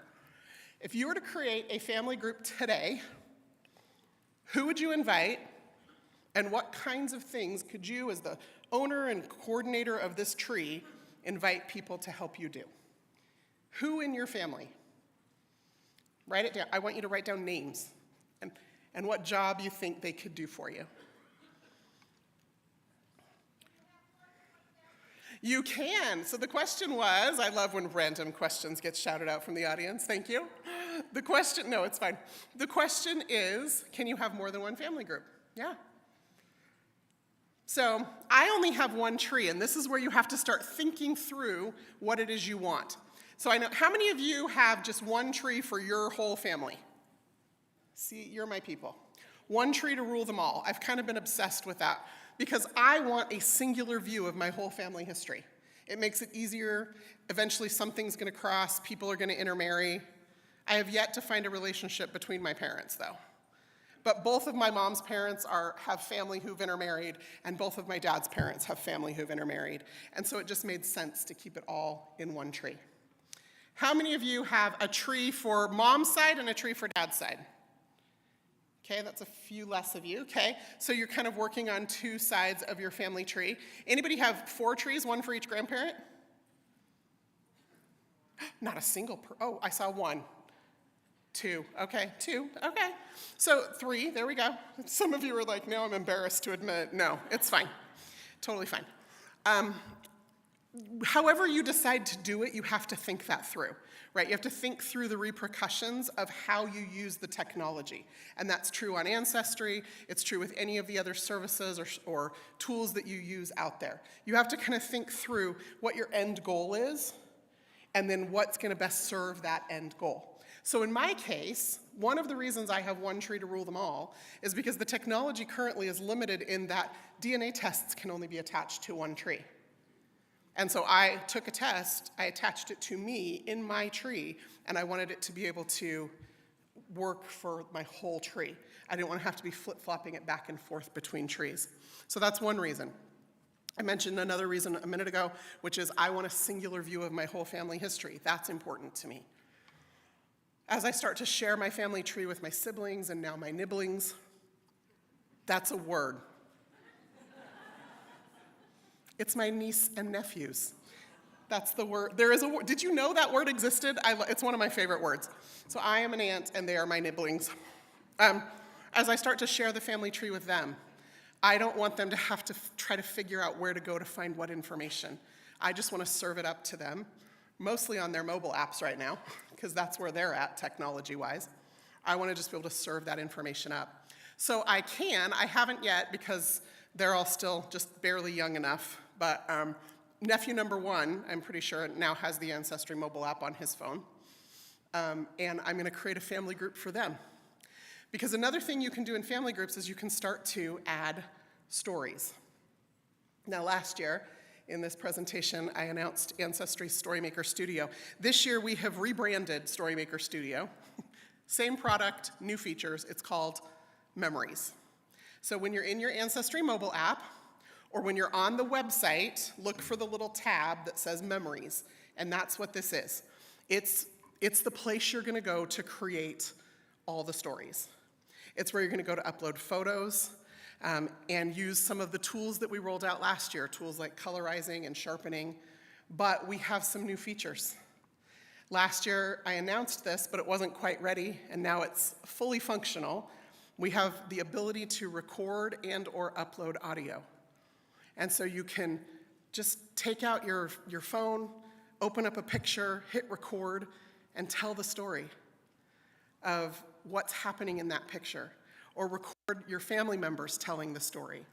And you can start to have that audio experience.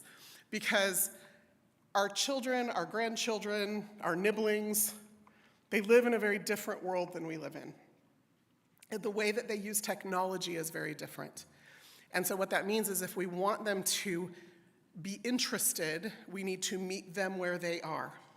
Who was in my presentation this morning? My quick 5 minutes? Okay, I talked about shoving everybody in the 15-passenger van and taking them for a ride. You're gonna hear more about that tomorrow if you come to my presentation.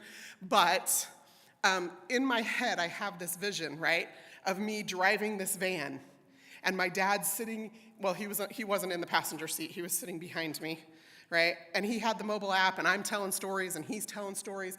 And the other, 8 passengers in that van, they didn't know those stories, but they were so interested. Now, they wouldn't have gone to the effort to figure out those stories, but they wanted to hear them. And so oftentimes the way that I envision it is, those of us in this room, those of us online, we're the drivers of the van. And so who are we piling in with us? And are we telling them the stories in a way that is interesting to them? So again, if you're taking notes, here's a really great moment to just stop and think about, what stories do I know that I haven't told yet? And what stories do I know and maybe have told that I haven't recorded in some way? Either audio or written. One of the things that I think every single genealogist in the world, if you ask them their #1 regret as it pertains to family history, and I've asked this question of a lot of genealogists, and it's almost universal, the reply. What is it? I didn't get the stories. I didn't talk to them when I had the chance. And now, some of us, I'm looking around the room, some of you are a little bit older than I am. Not much, but a little bit. Now you're those people. And are you sharing those stories? I would sometimes roll my eyes so hard at my grandmother, especially when she would tell the same story multiple times in the same conversation, because we got to that point. But now, with the perspective that I have, I treasure those stories. So your teenager or your young adult or your small grandchild may roll their eyes at you. But capture the stories, get them written down, because they will regret that they didn't pay more attention. And you can do something now to make sure they don't have that regret. You're the drivers of the van, so make sure you're recording those stories. So Ancestry is provided this way in our new Memories section on both the app and the website. Upload your photos, record the audio stories, type out the stories, upload the documents. We also have in the Memories story a brand new functionality where you can create photo albums. Now, I don't know, again, looking around the room, I'm always never quite sure of my demographic, but how many of you have an Instagram account? Ooh, that's way more than I thought that was gonna be. Okay, that's awesome. Every one of my nephews that has an Instagram account, and my niece, I only have one, she's the world's only niece. They all have Instagram and they all follow me.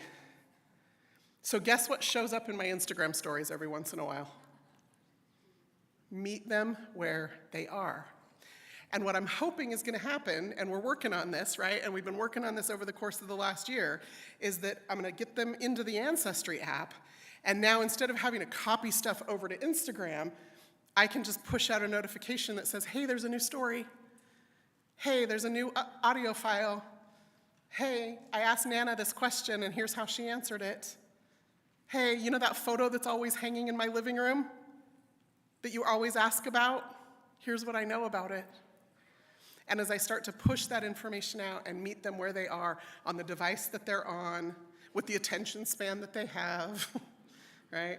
I'm just taking them for a little ride, and they have become these passengers along on this family history journey.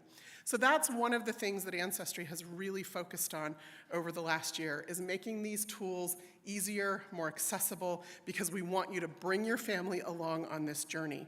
And so one of the other things that Ancestry has recently done, for those of you who have a paid subscription to Ancestry, we have now introduced Ancestry Family Plans. So one of you pays the subscription, and you can have 4 other people in your family who can have their own accounts with their own logins, and they can come along for the ride with you. You decide if you want to share your tree with them or not. I would hope that you do.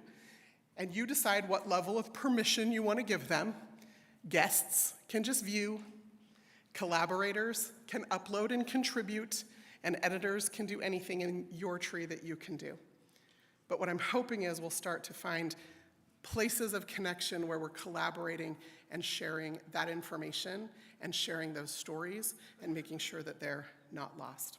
Okay, I'm gonna pause right there for just a second and take a drink and ask, are there any questions so far? And raise your hand, I can call on you. I will repeat the question for the at-home viewing audience. Okay, I see one over here and one over here.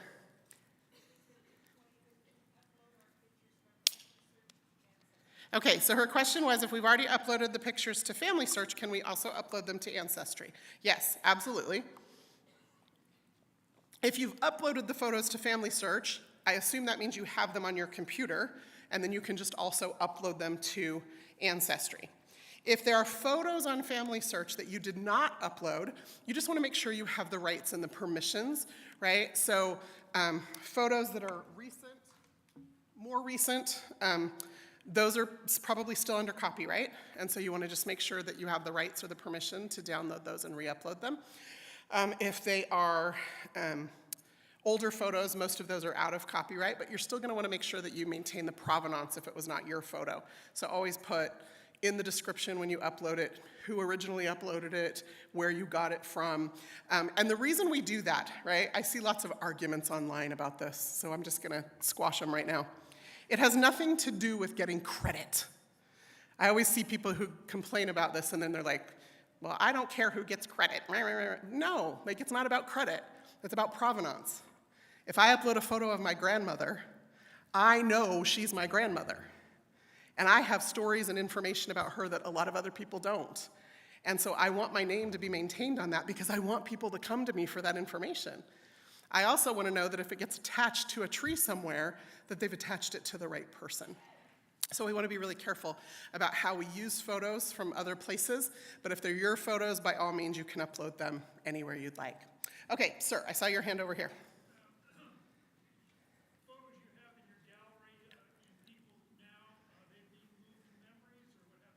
Yeah, so his question was, photos you currently have in your tree gallery. So you've uploaded photos already to your tree on Ancestry. Those photos show up in the person gallery on the person page. As a matter of fact, let's see, I don't know if we got this working or not. Nope, it's not letting me flip over to the website. The person gallery on Ancestry has now just been rebranded Memories. So it's not a different place. So everything that was in your gallery is now in this Memories tab specifically, and that's where it's going to be. The other new feature that we've introduced here, though, is the ability to create albums. So for example, I can go through and I can attach my single photo to multiple people in my tree, and then I can say, oh, but I'm going to create an album of all the photos of people who served in World War II. It doesn't duplicate the photos, it just creates an organized way, again, for those people you're bringing along on this journey with you to just kind of go through and have different ways to consume that content. This specifically, this Memories presentation, or this Memories piece of Ancestry, is going to be a specific presentation on Saturday morning. So if you're here Saturday morning, you can come and hear more about this, deep dive into this if you have more questions about this. Okay, one last question and then we're going to move on. Okay, so say you're on your tree. Are you able to look up any person's memories on the main tree page or on that person's profile with and be able to see all those memories, including ones that you did not put in but someone else? Yep, great question. Okay, let me repeat that so everybody can hear. So he's asking about if I've uploaded photos to my tree for my grandfather, and then my cousin uploads photos to his tree for my grandfather, can we see that we each have photos that maybe are or are not the same, right? That's kind of the gist of it. Okay, so the idea is, yes, anytime you've got a person in your tree, there's a couple things you're going to want to do with those photos. First, you're going to want to make sure you've got that photo attached to the person in your tree. You can upload photos to your gallery for your tree and not attach them to anyone. And I've done that, right? And then I'm hoping to give my mom a job to do. Go through and attach the photos to people, okay? But you can also search photos that other people have uploaded to their tree. Again, we're gonna do a deep dive into this on Saturday morning, so if you're here, come back and we can answer more questions about that. Also, Jordan is our product manager over this particular part of the website, and he's gonna be doing booth demos in the Ancestry booth here about it, and you can talk to him and he'll show you. You can pull it up on your device, we can pull it up on the computers in the exhibit hall, and he can walk through that with you. Okay, let's move on and talk about content, because I think this is what a lot of you maybe came for. I don't know, why is my slides are now not advancing? Let's try that again. Nope, not advancing at all. Not sure what I did. Okay, well, I'm hoping somebody can come help me. This is the challenge of one-handedness, y'all. I could do this a lot faster if I knew what I was doing. Yeah, my slides aren't advancing, so I don't know if there's somebody that can come help with that. Okay, so let's talk about content. So historical record collections on Ancestry. I announced last year that from 1997 through the beginning of 2023, Ancestry had published a total of 41 billion records on the website.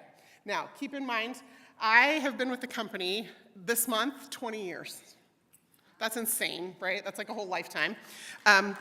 20 years with the company. My first job at Ancestry was content acquisition. So I was responsible for Europe and making connections and contacts and contracts to acquire records to publish on the website. My second job at the company was indexing manager. And what that meant was that I was responsible for, once the records were acquired and digital images were created, getting those records indexed so that they were searchable on the site. Now, when I started in that role 17-ish years ago now, I was at the time responsible for one of the largest single line item budgets in the company, because indexing is a not cheap prospect. Like, you have to read every census and have a person, back in the day, key every line of that record, right? And with that, Ancestry was able to index about 2 million records a month. Now, with the advances in technology, over the course of the last 5 years, till 2023, Ancestry was indexing an average of 2 to 3 million records a day. Okay, wait, it's about to get bigger. With the launch of the 1950 census last year, in 2022, Ancestry developed some proprietary handwriting recognition algorithms and have employed the use of artificial intelligence in order to index records faster, and the quality is pretty on par. Now, there's still some human intervention that's taking place, there's still some tweakings, we're still on the cutting edge of that, right? But the idea is that we are now able to index things so much faster. So one of the record collections that Ancestry introduced this last year is called the Newspapers, Stories, and Events Index. So on newspapers.com, Ancestry has a huge collection of newspapers, but you have to go over there to search them. And if any of you have ever searched old newspapers, what are some of the top 3 challenges you have searching newspapers?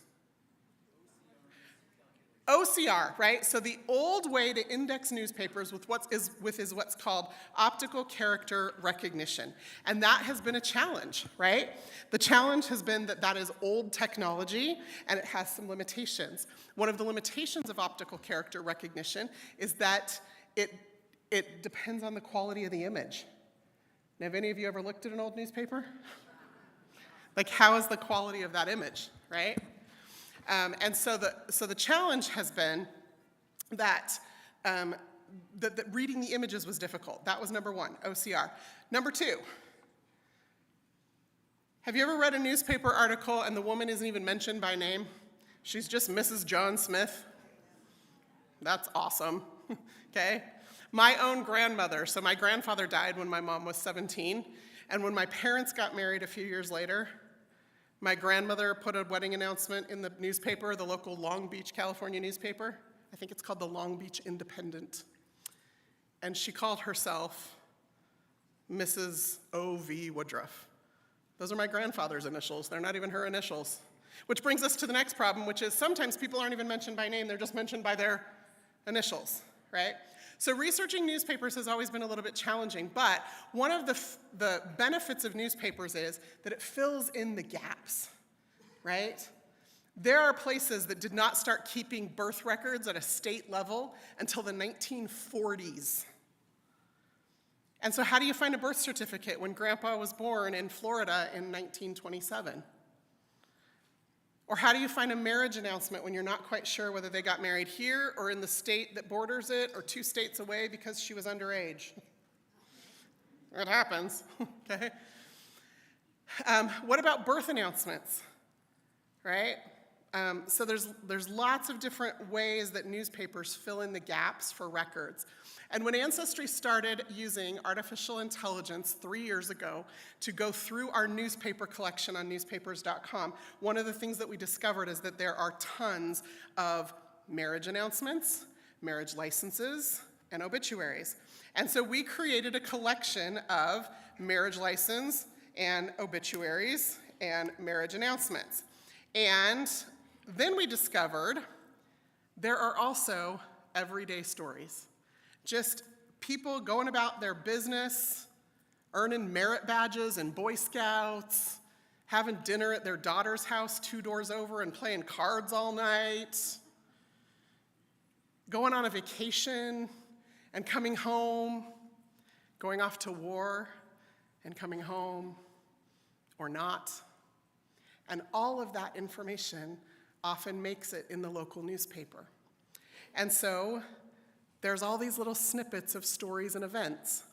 So over the course of the last year and a bit, we started it in the fall of 2022, and throughout all of last year, Ancestry has gone through the entire newspaper collection at newspapers.com and created a searchable index for over 16 billion records in 14 months. And because we've employed not just artificial intelligence to say, this little snippet of an article is about one person, and this person is connected to this place and this date, then we can use the algorithms on Ancestry to hint and say, hey, you know what, we think this might be related to this person in your tree, because while she's listed as Mrs. O.V. Woodruff, we happen to know that her husband's name was Orville Vernon, because you've got him in your tree. And we happen to know that she has a daughter named Sue, and that daughter got married in 1971. So we think this is a little engagement announcement mentioned in 3 lines of the Long Beach Independent, and it can hint those out. And so the artificial intelligence used to create the index, the artificial intelligence used to hint those out, is all being continually improved, but I will tell you right now that I have already made discoveries that I thought I would never make in this particular collection. Now your question is gonna be, how do I access it? Just gonna answer it, I'm glad you asked. Okay. Right now, there are only well, before today, there were only 2 ways to access this. One is through hints. So you will get hints, and they will be called the Stories and Events Index. If you've seen those already, you know what I'm talking about. If you haven't, that's what that is. They come from newspapers.com. The other way is to actually go to the specific database, meaning California newspapers, Alaska newspapers, Arkansas newspapers, Florida newspapers. Go to the specific database on Ancestry and search. Because there are over 16 billion records in this particular collection, we can't put them in the global search. It just starts to cause things to go kind of wonky. And so when you do just a general global search of all now 60 billion plus records on Ancestry, they won't come up. So hints, database-specific searches, and then as of today, so the content team at Ancestry does amazing things, okay? They pushed to get this page created. So if you go to ancestry.com/newspapers, you can now have this place to search, to access all of these databases. Now, I will tell you right now, because somebody else is gonna ask this question. I'm glad you asked. Let me give you the answer. Right now, it's just the US, but we are currently in the process of also doing the same thing for the newspapers on newspapers.com for these other regions as well, okay? So you're gonna be able to find things like the little snippet of an article from 1798 in a London newspaper that gave me the maiden name of a woman I've been looking for 20 years. 2 lines in a newspaper, that's it. And I had looked and looked and looked and hadn't found it and hadn't found it. And now, with a little sneak peek into some things, I was able to make that discovery. So this is newspapers. Okay, gonna pause, I already see some hands raised. I'll take like 3, maybe 4 questions specifically about newspapers.com. Then we're gonna wrap up with content and some new stuff in DNA, and then another announcement about another new set of tools. Okay.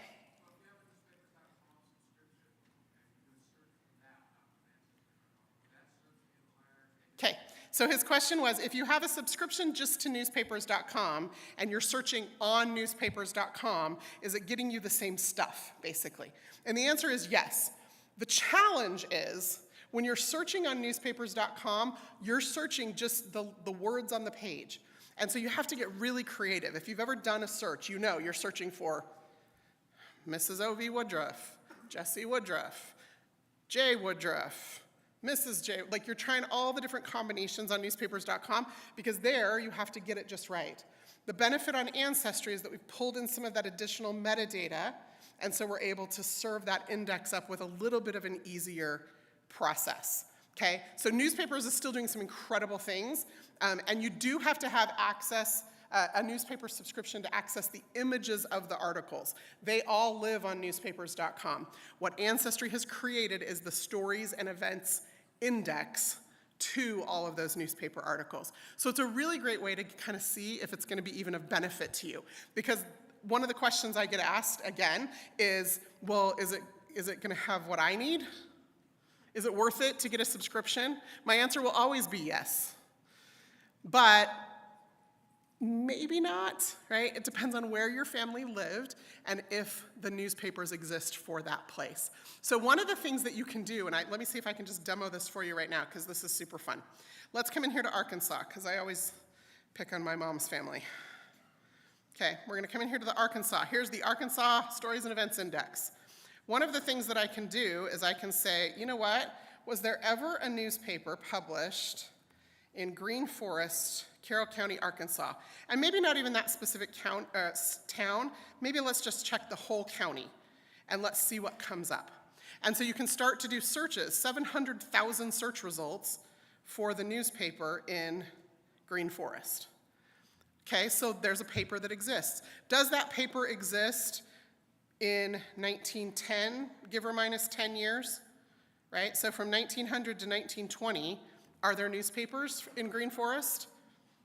388,000 records come up, okay? So one of the ways you can search on Ancestry that I love is when you go to a specific database, don't type in a name. Y'all are always searching for names. I need the name, right? No, place and time matter just as much. Okay? And so you can do a search, and you can do this on any database on Ancestry. You can do a search directly into the place and time and see if the records you need even exist. And that will tell you if it's valuable for you or not. Now, if you want to get really tricky, you can say, you know what, really what I want to see is everybody in that place and time with the last name of Dunlap, and we're going to click search, and it's going to tell me that there are 353 of them. And now I can start to go through these and decide, are these valuable?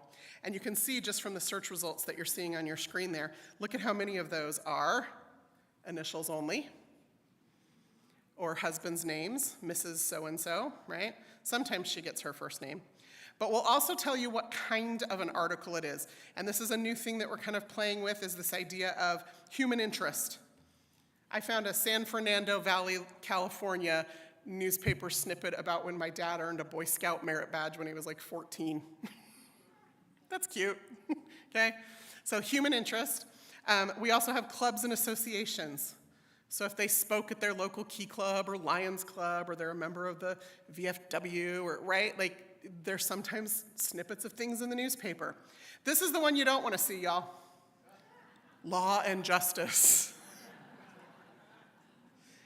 I mean, if you want to know that Grandpa got a DUI, that's where you're going to find it. It also might have information about court trials and arrests and other things. And then there's a category for accidents and emergencies. So anytime, and those are the kinds of things, like you have to think about what makes the news, right? Those are the kinds of things that make the news. And then I think our other category is just other right now. But we're constantly, again, working with the AI to figure out how do we refine this, because our goal, and you guys, I know I get to stand up here and be the face of the company, and I love you for loving me, but I just need you to know that there are hundreds of people who work at Ancestry who are just as passionate as I am about this. I am so lucky that I get to go to work every day with smart people. People who are thinking about you, they're thinking about what you want, because we can have, let's see if my PowerPoint's gonna come up now.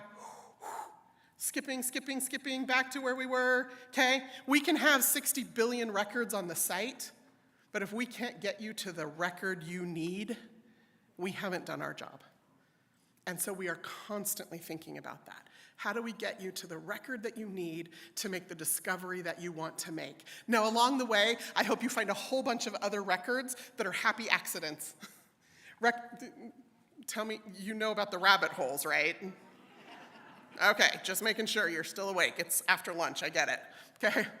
Like, I, all the time, go down a path and then end up finding out something delightful about somebody I'm not even really related to, okay? Like, the rabbit holes are real. And we hope you make those kinds of discoveries too, because sometimes they're just fun. But we also know that you're still looking for that one marriage record of your great-great-grandparents. And you're still looking to figure out what her maiden name is. And we want to make that as available to you as possible. So, in addition to the 16 billion newspaper records, Ancestry has also continued to publish other records. As a matter of fact, there are about 2 billion additional records we published over the course of the last year. And if you haven't gone to the card catalog yet, you know I can't talk without talking about it. How many of you, before that word just came out of my mouth, did not know a card catalog existed on Ancestry? Hi, welcome to Ancestry. This is my favorite feature on our entire website, and here is why. Because when you're looking for that one record, you have to know, does it exist, and does it exist on Ancestry? Because if it exists, but it's not on Ancestry, I need to figure out where to find it. And if it doesn't exist, I need to stop wasting my time looking for it, or I need to figure out another way to get the information I'm looking for. And so, the card catalog is my favorite feature because I can quickly come in here and I can see what exists on Ancestry. Now, the default sort on this is date added. I can change it to date updated because here's one of the things Ancestry does. Not only do we publish new databases on a pretty regular cadence, but we also take existing databases and add records to them. So we add records to, right, this second one right here, France. Some France births, marriages, and deaths. We originally published this in February of 2022, but in February of 2024, we added records to this database. Now, the number one reason records get added to databases on Ancestry is because of privacy laws, right? Privacy laws say, oh, well, these records are private for 100 or 50 or 20 years, and as those privacy laws continue to not expire, but like move, right? We can get the new set of records for the last 5 years and the new set of records for the last 5 years. And so we just add them to the existing database and adjust the title to reflect that. So whenever you see this updated tag on Ancestry, those are new sets of records a lot of times that have been added to an existing collection. Anytime you see this new tag, that means that this is an entirely new database on Ancestry. Okay? And so you can see exactly when it was published and how many records are in that particular collection. I always love, I just heard this over here somewhere, I always love when I pull up the card catalog and I start scrolling through people, somebody goes, oh, they have that.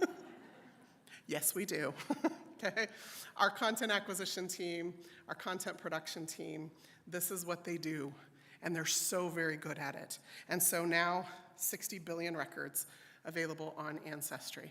Still not everything in the world, but AI is certainly changing the rate at which we can get these digitized and indexed and made searchable for you faster. Okay, let's talk a little bit about DNA in our last few minutes.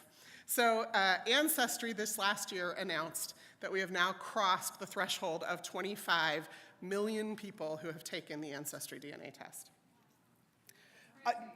Right? Okay. The billions of connections that means, right? Some of you are math people. I am not a math people. But some of you are math people. The amount of connections that means that people are able to make is mind-boggling to me.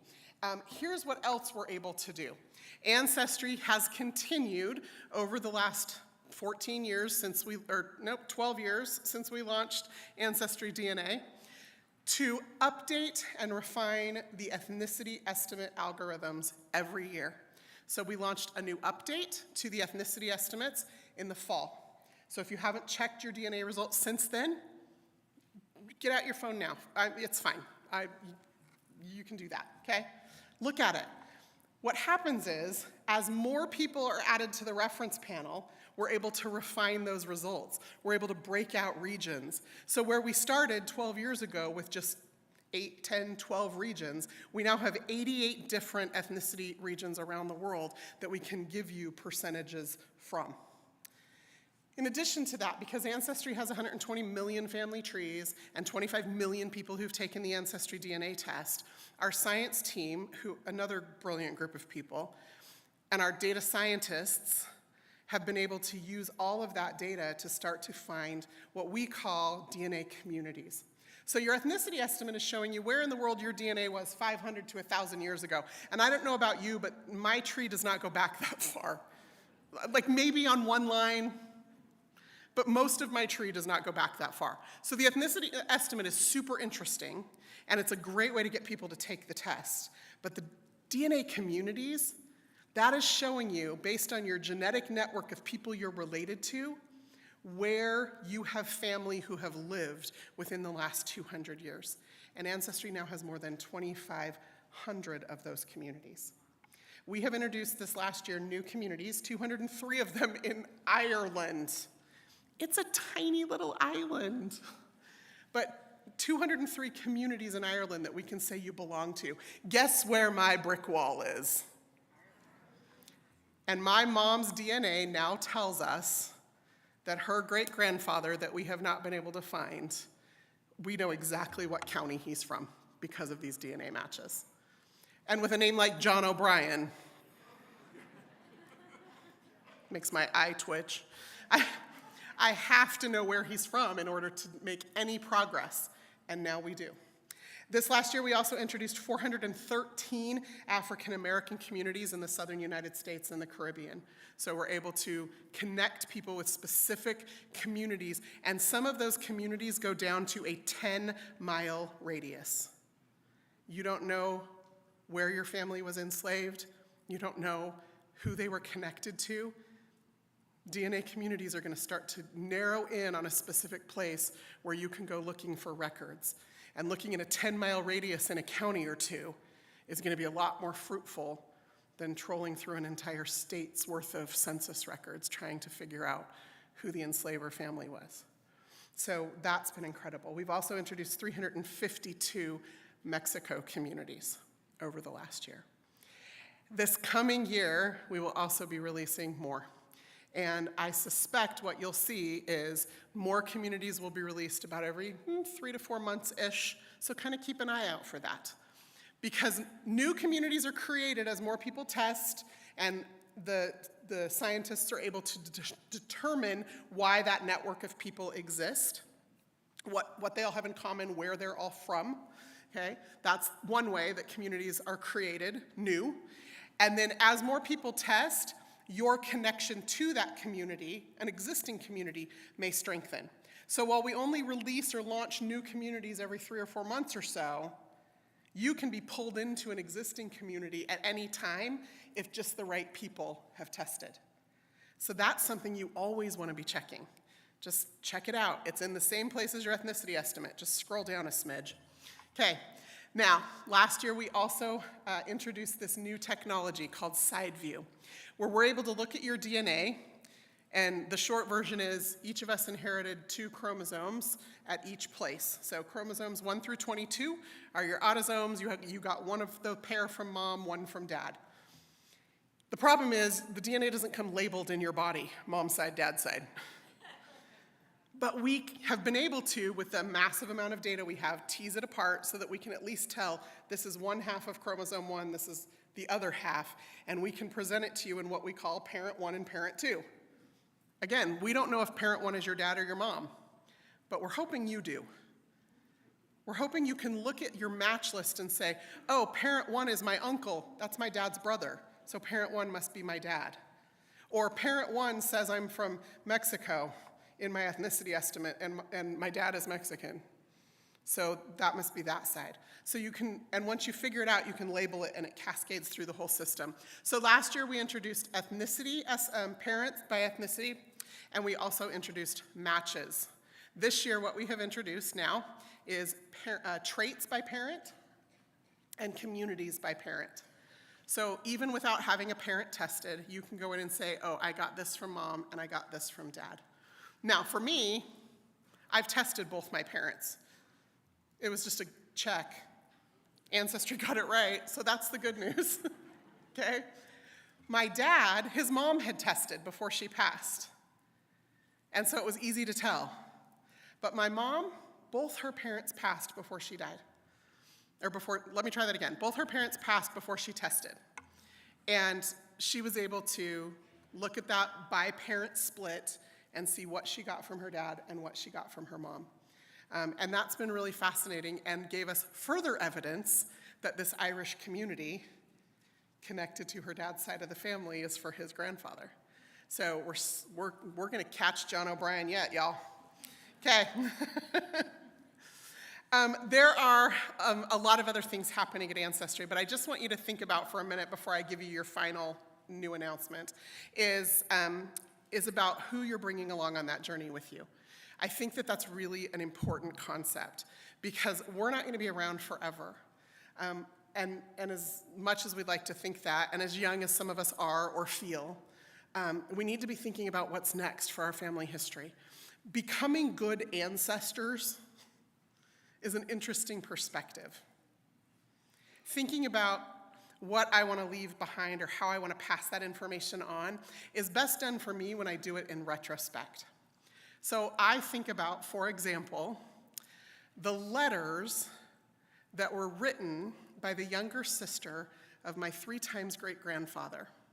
He left the state of New York as a young man, and he made his way across the United States, eventually joining the Mormon Battalion, going out to California with them, and then working his way back here to Utah, where he married and settled down, helped found a little town called Lehi, which is where the Ancestry headquarters are now.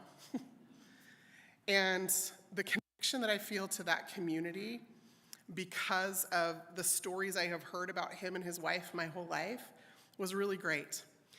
But just a few months ago, I gained access to letters that his family had written him from New York, and somebody had kept them all.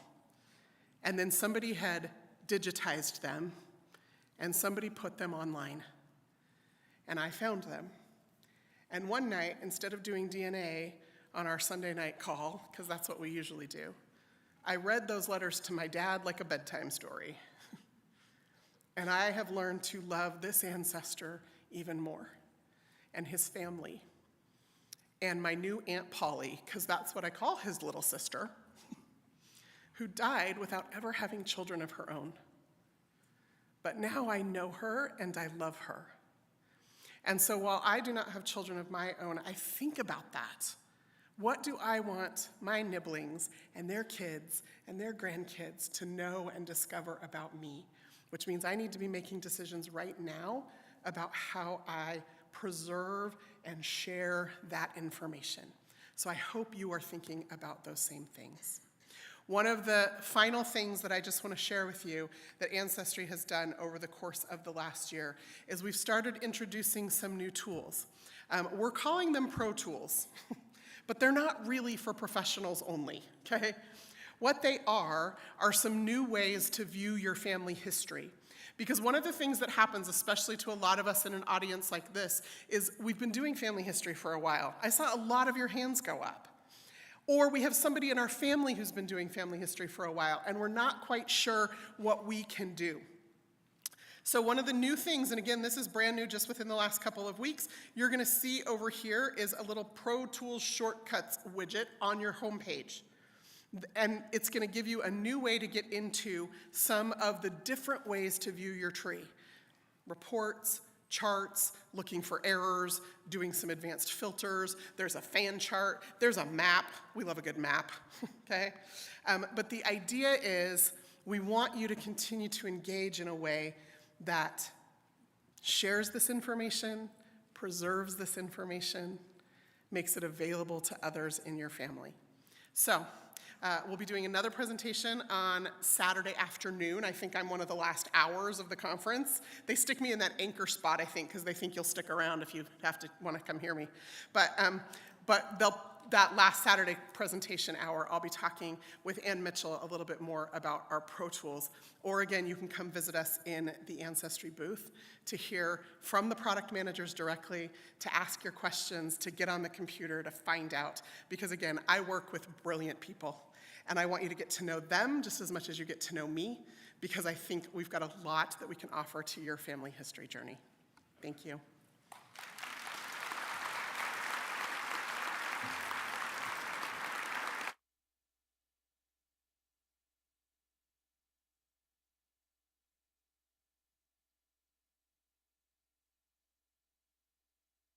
DNA testing is amazing.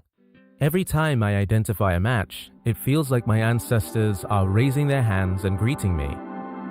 DNA Painter can help you explore your results in more detail, visualizing your matches, solving family mysteries, adding DNA documentation to your tree.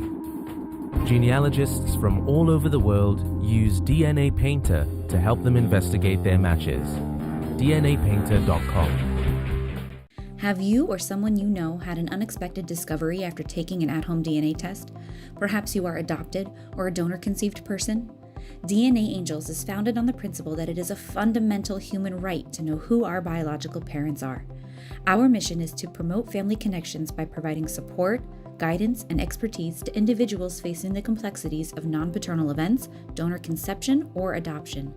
DNA Angels, finding families one DNA strand at a time. Mylio Photos opens the door to accessing, organizing, storing, and protecting a lifetime of memories. You can have all your photos at your fingertips, synced effortlessly on all your devices. With Mylio Photos, I can be cloud independent. I can see and view my photos without the internet. Even the biggest photo and video library can be collected, protected, and accessed on any device, anywhere, at any time. Discover the rich tapestry of your family's history with Roots Magic, the ultimate genealogy software. And now, with the release of Roots Magic 9, exploring your family tree has never been simpler. Our innovative new associations feature transforms your research by letting you easily keep track of the friends, associates, and neighbors that shaped your ancestors' lives. Bring your family tree to life with our enhanced color coding and color code sets, making it easier than ever to visually organize your research. Find what you're looking for quickly with the new saved search criteria. And clean up any errors in your tree with our new data cleanup tools. With our two-way integration with Ancestry and FamilySearch, you'll be able to discover even more family connections and expand your research like never before. Roots Magic 9 is designed to be user-friendly and accessible to genealogy enthusiasts of all levels. Join the thousands of family historians who trust Roots Magic as the place to plant their family tree.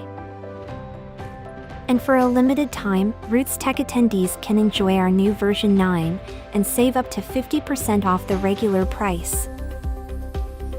Get it today at rootsmagic.com/rootstech. Forever is a one-stop shop for all things memory keeping. At Forever, we don't believe in temporary. We believe in permanence. Our flagship product, Forever Storage, operates under the own, don't rent policy. Pay for your storage once and we'll preserve your memories for your lifetime plus 100 years, with the goal of many generations beyond that. We are the only complete memory keeping service out there, specializing in digitization, print, scrapbooking, and even genealogy. Uniquely yours for generations to come.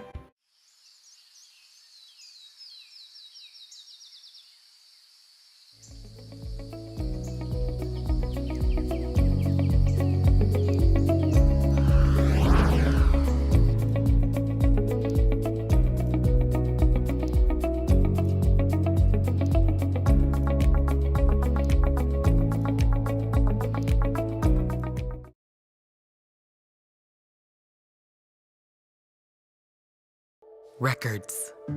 Words on a page.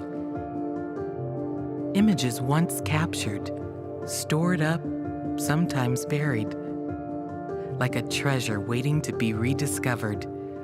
One in a million others just like it.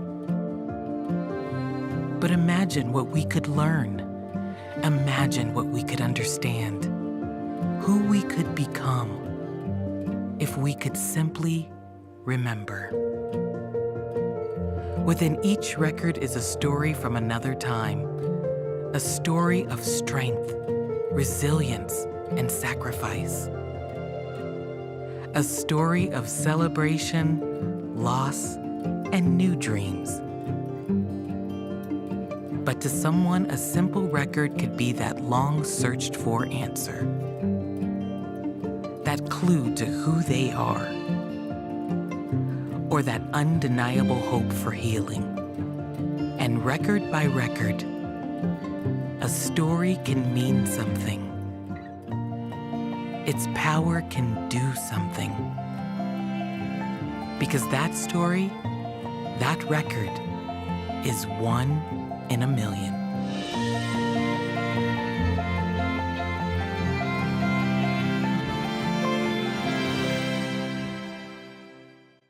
Because of BYU Pathway, we are finding our way. It's helping to give me a voice. Give me a second chance. BYU Pathway has really helped me to become self-reliant. And it's been one of the best investments of my life. It's such a blessing to be able to increase my education and get my degree. Our income went up significantly. BYU Pathway has increased my faith in Jesus Christ. This changed my whole life. Don't believe me, please. Test it. Do it yourself.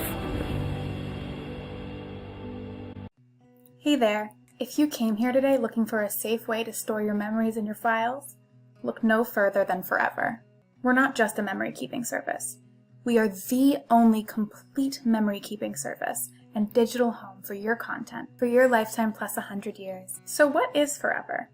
We are a digital home comprised of storage, printing, media conversion, digital scrapbooking, and more. When we say complete, we mean it. From preserving to digitizing, to even adding a little bit of creativity. Forever does it all, because we believe that your memories are worth preserving. So how does it work? When you open up a Forever storage account, your content is automatically preserved for your lifetime plus 100 years.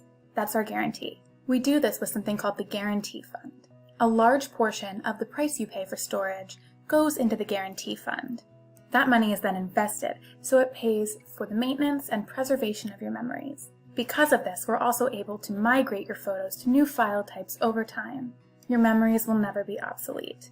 So let's talk security for a minute. First of all, you own your memories. Unlike many other third-party servers that actually retain ownership of your files in the terms and conditions, which you should always read, by the way, Forever only accesses your files to provide you with service and support. You will always have the ability to upload or delete files as you see fit.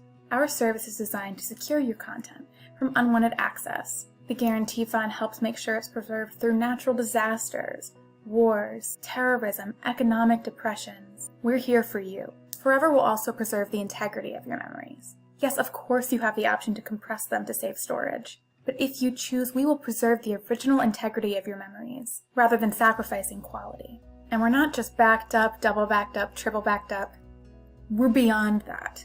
With the exception of maybe your brain, there is literally no better place for your memories. That's why we don't just call ourselves a memory keeping service, we call ourselves a home. Forever Storage is both available on desktops and on mobile, either by using your internet browser on your phone or by downloading the Forever app. And because we care about how you organize and curate your memories, we want to make sure you have the stepping stones to do that. So why not get a Forever ambassador? Think of your ambassador as your liaison. They'll help make sure that your Forever account is organized the way that you want it to be. And they're there to help with any questions you may have along the way. They're an invaluable resource and another asset to the Forever community. Take a quick look at the back of a Forever storage account. Sort by album. Sort by tag. Check out your print projects. Visit your friends and family. Visit your profile. And what is friends and family? Well, at Forever, we believe in save, organize, share. So step 1 is saving, and you're doing that right when you start your Forever account. Organizing, which we just began walking through, is tagging, adding to albums, grouping your memories how you want to preserve them. And friends and family is another valuable piece of the Forever puzzle. Invite people to become your friend on Forever. When you create an album, you have privacy settings on that. Those layers are public, friends and family, and private. When you invite people to join your friends and family account, they become part of your friends and family network, granting them access to albums that maybe you don't want the general public to see. You can also share outwards. Email your Forever files to friends, share them on social media. You're proud of your memories, of course other people should see them too. The key with Forever is it's on your terms. Once you have your memories organized the way you want them, continue on the journey of the complete memory keeping service by printing, by scrapbooking. However you like to view your memories, Forever can make that happen for you. So visit forever.com and join today. Because again, your memories are worth preserving for your lifetime plus 100 years. That's the Forever Guarantee.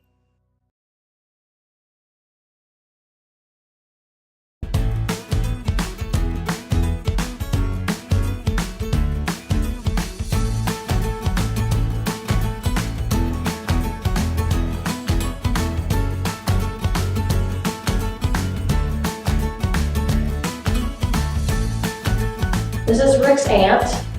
Yep, you can click to listen. Go ahead. This is Rick's aunt.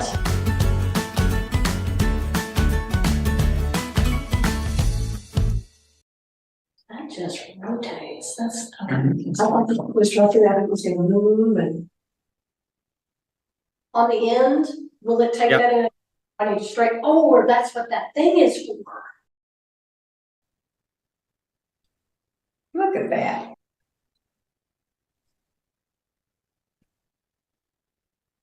Okay.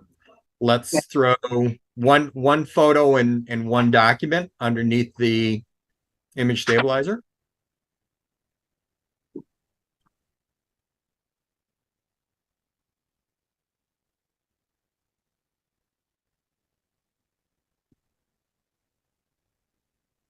And finish scanning.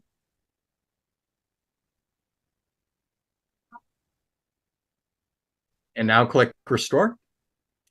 And those two images now have been saved into a cache folder. So now they're automatically brought into restore. So this is a faded image. Which of those 9 images look best to you? Now, is this subject to the eye of the beholder? Mm-hmm. Yeah. Yes, absolutely. You've chosen one. Now click on badly faded, just below it. Is it starting? So of those 2 starting positions, which do you like better of one of the 9? Whichever one that you're starting from. So that's the original. And this is what the software edited. Okay, nice. And you can edit it further if you want. So now in the so if you're happy with that, you simply hit save next, or you can go click on detail edit. Now we've opened up the screen. So if you want to do more. Well, it's funny because I'm one of those that I like the autocorrect. So I would be fine with the edit it did. I have a friend in Oklahoma City who I just have learned over the years, don't let her take the pictures on vacation because she wants to go in lightness, contrast, RGB and make all fine-tuned settings on every picture. She would love this. So if you're happy, just click save next. Now this is a faded document. So click down on faded document. So it's going to take the CPS somewhat out. It has an algorithm just for documents. So which of those 9 looks best to you? And then save again. Save again. So now if you click record, those images have now been saved on the cache. And if you select either one of those 2, so now if you click record, be ready to say something, test 1, 2, 3, 4, or this is Rick's aunt. This is Rick's aunt. Now at this point, yep, you can click to listen. Go ahead. This is Rick's aunt. If you want to re-record, so click at the bottom. If you read, it says click record button to record or re-record a memory. So if you wanted to re-record because you listened to it, you didn't like it, just re-record. At this point, we're giving you an opportunity. If you wish to scan more, you can. So yes or no. If you click no. Vivid Picture Store improves many different file types: JPEG, TIFF, PNG, DNG, BMP, and RAW images.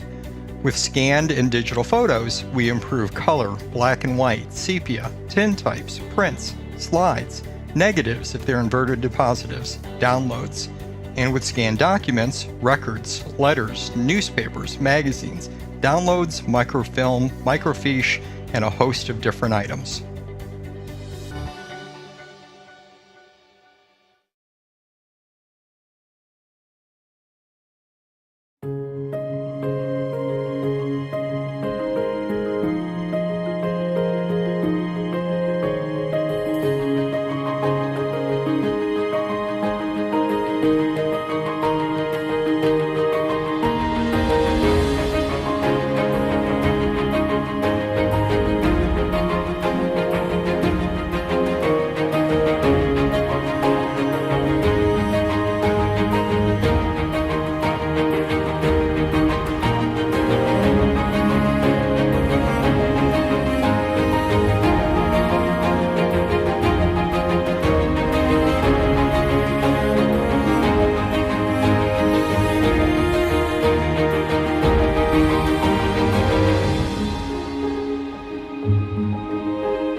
Discover the rich tapestry of your family's history with Roots Magic, the ultimate genealogy software.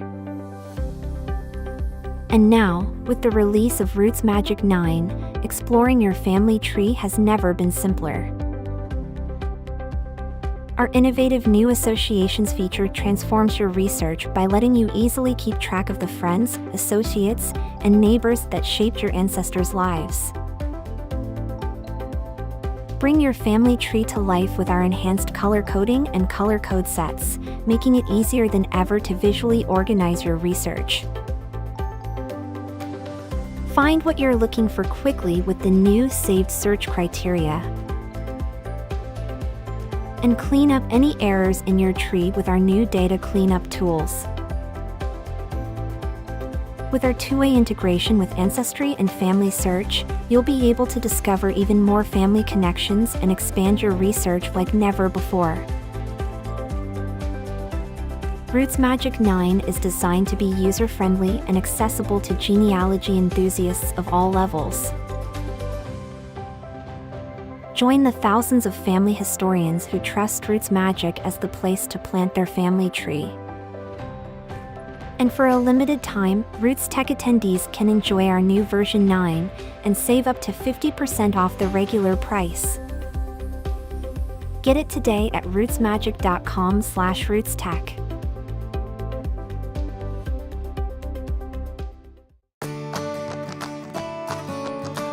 We talk a lot about living in the present, but the present doesn't exist without the past. I want to know where I came from. Family, faith, and food, those are some of the most important parts of my upbringing. They've brought joy, comfort, and meaning to my life. I'm just starting this next part of life, and by learning more about where I come from, I'll better understand who I am and where I'm going.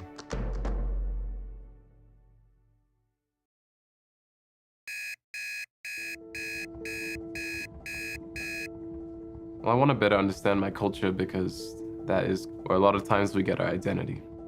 I'm Noah. I'm an English, Polish-speaking US citizen. I was born in Australia, raised in New Zealand, and I live in Ferndale, Washington. Growing up, moving from place to place, people I didn't really recognize, people that were different to me, who spoke differently, it just always made me kind of wonder, like, who am I? I remember being in first grade, I kind of just chose like not to talk to people, just because it was easier than trying to explain. My accent was a lot thicker than it is now. And yeah, that's all I'm gonna have for today, and bye. When I was in middle school, we had an assignment to find out, like, where's our family from? And what's the origin of your name? And I had a lot of questions, and I showed up to class with this little PowerPoint that I had made that had my ancestry I got from FamilySearch, and it was all from Samoa. I've always known that my family was Samoan, but I didn't know exactly like how much. There's that term we call imposter syndrome, when you kind of feel like you're kind of faking it. Noah, your family history journey is just getting started. Pack your bags because tomorrow you're heading to your homeland of Samoa. I mean, I can't believe I'm going to Samoa. I gotta tell my family. Later today, we're gonna be at the lake, at Lake Patton. We usually go there to just like barbecue and kayak around and have fun. And I think I'll surprise them there. It'll be a good spot.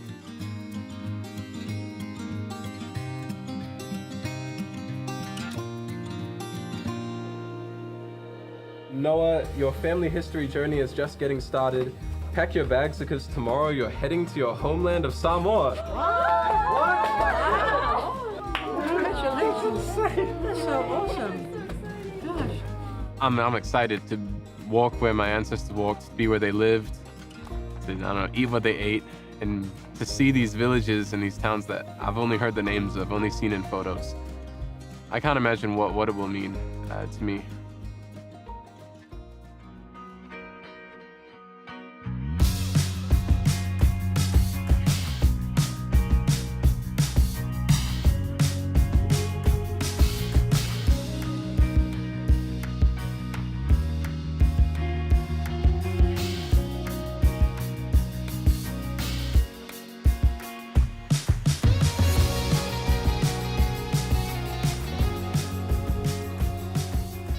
This is my first day here in Samoa. I don't know if it's really hit yet, but it's a beautiful place. It's everything my parents and grandparents talked about, and I can't wait to see more of it.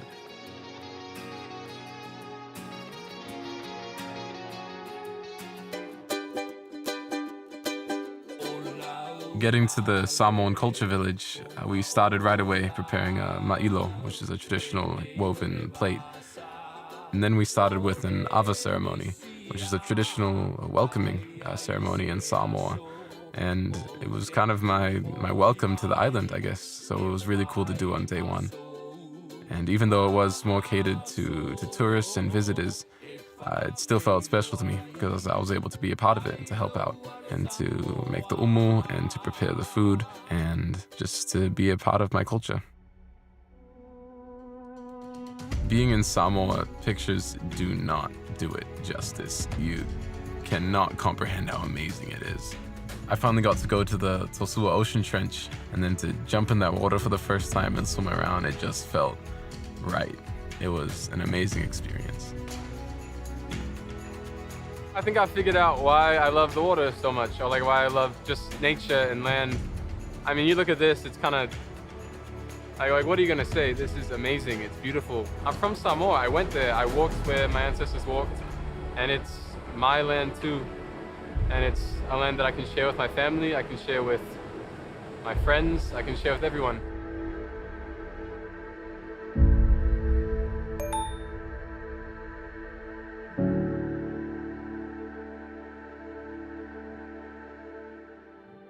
Hey, Uncle and Auntie. Hello. Hello. It's been a long time. It's good to finally meet. It's good to finally meet. Finally. Oh, hey, Uncle. It's been a long time.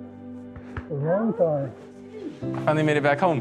As my auntie and uncle were driving with me to go see the gravesite of my great-grandfather, Semu Semu, she started telling me the story of how we got our last name. Semu is his name. And then when we asked him, so what's the last name? He said Semu. So Semu. Now we all took the Semu last name. Well, because he wouldn't tell us any other name. He said, my name is Semu. My auntie Vaneka was showing me the gravesite of my great-grandfather. This is on the same property that she was raised, and it was kind of humbling, but also special to see that what's more important is to be buried with your family. Even if the gravesite is unmarked, it's a place where you're close with your family. What I've done to honor my great-grandfather is I took a pin of this exact location, right there where he's buried, and I uploaded it to his profile on FamilySearch so that my brothers and sisters, my cousins, all of his posterity will be able to find it, now and forever. They'll be able to come and they'll be able to show their respect for him. It's one way I've been able to honor him and also ensure that not only I remember him, but that all of his posterity remembers him.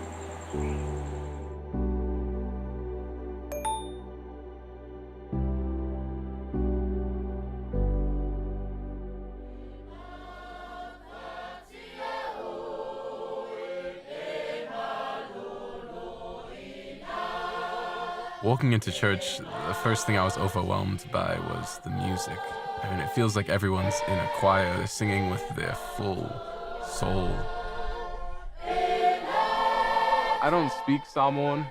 I can say hi and bye and my name is, but you don't need to speak Samoan. You didn't need to understand to feel something there.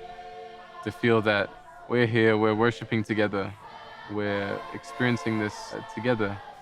To feel the Spirit of God and to feel like I'm in the right place.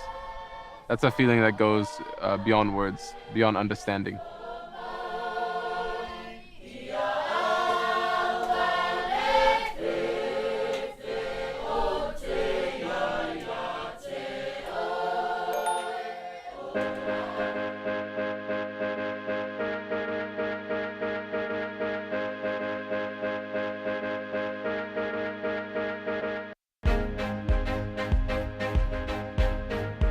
Oh, Talopalava! Oh, it's good to see all of you. I arrived at the Yoso home where my grandma Taimi grew up, and we got there a little late in the day, so after meeting everyone, I knew I was family when I got put right to work, prepping umu for dinner. We went straight to cutting open coconuts and cutting down trees to get some leaves to make palosami. It was awesome. Being on this property where, I mean, at least 3 generations of my family have been, it's special. I mean, it's a unique experience. Hi, Grandma. Hi, Mom. I'm at your house. I came home. Today was awesome. It was amazing. I'm standing right here where my grandma Taimi was born. She was born in this valley right next to me. She was born here, she was raised here. I've seen pictures of her family. I've been looking at them while I've been here, and it's surreal, to be honest, to really be here, to think this is where my grandma walked, this is where she lived. And we came here, I was able to really get the real Samoan experience. I definitely don't feel like a tourist here. I feel like family I was with. We're making an umu, eating palosami and taro, and honestly, it was the best. This is my family.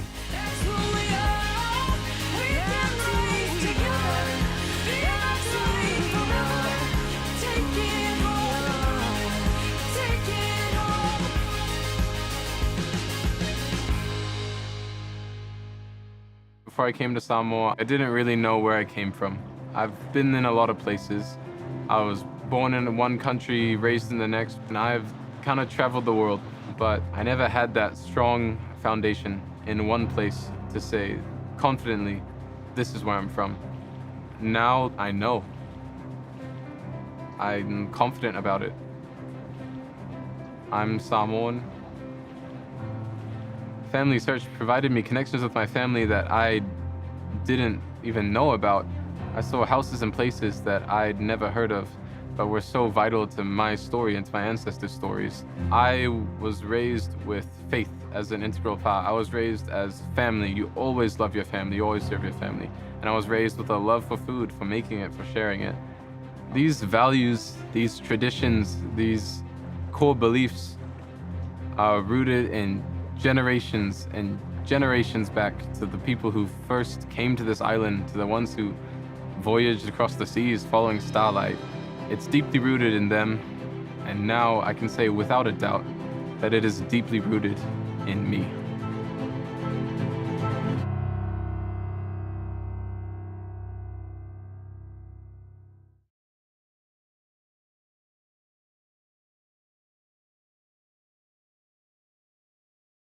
Because of BYU Pathway, we are finding our way. It's helping to give me a voice. Give me a second chance. BYU Pathway has really helped me to become self-reliant. And it's been one of the best investments of my life. It's such a blessing to be able to increase my education and get my degree. Our income went up significantly. BYU Pathway has increased my faith in Jesus Christ. This changed my whole life. Don't believe me, please test it. Do it yourself.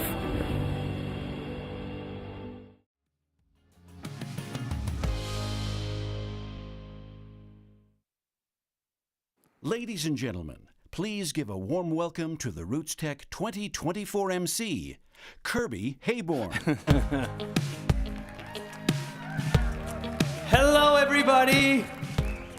It smells like those cinnamon almonds out here. Who brought them? I need some. So good. We're so excited to bring you to this new, the Innovation and Tech Forum at Rootstech 2024. I'm Kirby Hayborn, and I honestly am so excited to be your MC today as we dive into the fascinating world of artificial intelligence and its impact on family history and genealogy. Now, I gotta say, the advancements that we've seen lately in tech are downright mind-blowing. From AI to predictive analytics, the technology that we're encountering is seriously cool. And here at Rootstech, we're right in the thick of it all, using these tools to uncover stories and connect with our roots in ways that we never thought possible. I am seriously curious, what are your thoughts about AI? So we're gonna do a quick poll. We've got a QR code. Is it coming up? Oh, we got to go on to the Rootstech app. Are we there? Here it comes. It's coming. There we go. Okay, so take your phones out, scan this code. I'll get out of the way. And you're going to do a poll. This is what's cool. We're using technology to show how cool technology is. So take that, and then it should be instantaneous. So click, do you understand nothing, a little, more than most, I'm an expert. Ooh, look at that. I guess at a genealogical conference there, that makes sense. Do you understand? Oh, now we're coming on a little bit. Look at that. So I guess you understand a little. And there's 6% that are experts. Where are the experts at? You're using ChatGPT or are using stuff to help with FamilySearch, and you're already in this. You should be up here telling us about it. That's great. Okay. Well, it looks like this is perfect. This is the perfect audience for our next speaker. You understand a little, and I bet you're a little afraid to dive in just because it's something new. It's my pleasure to be able to introduce to you our first speaker. He happens to be an expert in artificial intelligence.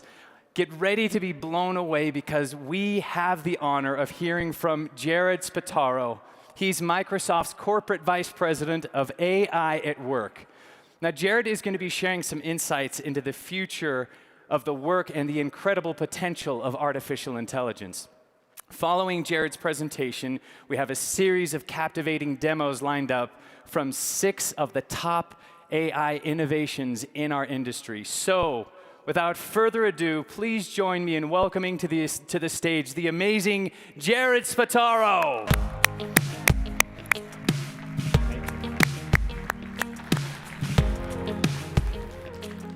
Good afternoon, everyone. What an honor and a pleasure to be here with you today. First, I just want to start by saying a sincere thank you to the Rootstech team for having me.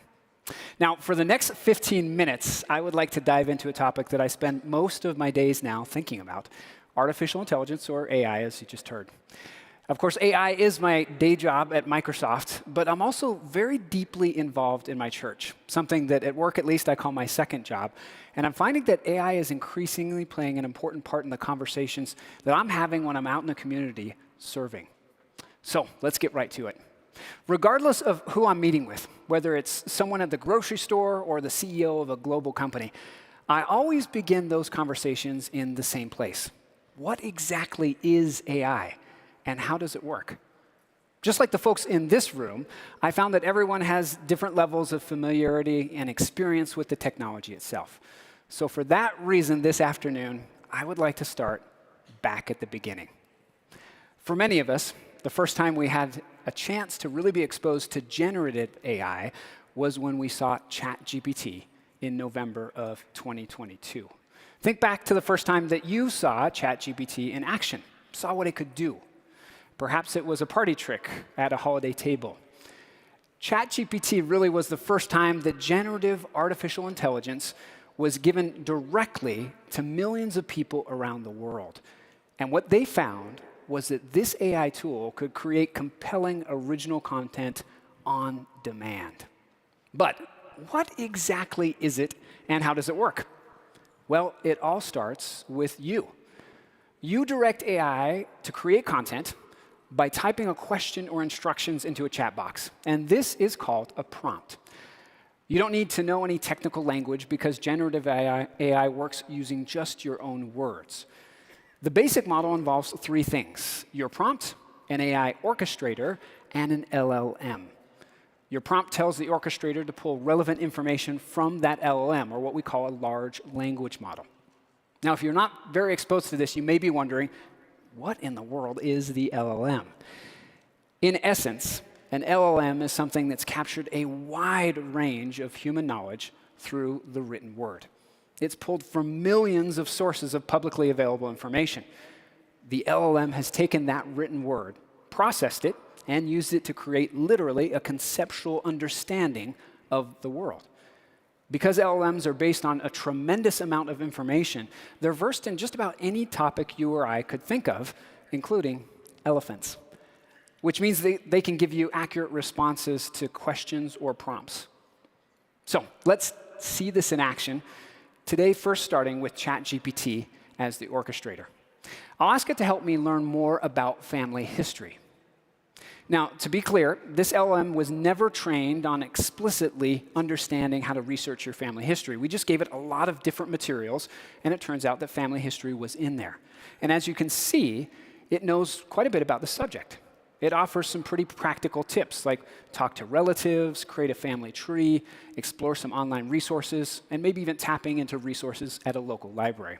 So again, just to reiterate, this LLM was never trained specifically. It's just taken the written word and used it to create a conceptual understanding of the world around us the way we understand the world. OK, here we go. Let's now ask it a different question. This time, we're going to ask it something related to current events, like the details of the Rootstech 2024 conference. We're going to type this prompt in, and we're going to see how it answers. Looks like it's coming up just a little bit short. It's telling me that its knowledge cutoff date was January 2022, which means that it doesn't have access to any information that was created after that time. Now, I want to pause here for just a moment, because this was the state of the technology about 12 months ago. We had in an LLM the equivalent of a college-educated thinker, a general-purpose reasoning machine. But unfortunately, it didn't have access to any current or recent information. Well, we addressed that shortfall in a product that at Microsoft we call Copilot. Now, like ChatGPT, Copilot is just an orchestrator. It's where you type in your prompt, and it does the work to coordinate pulling the right information from the right places to respond. But what makes Copilot different than that earlier version of ChatGPT is something that we call grounding. Grounding. Microsoft Copilot was the first AI orchestrator to introduce web grounding. This means that Copilot can search the internet in relation to your prompt and send contextually relevant information to the LLM to improve its response. So now Copilot can answer questions reasoning over multiple sources of data and then generating useful content in text form about stuff happening right now. So let's take that same prompt that failed a moment ago, and we're going to plug it back into Copilot to see how it responds. I'm just at copilot.microsoft.com. It's free. You can try this out for yourself. And we'll see how it does. And there you go. Rootstech 2024 will take place February 29th to March 2nd at the Salt Palace Convention Center in Salt Lake City. Now, you can even see how it includes a reference to resources that it used to get the answer. In this case, the top one was FamilySearch.org. And that allows you to go and fact check, because Copilot doesn't always get it right, but it does help you take a step forward. Now, what we essentially just did is take a thinking machine, give it access to the most recent data via the internet, and then ask it to reason over that data to come up with a response to our question. And this concept of grounding, that idea of grounding an LLM in specific data sources, opens up amazing, amazing possibilities for the world. We can apply it to common personal scenarios, so you can use it to help with your hobbies, your side projects, even with family history work. And we certainly can apply it to businesses. So an organization of any size can have a personalized AI tool that knows the ins and outs of the business better than any employee ever could. But It still can't do highly specialized tasks, like, for instance, designing an image, creating a graph, or producing a song. To do that, we need to connect it to other specialized AI tools. And just like the connection to new data sources unlock new capabilities, connections to these specialized AI tools open up literally limitless potential for what AI can do for you. So let's say I'm planning an event for my family, and I would like to create an official Spataro logo. I just give it a little inspiration to get it started, and then we ask it to actually create something for me to look at. Let's give it a moment, and it will put on its thinking cap, and there we go. A few pretty good creative options for me to consider, and you can also see some pretty glaring spelling issues. It turns out that is not how you spell my last name. That's very emblematic of what we're seeing across the board with this generative AI. Sometimes it absolutely knocks your socks off, and at other times, it can't seem to compete with a first grader. But these flashes of brilliance that you see, because if you look at that generated image, it's very impressive. These flashes of brilliance give you a sense for what's possible as we continue to refine the technology and the tools. Okay, so remember, we had this general purpose reasoning engine in the LLM, which didn't have inherently any ability as a graphic designer, but we essentially allowed it to phone a friend, enabling it to make a call to a specialized AI tool designed to generate images. And we gave the reasoning engine a new skill. The ability to create an image is just one of many specialized skills that you can turn on with today's AI. Another one might be creating a song. Now, my family members would be the first to tell you that I have a few talents, but music is not one of them. But let's just say that I wanted to come up with a song complete with lyrics and an accompanying tune. Here we go. Write a country song about how researching family history is fun. I can ask Copilot for a little help, and within seconds, here we go. We get the lyrics, and wait a second, it will actually generate the tune, and we can listen to it. Let's see how it sounds. Sifting through the pages of an old dusty book, memories and stories, they all come flooding back, putting the puzzle pieces of my past together, discovering the roots that I didn't know I had. Okay, I gotta pause for a second. If that doesn't knock your socks off, I don't know what will. Now, maybe you didn't like the country song. That's okay, it'll get better. But come on, with like 20 words, I literally was able to create a song, the music, the background singers, people with country twangs. I mean, it doesn't get any better than that. Okay, now let's say that I wanted to share this song with my Aunt Celine, who just doesn't speak a lick of English. It turns out the Copilot has yet another highly specialized skill, and that's the ability to translate text into other languages. This is really one of my favorite uses of Copilot. I mentioned that I'm deeply involved with my church in the community, and as part of that, I actually serve with people who don't speak English. And I've been taking Spanish lessons now for a couple of years, but there is really, honestly, no more patient teacher than Copilot. It helps me to translate my sermons into Spanish and can ensure that I'm using just the right words to sound a little bit more native. It is, for me, truly a miracle. Okay, so back to our song here. Let's ask it to translate this song into French for Aunt Celine. And here we go. We get the French translation. Now, I admit French is not one of the languages that I speak yet, but the feedback that we get on this particular skill is quite good. Copilot is very adept at this kind of translation work. All right, one more example that I'm excited about might be particularly relevant to a room full of family history gurus. Copilot's deep knowledge of the world isn't just based on text or the written word. It also includes an understanding of the world based on imagery, which means that we can feed it an image and ask it to tell us more about that image. As an example, let's take now a family photo and say that you wanted to know exactly what kind of car that great-grandpa Joe used to drive. We feed in the image, and we ask the question. And Copilot tells us that this is a classic model of a Chevy Impala from the 1960s.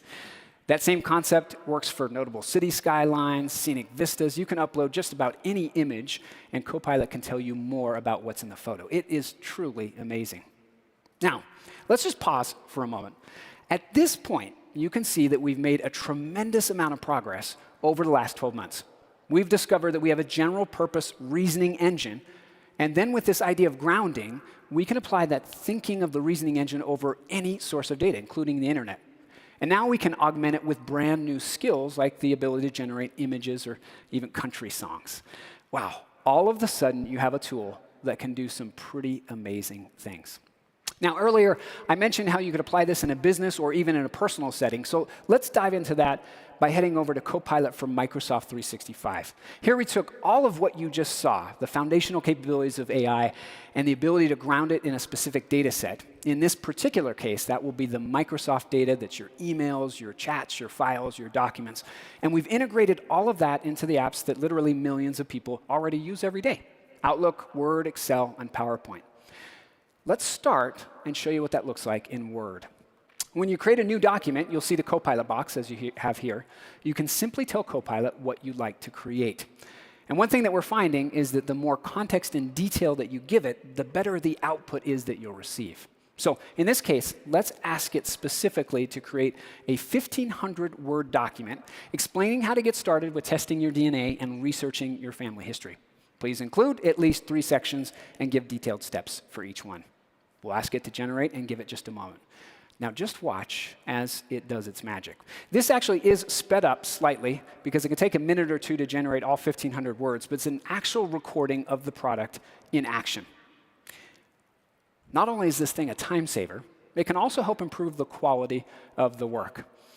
So now let's say that we needed to make a presentation that is based on this outline in the Word document. Yep, you guessed it. We can actually move over into PowerPoint and use Copilot to create that presentation. So here we are in PowerPoint. We give instructions to create a presentation from the Word document that we just generated. Copilot analyzes the file. It first starts with an outline, so it knows what it's going to do. And then it takes that outline and actually creates slides complete with images. Within moments, you have a presentation laid out with an agenda, an introduction, all the things that you'll need to walk through the information that was in the document. Man, what a time saver. You end up with a great starting point and just have to do a little bit of work to actually refine it before you can call it done. Throughout my workday, probably the place that I use Copilot the most now is in email. I just don't manage my email the same way that I used to manage my email.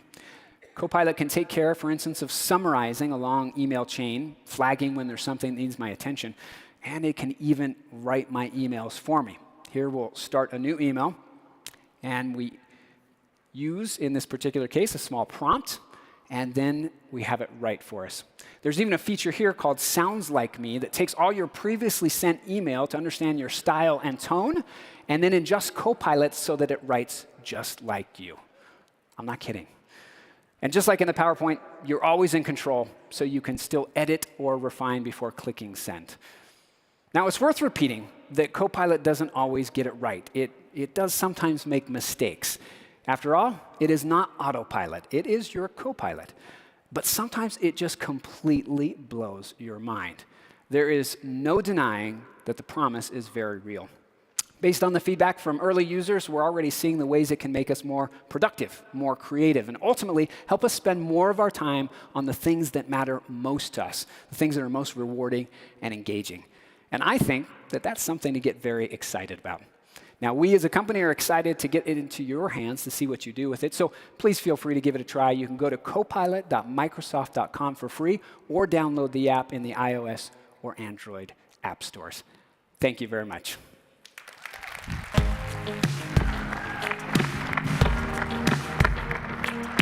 Thank you so much, Jared, for being here with us and helping expand our understanding and the potential of artificial intelligence.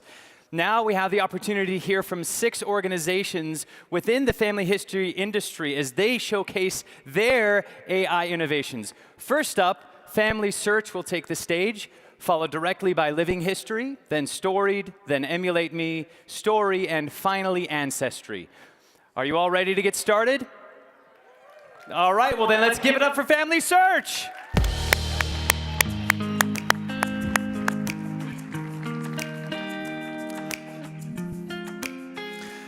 Hello, my name is John Morey, and I oversee our advanced technology research efforts at FamilySearch.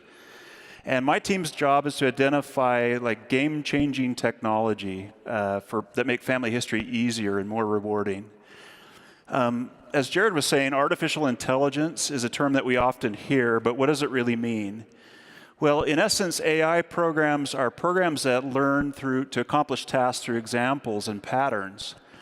And despite the name, AI really isn't that intelligent. It is pretty amazing, but it's not intelligent the way that people are.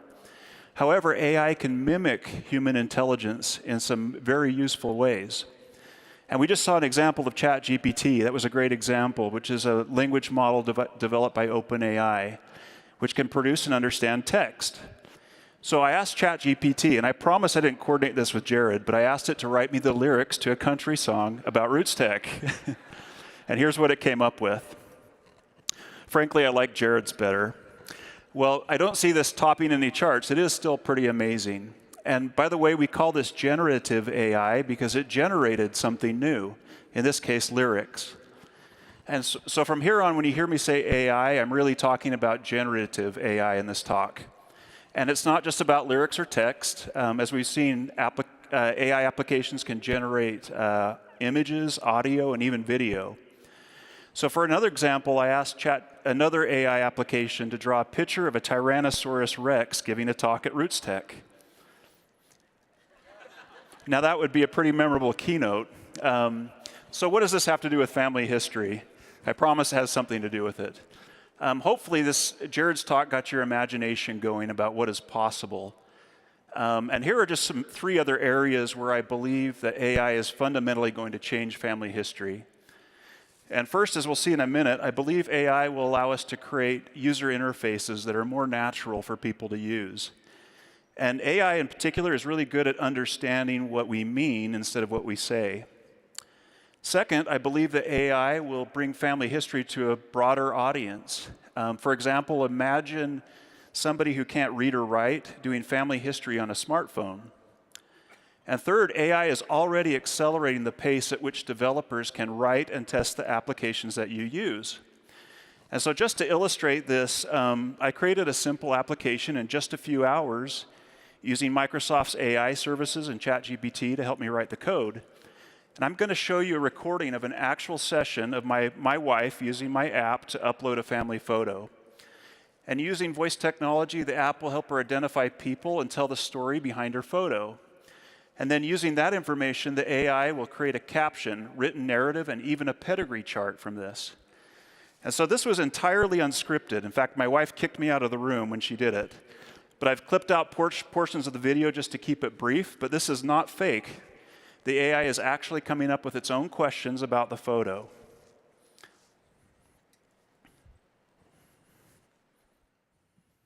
It looks like a snapshot of daily life back in the day. Everyone seems busy doing something on the roof. It must have been an important task. Can you name the people labeled with a number in this family picture, starting with the one labeled number 1? Yeah, these are 4 of the By the Way boys. Their last name was By the Way, B-Y-T-H-E-W-A-Y. Number 1 is Mervin. 2 is Glenn. That's quite a unique last name. It must spark some conversations. Yeah, I can't tell you how many times I've been approached. Oh, by the way, Sabina, how you doing today? Do you remember what they were working on up on the roof that day? Yeah, they were working on reshingling their grandmother's roof. Reshingling a roof is no small feat, especially back in 1928. It's a great glimpse into the kind of teamwork that must have been common in their time. Do you have any other memories about this picture or stories about? I've been told the boys enjoyed playing on the walls of the city, and I also know that they were really hard workers and did a lot of projects together, as most families did back then.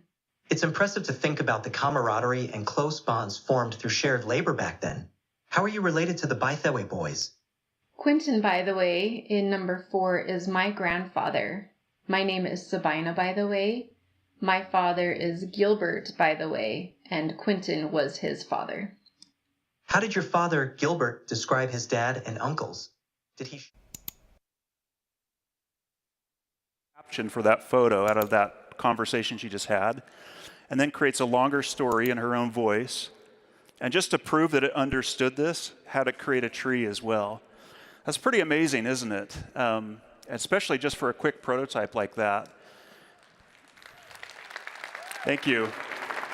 And to be very clear, that is just a prototype. You're not going to find that on the FamilySearch site right now. But my purpose was just to get you thinking about what is possible with new AI technology. And that said, it's no secret we are working on AI in certain areas, 2 specific areas. First, we're continuing to use AI to help us translate, transcribe, and index historical record images. And we call this computer-assisted indexing. And that ongoing effort's only being accelerated by new advancements in generative AI.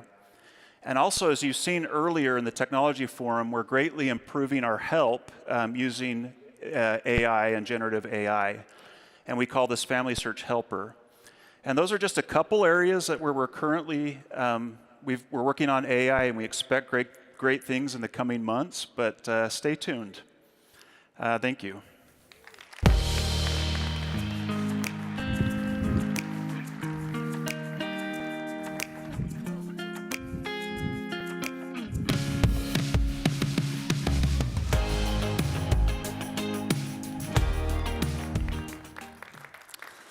Hello, my name's Jonathan Gibson, and I am the creator of livinghistory.ai and theafterlife.ai. If you could spend one day with anyone from the past, who would it be? And what would you ask them? For me, I've always wanted to meet my great-grandfather, James Gibson, a proud Irishman. In 2002, I performed in the Olympic opening ceremonies in Salt Lake City. The seamstress who made my costume made this coat that I am wearing today. It was inspired by the idea of an immigrant from Ireland like James Gibson. And now, whenever I put on this coat, I feel like I'm connecting to a man I've always wanted to meet in person. The problem is, the ancestors we want to talk to are dead. Livinghistory.ai creates immersive historical experiences powered by AI. You can now talk with the people you have always wanted to meet. You can get to know historical figures and ancestors, have lifelike conversations with them, and explore their world and objects. You can ask them about their life, have them tell you a story, or even ask them for advice. Let's see what Harriet Tubman said when I asked her if she has any regrets. Regrets? Well, my dear, I believe that life's too short for regrets. I've been blessed with the opportunity to make a difference, to fight for what's right, and to help those in need. And I can tell you this much. There ain't a day that goes by where I don't thank the Lord above for guiding me on this path. So no, I don't have regrets. I have lessons learned, strength gained, and a fire in my belly that keeps me pressing on. I've fallen in love with Harriet Tubman the more I get to know her. Yeah, it's pretty awesome, right? As you can see, this project is not just an AI chatbot. We build brains, bodies, voices, environments, and object storytelling. And all those things combine to create a powerful emotional experience when meeting an ancestor or a historical figure for the first time. Another problem our platform solves is, what do you do with all the stuff and all the work you've done and all the stuff you have sitting in your basement or storage facility? Also, the amount of stuff per individual is increasing, but our time to access it is limited. Now, even in just a few minutes during your day, you can ask them a question. Ask them to tell you a story from their childhood, or see if they have any advice about how to be a better parent. Collecting, archiving, and storing all the artifacts of your ancestors is not enough. Your work is not done until you know them. Our platform allows you to get to know them, preserve their legacy for future generations, gets your kids excited about and engaged in family history, and provides you a way to not just do family history, but experience it. Imagine leveling up your family reunions by learning about a shared ancestor. You can split the costs with other family members and even use the time together to imagine who you would like us to build for next year's reunion. As we build more and more custom experiences for you, we've been working on a way to present all these characters so that you can meet more than just one or two ancestors, but thousands of them. To do this, we've created a revolutionary interface called theafterlife.ai, an immersive 3D version of your family tree. With the help of AI and the FamilySearch API, you can do so many awesome things. You're used to seeing your family tree in 2 dimensions. What you're looking at now is a refreshing and expansive upgrade to your pedigree and fan charts and your 3D family tree. You can visualize up to 16 generations at once, and you can see gaps where work still needs to be done. You can sort data based on age, century of birth, gender, birthplace, or number of children. In this way, you can go from thousands of individuals down to a few select individuals. We also envision a near future with deeper level indexing that will allow you to sort ancestors based on interests or hobbies. Imagine finding all of your ancestors that were bakers or criminals or both. When you click on an ancestor, you get transported to their world. You can explore images, text, and audio files drawn directly from the memory section of FamilySearch. We're actively and anxiously developing in this area, and we'll be releasing other updates this year. The Afterlife.ai is the future for visualizing your family tree, and LivingHistory.ai is the future for experiencing the past. And what's most exciting is we are just getting started. Special thanks to Sister Pat, who's in the audience today. She's a service missionary from the FamilySearch VROC BYU, has been a key part of our development team. Thank you.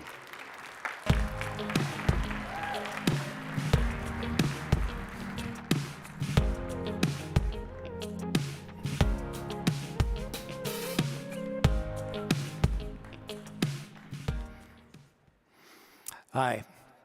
I'm here to talk about the biography extraction technology that we have developed recently at Storied. We'll take a journey from the past through the present and into the future to see how these fascinating records can be utilized to further connect us to our ancestors. To start with, what is a biography? What is historical biography? We consider any printed account of an individual as a biography. For today, I'm going to be focusing on out-of-copyright books, something you'd see in any library. But the technology could be applied to any printed source. The core problem we face is that these historical biographies, they provide a unique and detailed insight into the story of the individuals and their lives, but it's challenging to find them and integrate them into our family tree. It requires a substantial amount of transcription effort. At Storied, we're going to fix all of that. In the last 25 years, since the advent of using the internet to access historical records, how we search and integrate these records, it's not really changed that much. Companies like Storied have gotten rights to access the historical biographies, scan these books, OCR the resulting images, created an index of all the words in the book, and then created a search forum for users to search using keywords, creating kind of a keyword soup. And before that, we went to the library, pulled an interesting book off the shelf, and started flipping through pages. In either case, if you do find your ancestor, there's a huge amount of work to do to parse through that narration, extract all the dates, the places, the relationships, and enter all of this information into your family tree. It can take literally hours of transcribing for just one chapter of one of these books. I don't know if this sounds familiar to any of you, but we do it anyway because these biographies are a rich source of family history detail. They offer in-depth information on the relationships and personal life events that can be a treasure trove of information not only about your ancestor, but parents, children, coworkers, military experience, or school relationships. At Storied, we've decided to make this process much easier, with an objective of going from a book to your tree, and then onto a shareable story in a few simple steps. Using this biography extraction technology, we can find the individuals along with their key life events, as well as any relatives or other people mentioned. And then once these individuals are identified, we graph all these relationships from the book, creating a family and non-family view of who's been mentioned. We can then send your hint onto your tree to let you know we found something interesting so that you can go look at it without all that keyword soup searching that you have to do. Once you attach these facts and their source to the tree, you can take the most interesting parts of the biography and incorporate them into your story feed sharing them in bite-sized chunks that someone will actually read, and sending it out to your family members. So, what is the underlying technology that we use to do all this? Magic. This is how ChatGPT imagined the process, this image. Not exactly how it works. In a nutshell, we use a bit of computer vision to aid in detecting the columns and the boundaries of the pages.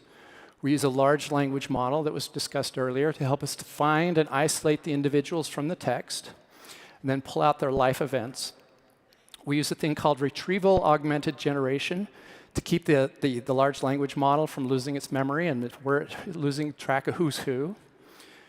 We'll often use natural language processing and regular expressions that are a little bit old school to help improve the quality of the extraction.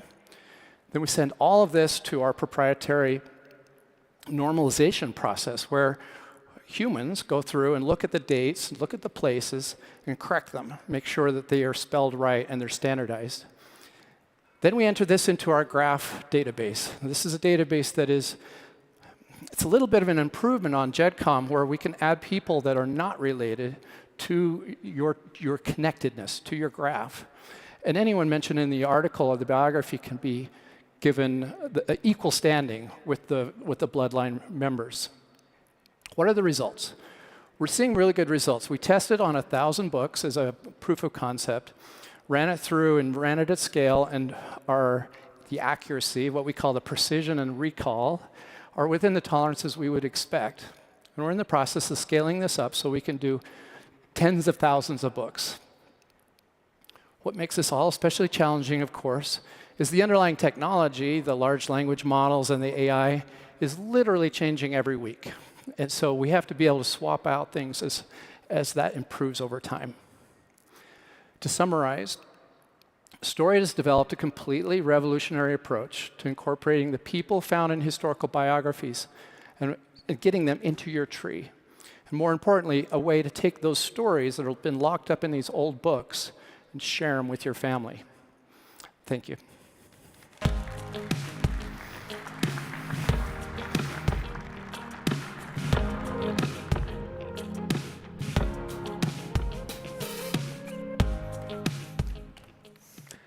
I'm sure that everyone here, at least once, wished to talk with someone that is no longer in this world. Can you please raise your hand and say yes if you ever have? Okay, that's a lot. So during the next 5 minutes, we are going to time travel. If I could choose, I would love to talk to Charlie, my grandfather. I would love to ask him for advice and hear his funny anecdotes again. So this is little me 20 years ago when Charlie created our family tree book.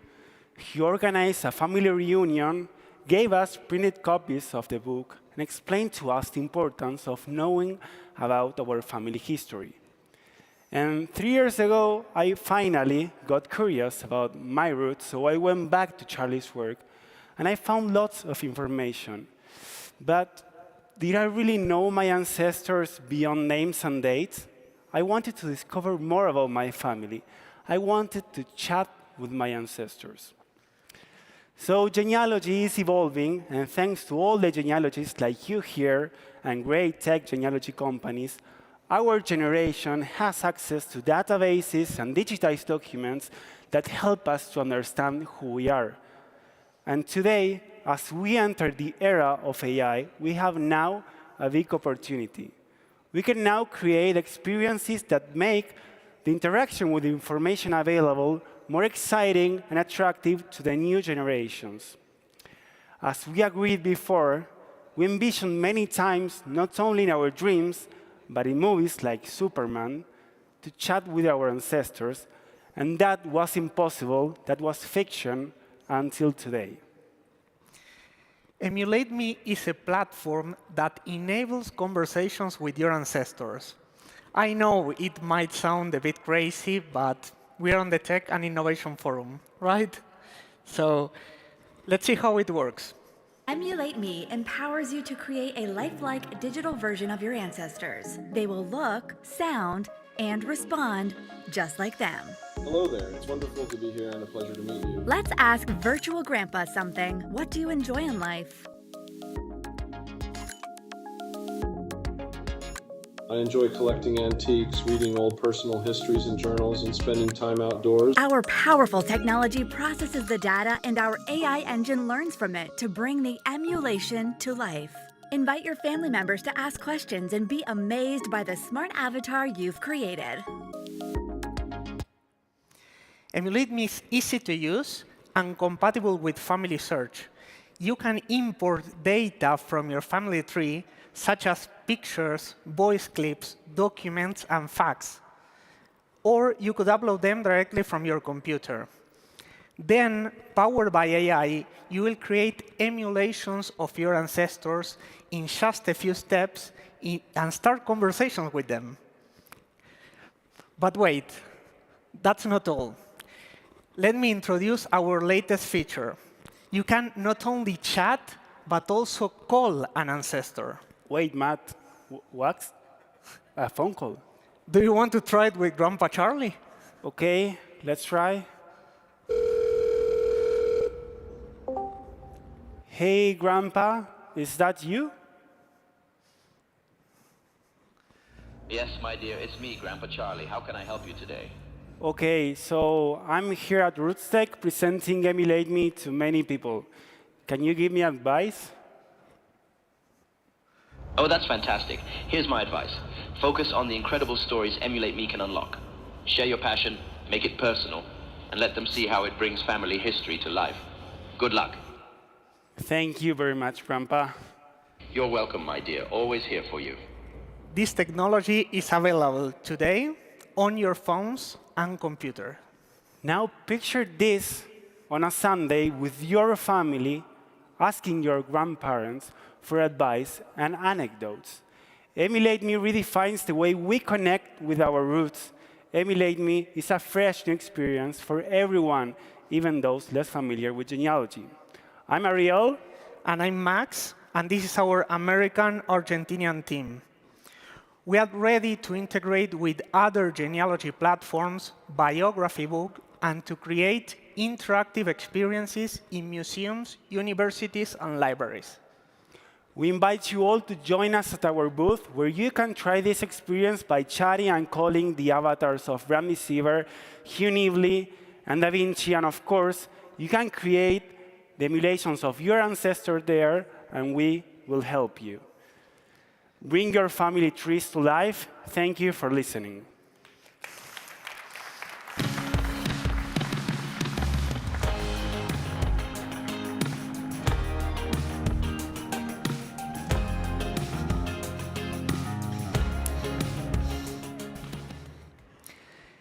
Have you ever kept voicemails from loved ones that have passed away just to hear their voice? Hi, I'm Cameron, founder of Story. We help the world record life stories without writing a word. And we do this through phone calls. Everyone has a story to tell, and it's therapeutic to record your memories for posterity. But doing so can be pretty cumbersome. You can write in journals, but not if you have arthritis. You can type in a computer if you're able to use one. And you can use a voice recorder, but where do you start, and how do you organize the files? For all these methods, you also need to remember and have the motivation to keep at it, often resulting in unfinished memoirs. Introducing Story, a simple way to record life stories over the phone. Story will automatically call your loved ones and ask meaningful questions about their life, to which they can respond in their own voice. Story records, transcribes, and stores the answers in an online keepsake profile, organizing them so you don't have to. Story using phone calls lets anyone participate that can use a phone, even landlines, so storytellers don't need the internet. When you purchase Story for a loved one, you can pick the days and times they'll receive calls. For questions, we have an automatic list of over 1,000 in both English and Spanish, or you can add your own. At any time, all recordings can be downloaded as an organized audiobook of your life. So why does this work? It's easy and practical. You don't need smart devices or the internet to take part. And it's passive. Story calls you. You don't need to remember to use us. It also improves communication. Families get a text after each answer, which gives you something to talk about. We've also completed a clinical study that proves that story significantly increases psychological well-being. So whilst you can record stories entirely over phone calls, for those who can go online, we have a powerful platform and app through which you can organize and upload content at your own pace. We break down areas of life into convenient sections, and you can also add your own custom questions and answers at any time. When you complete a story call, the recording and direct transcript are accessible within seconds. This text can be edited, and additional media like images, videos, or even other audio recordings can be added to supplement any answer. In addition to direct transcripts, we also run an AI analysis on recordings. This generates a summary, key phrases, and high-level topics of each transcript, which can be really helpful to find out what you talk about the most. Importantly, we also provide an AI biography rewrite alongside each transcript. I tend to ramble a little bit when I record my stories, and often I might jump from one topic to another. Our rewrite acts as your automatic ghostwriter. It'll craft your transcription into a succinct, structured, and easy-to-digest paragraph. And we're just getting started. We have thousands of users recording incredible stories, and we wanted to give them a way to summarize their life in a meaningful, engaging, and accessible manner. I'm delighted to announce Story's new AI summary feature. We're using the power of AI to distill the essence of all your stories, transforming hours of audio into a brief, easy-to-read summary. This feature went live today for all Story users who have completed at least 10 phone calls. The summary pulls all of your recordings to date to create a highly person-centered record of you. Seeing my own summary for the first time was quite an experience. It really does feel like Story knows me. For now, we broke our summary into 6 key areas, which are automatically updated and expanded upon once a month, as long as you have new phone recordings. And like all content on Story, it can be downloaded at any time. This is a really fascinating tool, and it opens up new possibilities in portraying someone's life in an interesting and effective way. I'm also happy to share that the next evolution of this experience is on the horizon.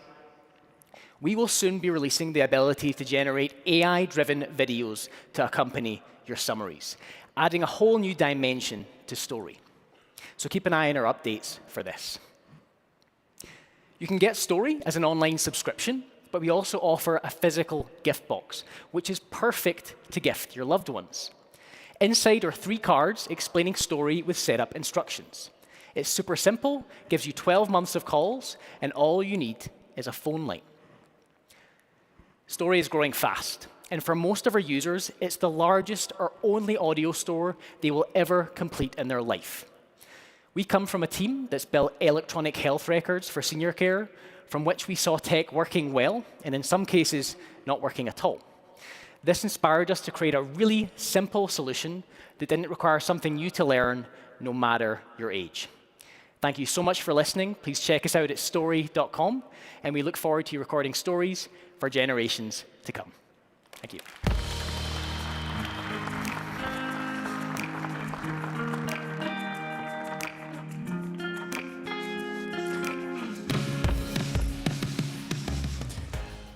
Good afternoon.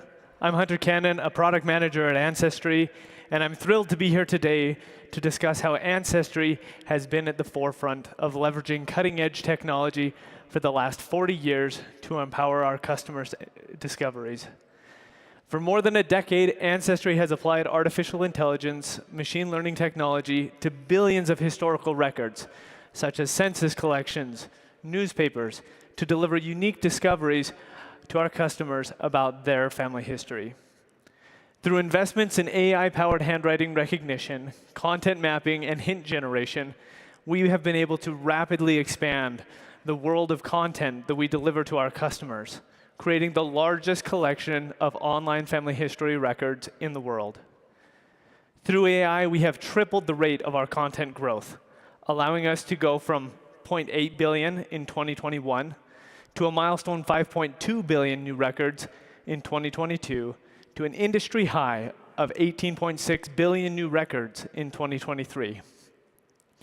Our use of AI technology goes far beyond just records.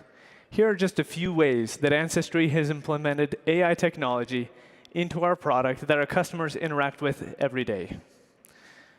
Our DNA inheritance features, which include ethnicity, community, trait, and match inheritance, use AI to connect and correlate massive amounts of data to give you a deeper understanding of your DNA and the items that you inherited from each side of your family. Image tools making preserving your family photos easier than ever. Scanning uses AI to recognize individual images, automatically crop and enhance them. Sharpening and filter uses AI to improve image clarity, and AI colorization can make images more relatable. With recent developments in generative AI, Ancestry is now exploring the opportunities that generative AI can offer to deliver unprecedented value to our customers. Records are packed with information, but understanding and sharing the information can be a challenge. That's why we'll soon introduce a feature that lets you narrate records using generative AI. Prior to Lauren Bacall becoming a famous Hollywood celebrity, we can find her in the 1930 census under her given name, Betty Persky, as a 5-year-old living with her parents in New York City. The 1930 census gives us many insights, but understanding the story these details are telling takes a genealogist's eye and experience. Now, with the power of AI, these details are brought to the forefront. In Lauren's case, it highlights that she came from a diverse background, with her Romanian immigrant mother and her father's Jewish heritage. To quote the narrative, the Persky's family census entry serves as a testament to the multifaceted nature of American life during the Great Depression. Their Jewish heritage, combined with William's occupation as a salesman, underscores the resilience and adaptability of immigrant communities striving to carve out their place in the American dream. Lauren continued to demonstrate this resilience as she strived for her own dreams. In 1950 census, we find her in Los Angeles, where the narrative highlights that Betty's days were filled not only with the responsibilities of keeping house, but also with the pursuit of her own dreams. As an actress in the motion picture industry, she brought characters to life with her talent and dedication. Narrating records can make the findings within those records clearer and more meaningful, providing additional context about the lives and surroundings of our ancestors. We have some additional new features that are going live in the coming months that harness the power of technology to empower your research. New features like the ability to search by faces of the people in your photos to see if ancestors have already been discovered and documented on Ancestry. Through this, you can gain insights into unknown identities of people in your old family photos and gain access to their pictures of those same people that have already been contributed to the platform. And an AI research assistant that gives you conversational, quick access to the vast world of Ancestry support and help content, pulling this information into the flow of your research so that you can get instant help with the issues or roadblocks you're working through. There's so much more to come. We see great potential in combining Ancestry's leadership in the family history with the power of AI technology to propel us into the future and give us the capabilities and discoveries to hand to our customers. Come stop by our booth and learn more about what we're working on. Thank you so much.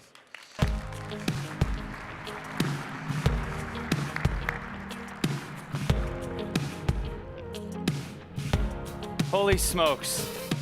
I know it seems like I'm the professional, the MC and stuff, but I am just as big of a fan as all of you are when you see all of these amazing new technological advances. We have seen some amazing things today. It's been electrifying. Now, I want to extend a massive thank you to each and every one of our presenters who took the stage today. Your insights, innovations, and passions, they've truly inspired all of us. And we can't wait to see the impact of the latest innovations. And I loved seeing your opinions at the beginning on AI. After hearing from Jared and all our presenters, I want to try it again. I want to ask you how you feel about AI. So I don't know if you have that thing up or if, yeah, let's scan it again. Learning all that you just did, what are your thoughts now about AI?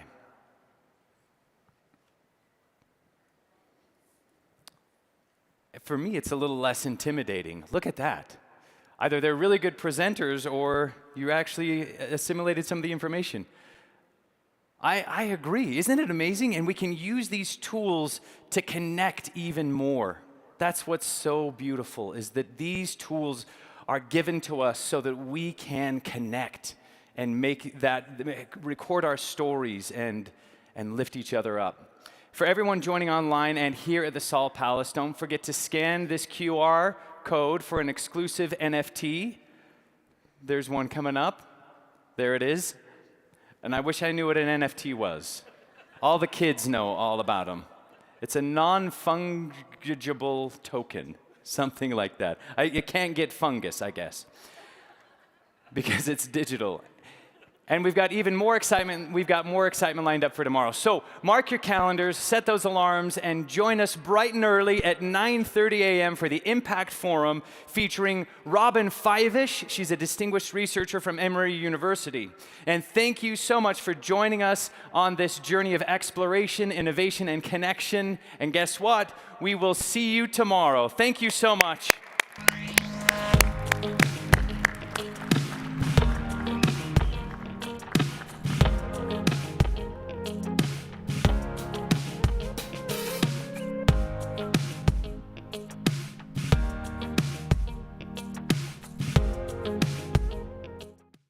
File shadow, your personal library, metadata. A picture is worth 1,000 words, and metadata is additional information about a picture. For example, you may see that this is a complex overpass, but do you know where this particular overpass is? File shadow has the ability to read, display, modify, and write several metadata fields typically embedded in a photograph, all without changing the original file. File shadow stores the metadata separately from the original and is only